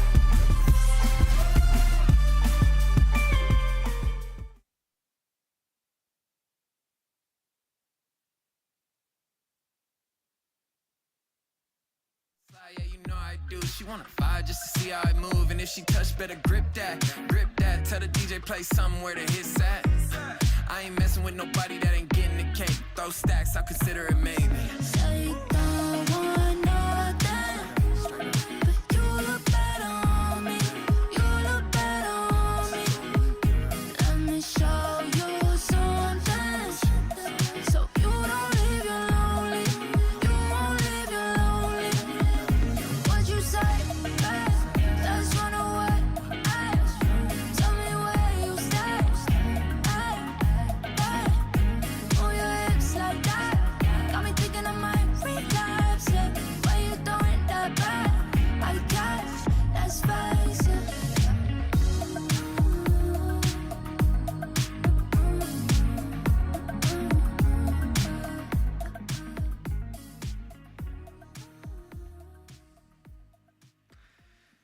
Welcome back, everybody.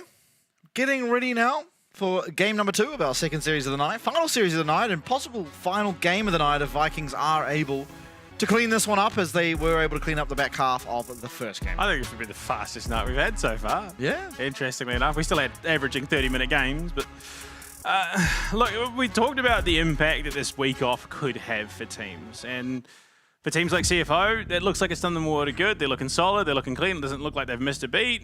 For teams like Team Secret, it feels like they're coming into this a bit antsy, but, you know, can't sit still. They need to make something happen. They force the issue. I would compare that, though, to before the break. It feels like they kind of start off how they left off in many ways, where, you know, games did almost feel a little bit coin-tossy a lot of the time, where they would make some amazing plays and then they'll make a play that was not so amazing and sort of hand back some of the lead they'd gained. And that's sort of been the story of their split so far. I don't know, it definitely felt like they were a bit more antsy today, especially Hero just forcing the issue repeatedly in that game when he really didn't need to. I mean, we saw him, they dive the tier 1 bot lane, he dies. He then comes back to the bot lane and dies again. Look, luckily he can't play the Ambassador again, so it put him something on a little bit more, you know, slower pace, on a tank where he can just sit there and soak damage, where he's not trying to force the issue repeatedly. Maybe they find a bit more success. Secret did shine through with those moments of brilliance that we've seen in the past. Great macro play, great controlling of tempo, and then for some reason they just felt like they had to fight. Yeah. I think also some mis-executions on fights. Ultimately, you know, Dire was far and beyond the strongest champion on the Rift for the majority of that. We saw the one crucial team fight where a lot of abilities admittedly was used on Sealong. He also went in, looked for a one-shot on Cardi, unfortunately missed his abilities, and then kind of ran out of steam. And when you have the most gold in the game and you've missed all of your damage, that kind of leads to, okay, now what are we supposed to do? If he did find the abilities on to Cardi in that instance, they may have got the kill, and then that looks a whole lot different. So, you know, coming back in, again, similar to game number 1, you're in game 1, series number 1, you're in game 1, there can be some jitters. Get over that now and start looking a little bit stronger. The mechanics clean it up a little bit, and I think we have a whole different game in our hands. And you can tell that these teams aren't super far separated, but there is just a degree of... One is definitely more refined than the other. Yes. And that is, of course, Vikings, there is no doubt now. I did call it a 2-1. I'm feeling a lot less confident in that call. I'm definitely now leaning more towards a 2-0 in favor of Vikings. That's what I called. Secret just looking too disjointed.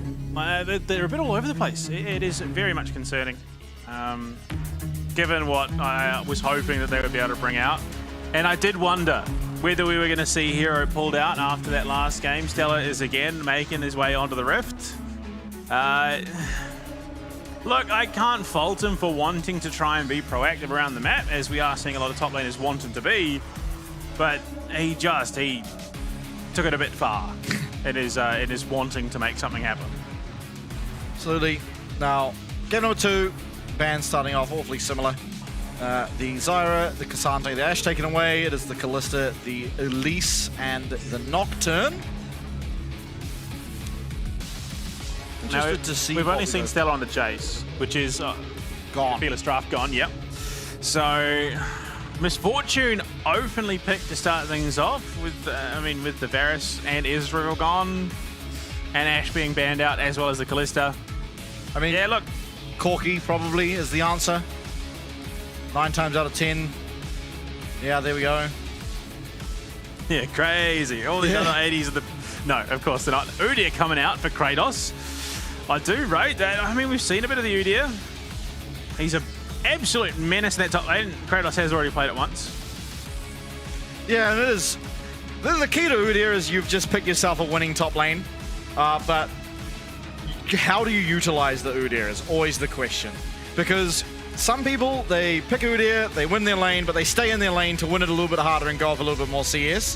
Where I think the more refined Udyrs, Arja specifically is who I think of when I think of this, leave the lane immediately. They push it in, they get themselves, they chunk out their top lane opponent and then run straight into the enemy jungle and start getting their jungler ahead. And I think that is the correct way to play Udyr, to find angles to allow your team to get ahead rather than yourself, because eventually you're always going to do the same job regardless. He sort of feels, to quote the master of that sort of playstyle, Diana coming out. Interesting. Very excited to see that. Boss, his entire shtick is about creating pressure around the map, whether that's him proxying and drawing all the attention to himself, or creating these openings for his team. That's exactly what he does, and that's what an Udyr should always do. He creates that pressure on that because he is so mobile, because he's so great at clearing those waves and pressuring objectives. That is entirely what he's meant to do. And Diana coming in. What are you making of it? Yeah, I mean, this opens up the potential of a Yasuo, because Diana Yasuo is generally the combination you see if you see a Diana. Assuming it does go into the jungle, I guess theoretically could go mid.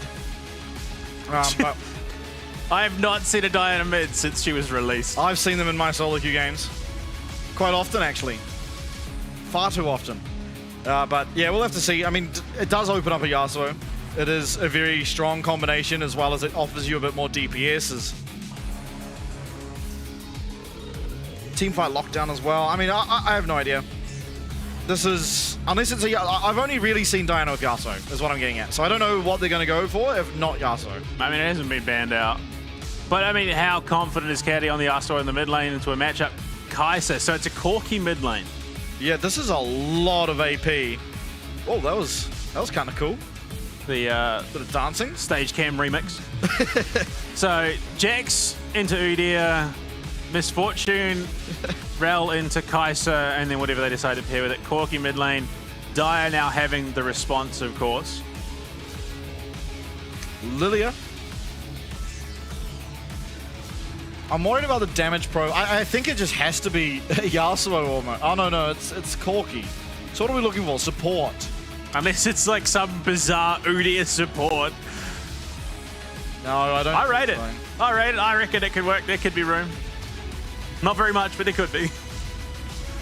Tristana. Okay, to answer the call. So we're seeing 480 carries picked up. 2 are already taken out. Oh, Pyke, Kai'Sa. My God.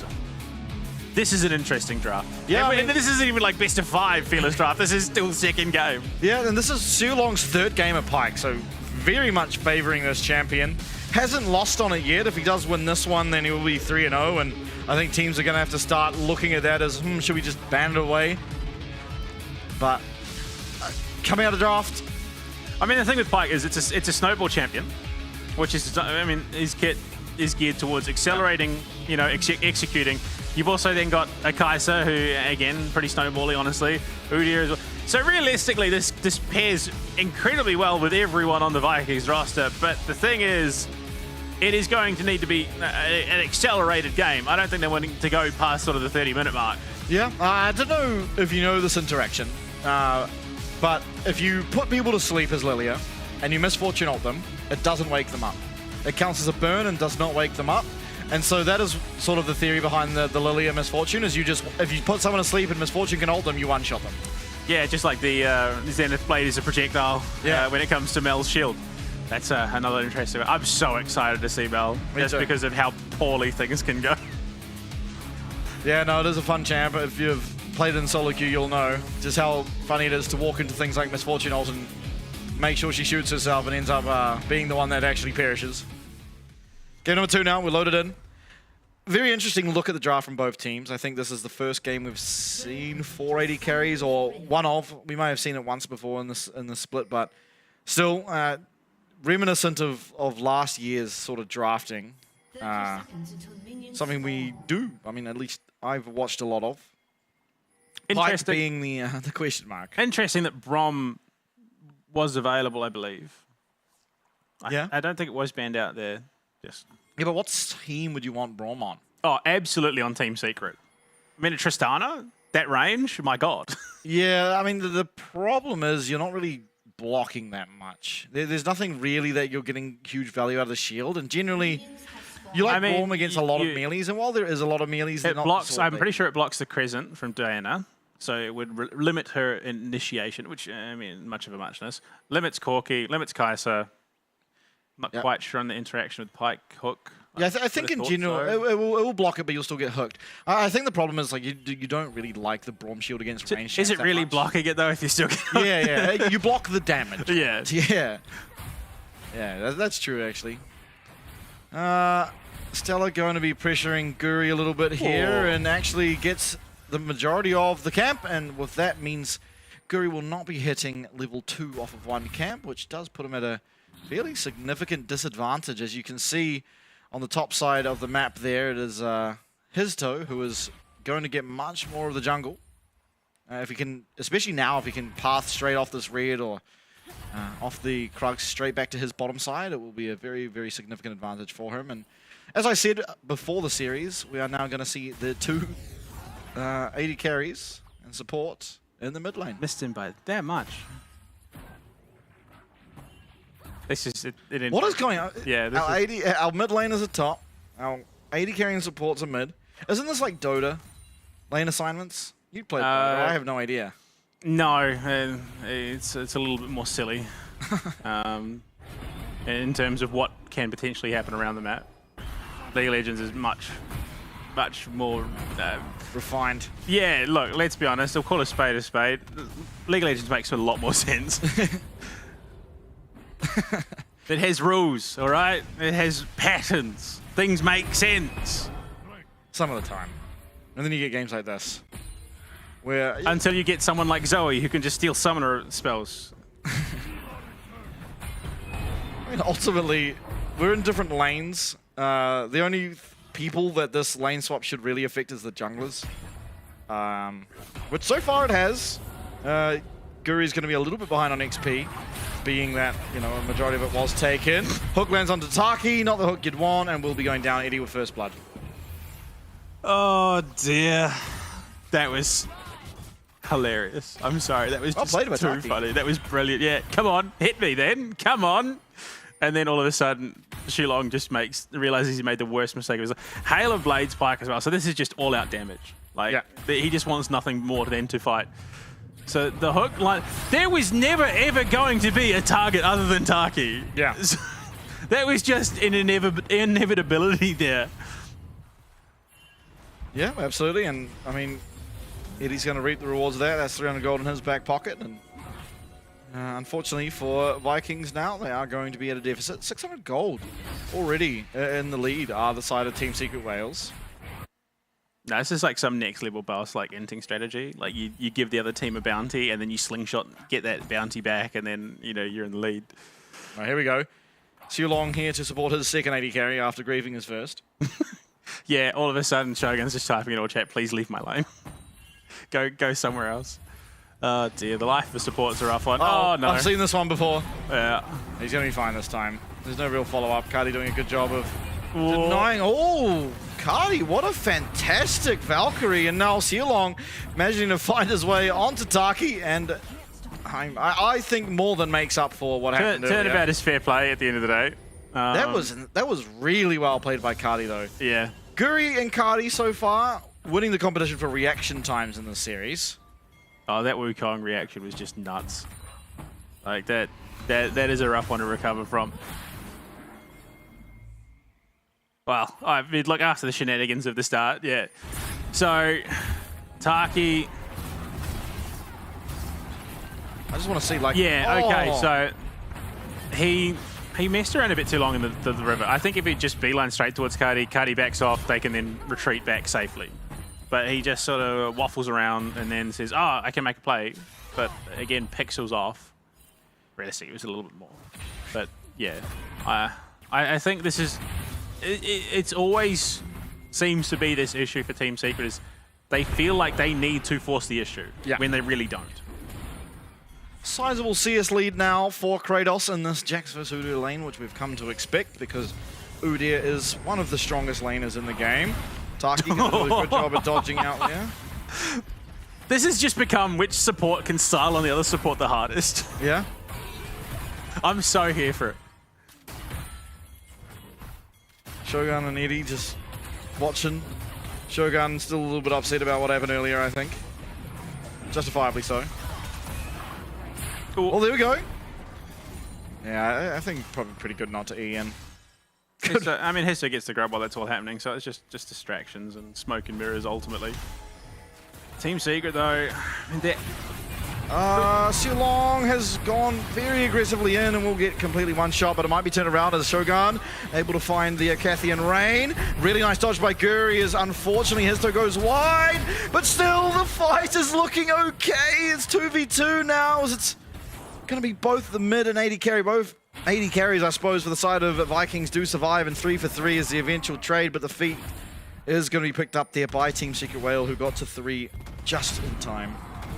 This game is just chaos. Yep. It is just absurdity upon absurdity. And Cardi and Eddie, the big winners of the chaos, however. yeah.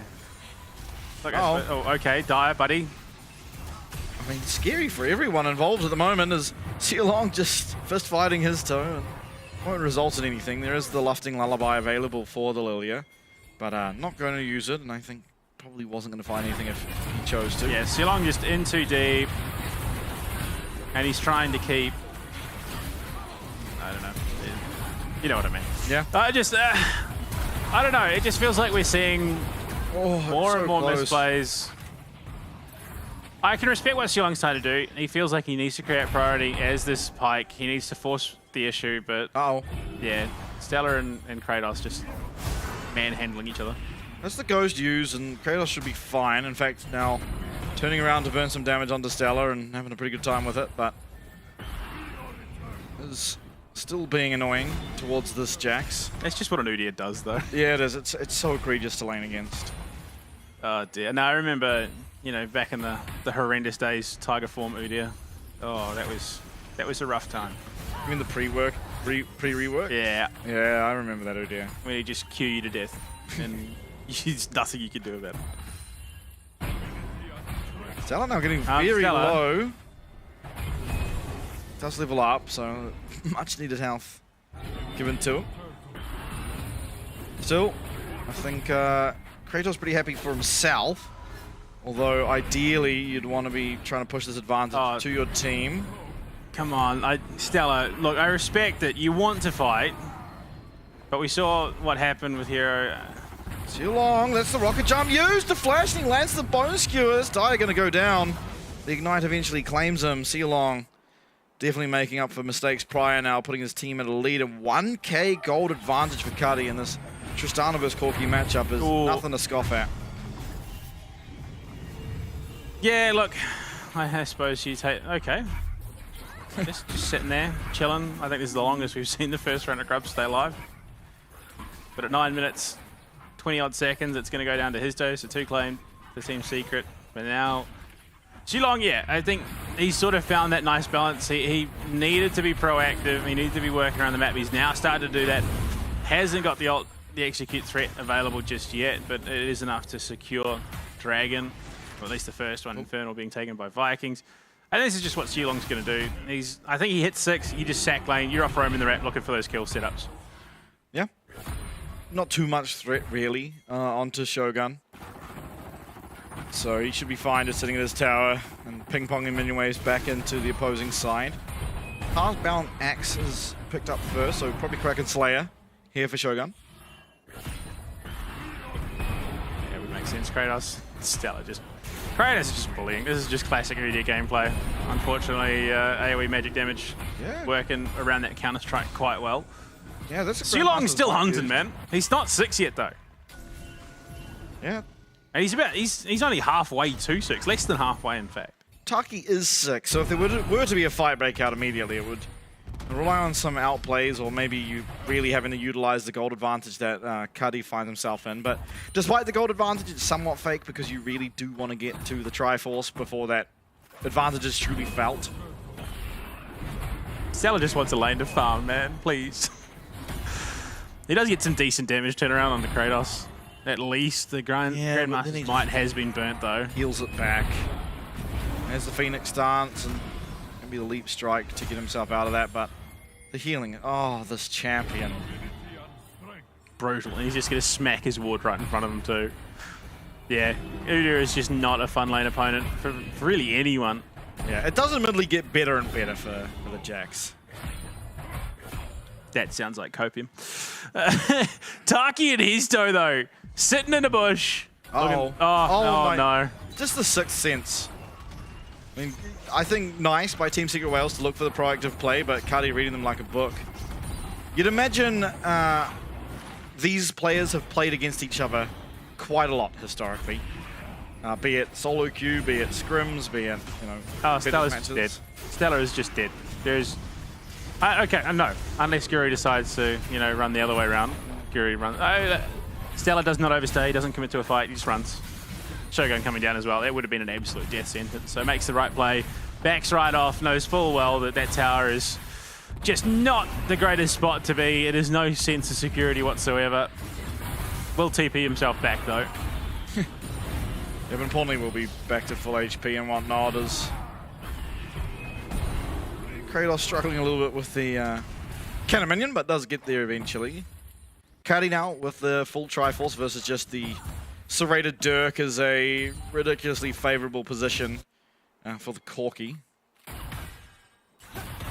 He's up to 20 CS as well. He's just had a phenomenal lane. He's got 2 kills under the belt, one of them being onto Dire as well.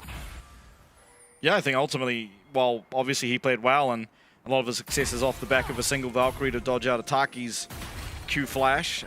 Also, Sealong has done a good job of coming up here and really swaying the pendulum or the scales of this matchup, which is typically a very even matchup.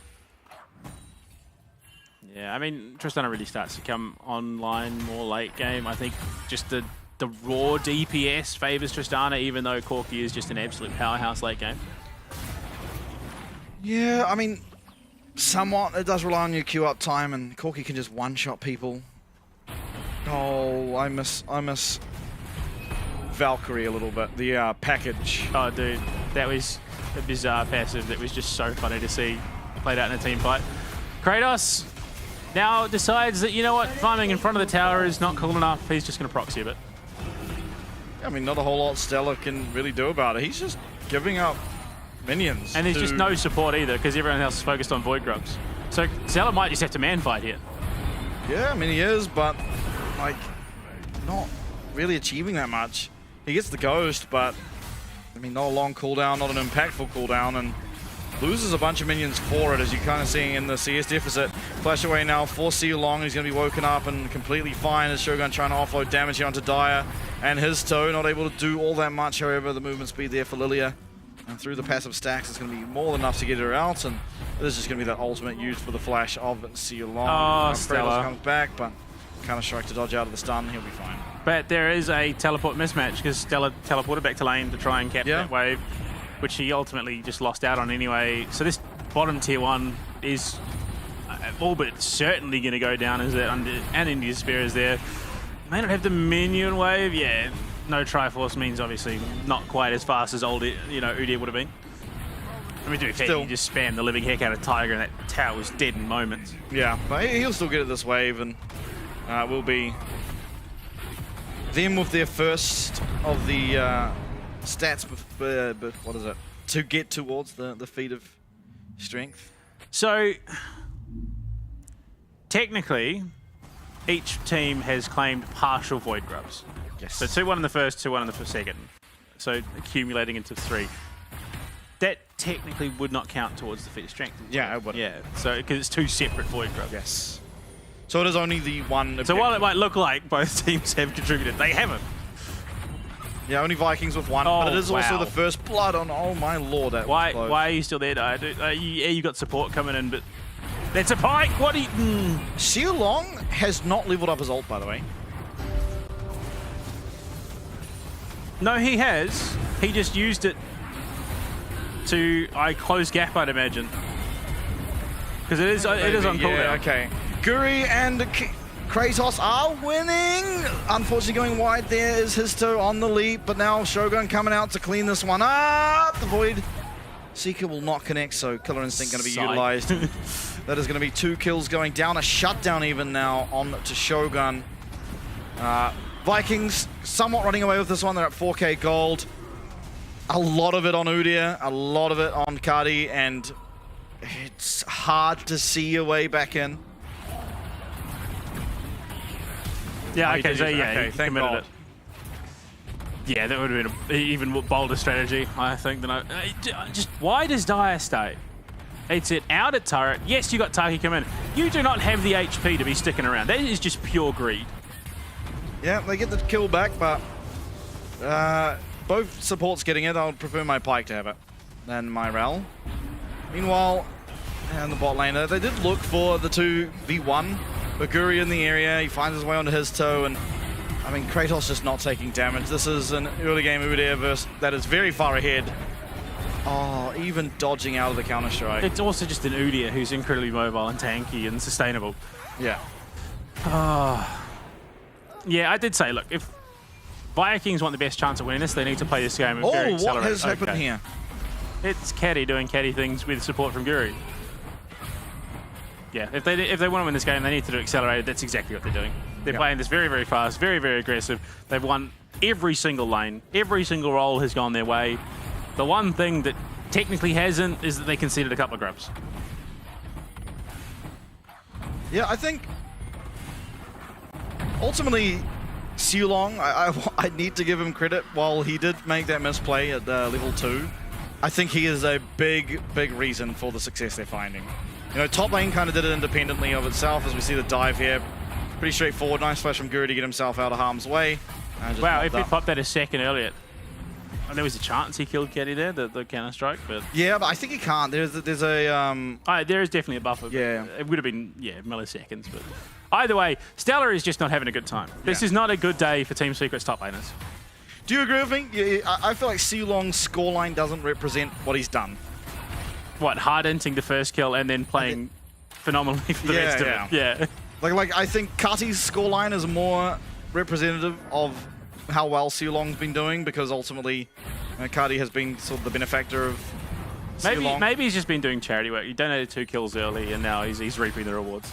Tax deductible. Perhaps. Udyr winning out of the damage out, but Stella not too far behind. It is just a miserable time for Stella, and it sucks even more when the rest of the team's losing. Usually, you know, you're in this Jax, you have a pretty terrible matchup, you get out of lane and you start feeling better, but when everyone's struggling, I mean, Eddie's doing well, admittedly. I mean, look, I do see an avenue back into this game for Team Secret. 100%. Unfortunately, it's not for, you know, sort of 10, 15 minutes.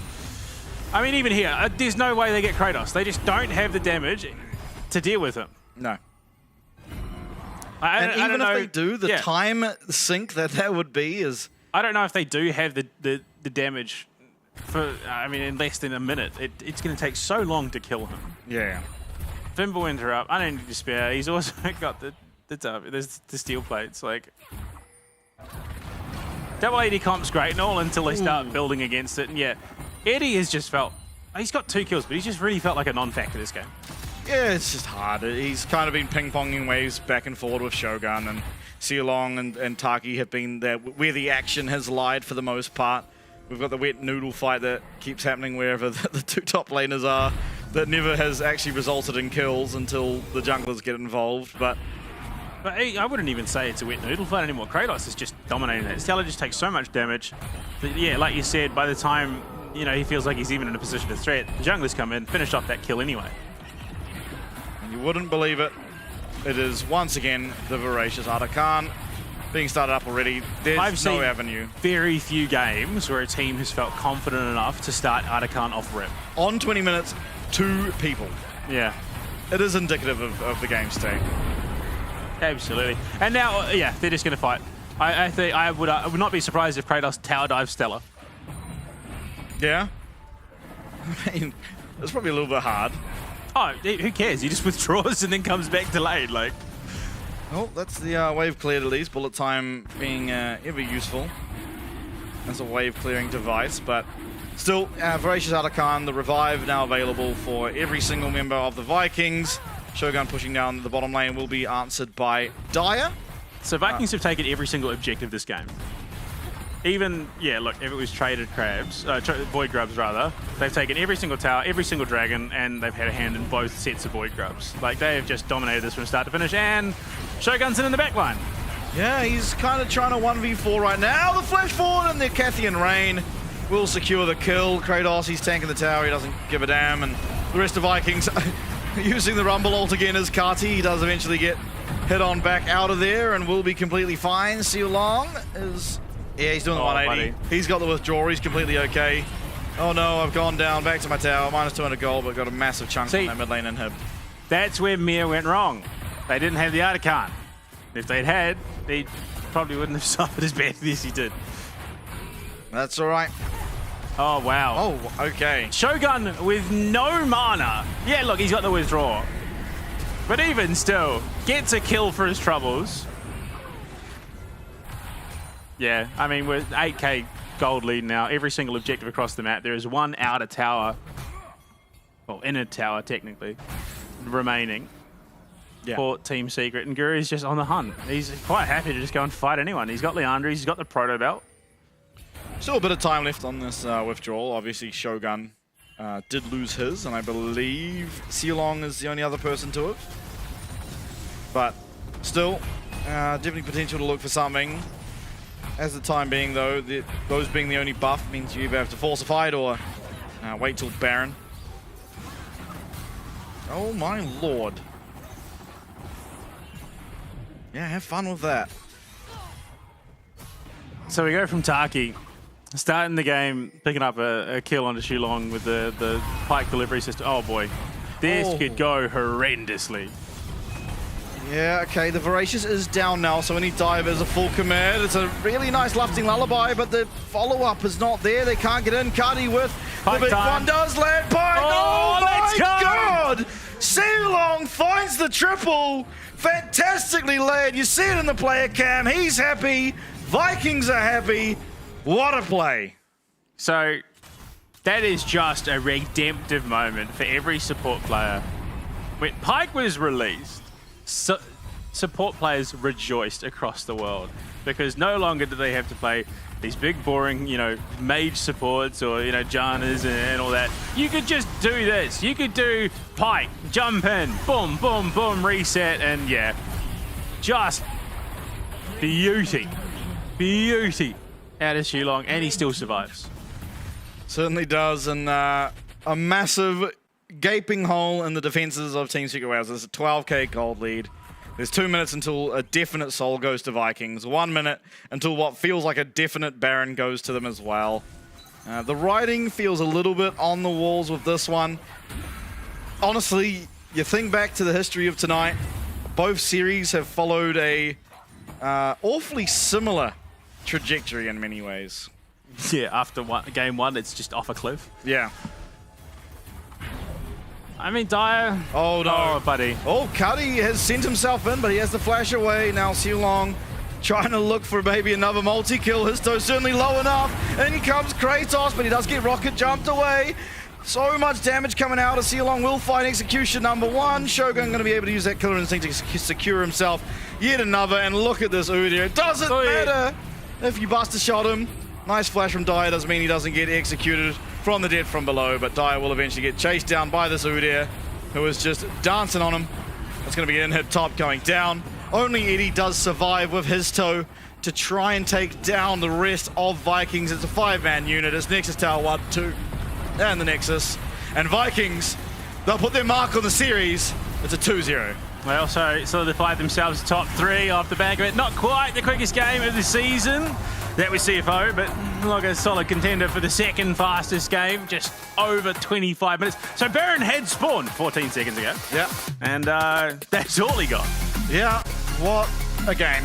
MVP for this game is Sealong for me. Cuddy, runner-up. Oh, look, I think you kind of got to give it to Cardi because Sealong just runs it down 2 kills in a row and then starts popping off. Well, the death top did result in Cardi picking up 2 kills, so I'm willing to give him that I'm one. talking about the death mid and then the death mid when he was stuck by the top side brush. True. With nowhere to go. And then the last ultimate to come online and then he puts it to use. It was perfection down the bot lane. 1, 2, 3, mops them up, gold for everybody, resets galore, and Sealong still survives as well. Like, that was just that was peak Pike play. And I think this is the first time I've ever casted a game that had that Pike skin getting executes because it made the screen look all cool. It was a really cool animation when it goes all blurry and yeah, I mean, just on the very verge of missing his first ult onto Stella, but he hits it and then gets the next 2 kills. It was very cool. It was a very good display. Sealong now picks up his 3rd game at Pike, picks up his 3rd win as Pike. And I think this is a very real champion that other teams now have to look towards to think, do we actually want to give him this champion? Yeah, it does start the end of that conversation, but also, I mean, 4 games played tonight, 3 new champions brought into the pool in the forms of Bard. Who else was I? Diana? Bard, Sivir, and now Diana. Yeah. There you go. Bard, and Diana picking up wins. Siva, not so much. Yeah, I mean, looking at the damage, it was Cardi doing the most. Kind of, I mean, it was those last couple of team fights where each rocket barrage would land and deal a quarter of someone's HP. But up until that, I think Kratos and Stella were having a good time in that damage stat. Still, ultimately, Vikings pretty cleanly take this one out. I believe it's the third quickest game because CFO were first and second. They had the 24-minute win as well against SoftBank, I believe. So, Vikings now, I believe, will be the third quickest game we've had. And just dominant from start to finish. Yeah, I mean, it's just Vikings knew exactly where they wanted to pivot into the second game. They had a draft that needed to finish early, and they did just that. They just compounded those opportunities. I mean, we have seen games where the losing team is just blowing out. I mean, you look at that 16-4. 4 kills across the map for Team Secret in that game, and that 2 of them were on Silong. Yeah, I think 3 of them. Yeah, so the hardest in any game, I suppose, you compose 75% of your team's deaths, but when it's only 4, that's not bad. Yeah, especially as a champion like Pyke. Someone so feast or famine, and honestly, he was feasting. He got all those 3 deaths back made up for multiple times over, I feel. And yeah, just everyone really on the MVKE side looking pretty fantastic. No massive critiques, at least on my end. Yeah, I mean, it was just... Game 1, yeah, they definitely felt pressured. But then game 2, I mean, the fact that you confidently take Atakan off spawn with just 2 champions speaks to how much control they were exerting over that game. And look, I don't know. I don't know what needs to change for Team Secret. It feels like they just seem to jump the gun. They have an opportunity, they have a lead, whatever it may be, but all of a sudden they feel like they need to do something more, and as a result, they blow what would have been lead. Guri is the key player. So, look, 9 assists, yeah, look, I suppose he contributed to 9 of 14 kills. 10 of 14, 10 of 16. Yeah, 10 of 16, there you go. So kill participation, 63%, damage was 12%. I still feel like Shulong, despite those early 3 or 4 deaths of the team, I feel like he probably did a little bit more. Yeah, I'm inclined to agree. I think ultimately everyone played well. Yeah, right. That's the thing. Okay, look, the first one's rough. I mean, he could have thrown that hook anywhere. They could have thrown that hook anywhere, and it probably would have not happened. Nothing would have happened. This time, though, yeah, look, after the initial couple of deaths, he really turns around. Taki overplays his hands. And I have to say, synergistically, MVKE are looking like a really, really strong team. Yeah. Yeah, I mean, locking themselves in at least 3rd now for the time being. Only behind CFO and Talon, who currently boast undefeated splits. CFO going down in single games, but not series, and Talon not even dropping a game. Making a good claim for themselves. I do believe that they still get to verse Talon, so they get to be that thorn in the side if they're able to do so. Oh, here's the... Oh, look how beautiful it is. Bam! Beauty. 1 HP as well. This was crazy. This was a wild jump in. Almost worked out, admittedly, but Cardi able to get free of the CC just in time to flash out, and Kratos teleporting in. That was it. So the draft was clearly designed. So you got Lilia, Misfortune. That was kind of the whole gimmick draft, and not once did we see that play out because it just wasn't allowed to happen. Yeah. Oh dear, Kratos, what an absolute menace he is in the top lane. And I've said it so many times. Vikings do not have a backup top laner. They do not need a backup top laner. Yeah. Nope. I don't know, looking at today's results, obviously, DFM go down 0-2 rather to CFO. Close game 1, bit of a stomp game 2. And a very similar trend in our second series where Vikings did take it 2-0. Was a close game number 1. Team Secret Wales doing very well in the early stages of the game, eventually lose, and then maybe losing confidence or whatever it was. Go into game number 2 and do go down pretty quickly. I don't even necessarily know if it was confidence. Vikings had a clear draft that was about accelerating, winning that game early, and they did just that. They played aggressively. The Pyke was always there to accelerate things. Caddy had a phenomenal game. Guri apparently had a really good game. Kratos was just an absolute... I mean, realistically, anyone in that team could have picked up the MVP. They all had a really, really solid game too. Game one, they did really, really well as well. But I mean, looking at the statistics, fun fact, there is only one team in the competition that averages less than a 30-minute game. What was that? It's SoftBank, because they lose too quickly. Oh, damn. Okay. It's 28 minutes. Okay. So it's still around the same vicinity, but yeah.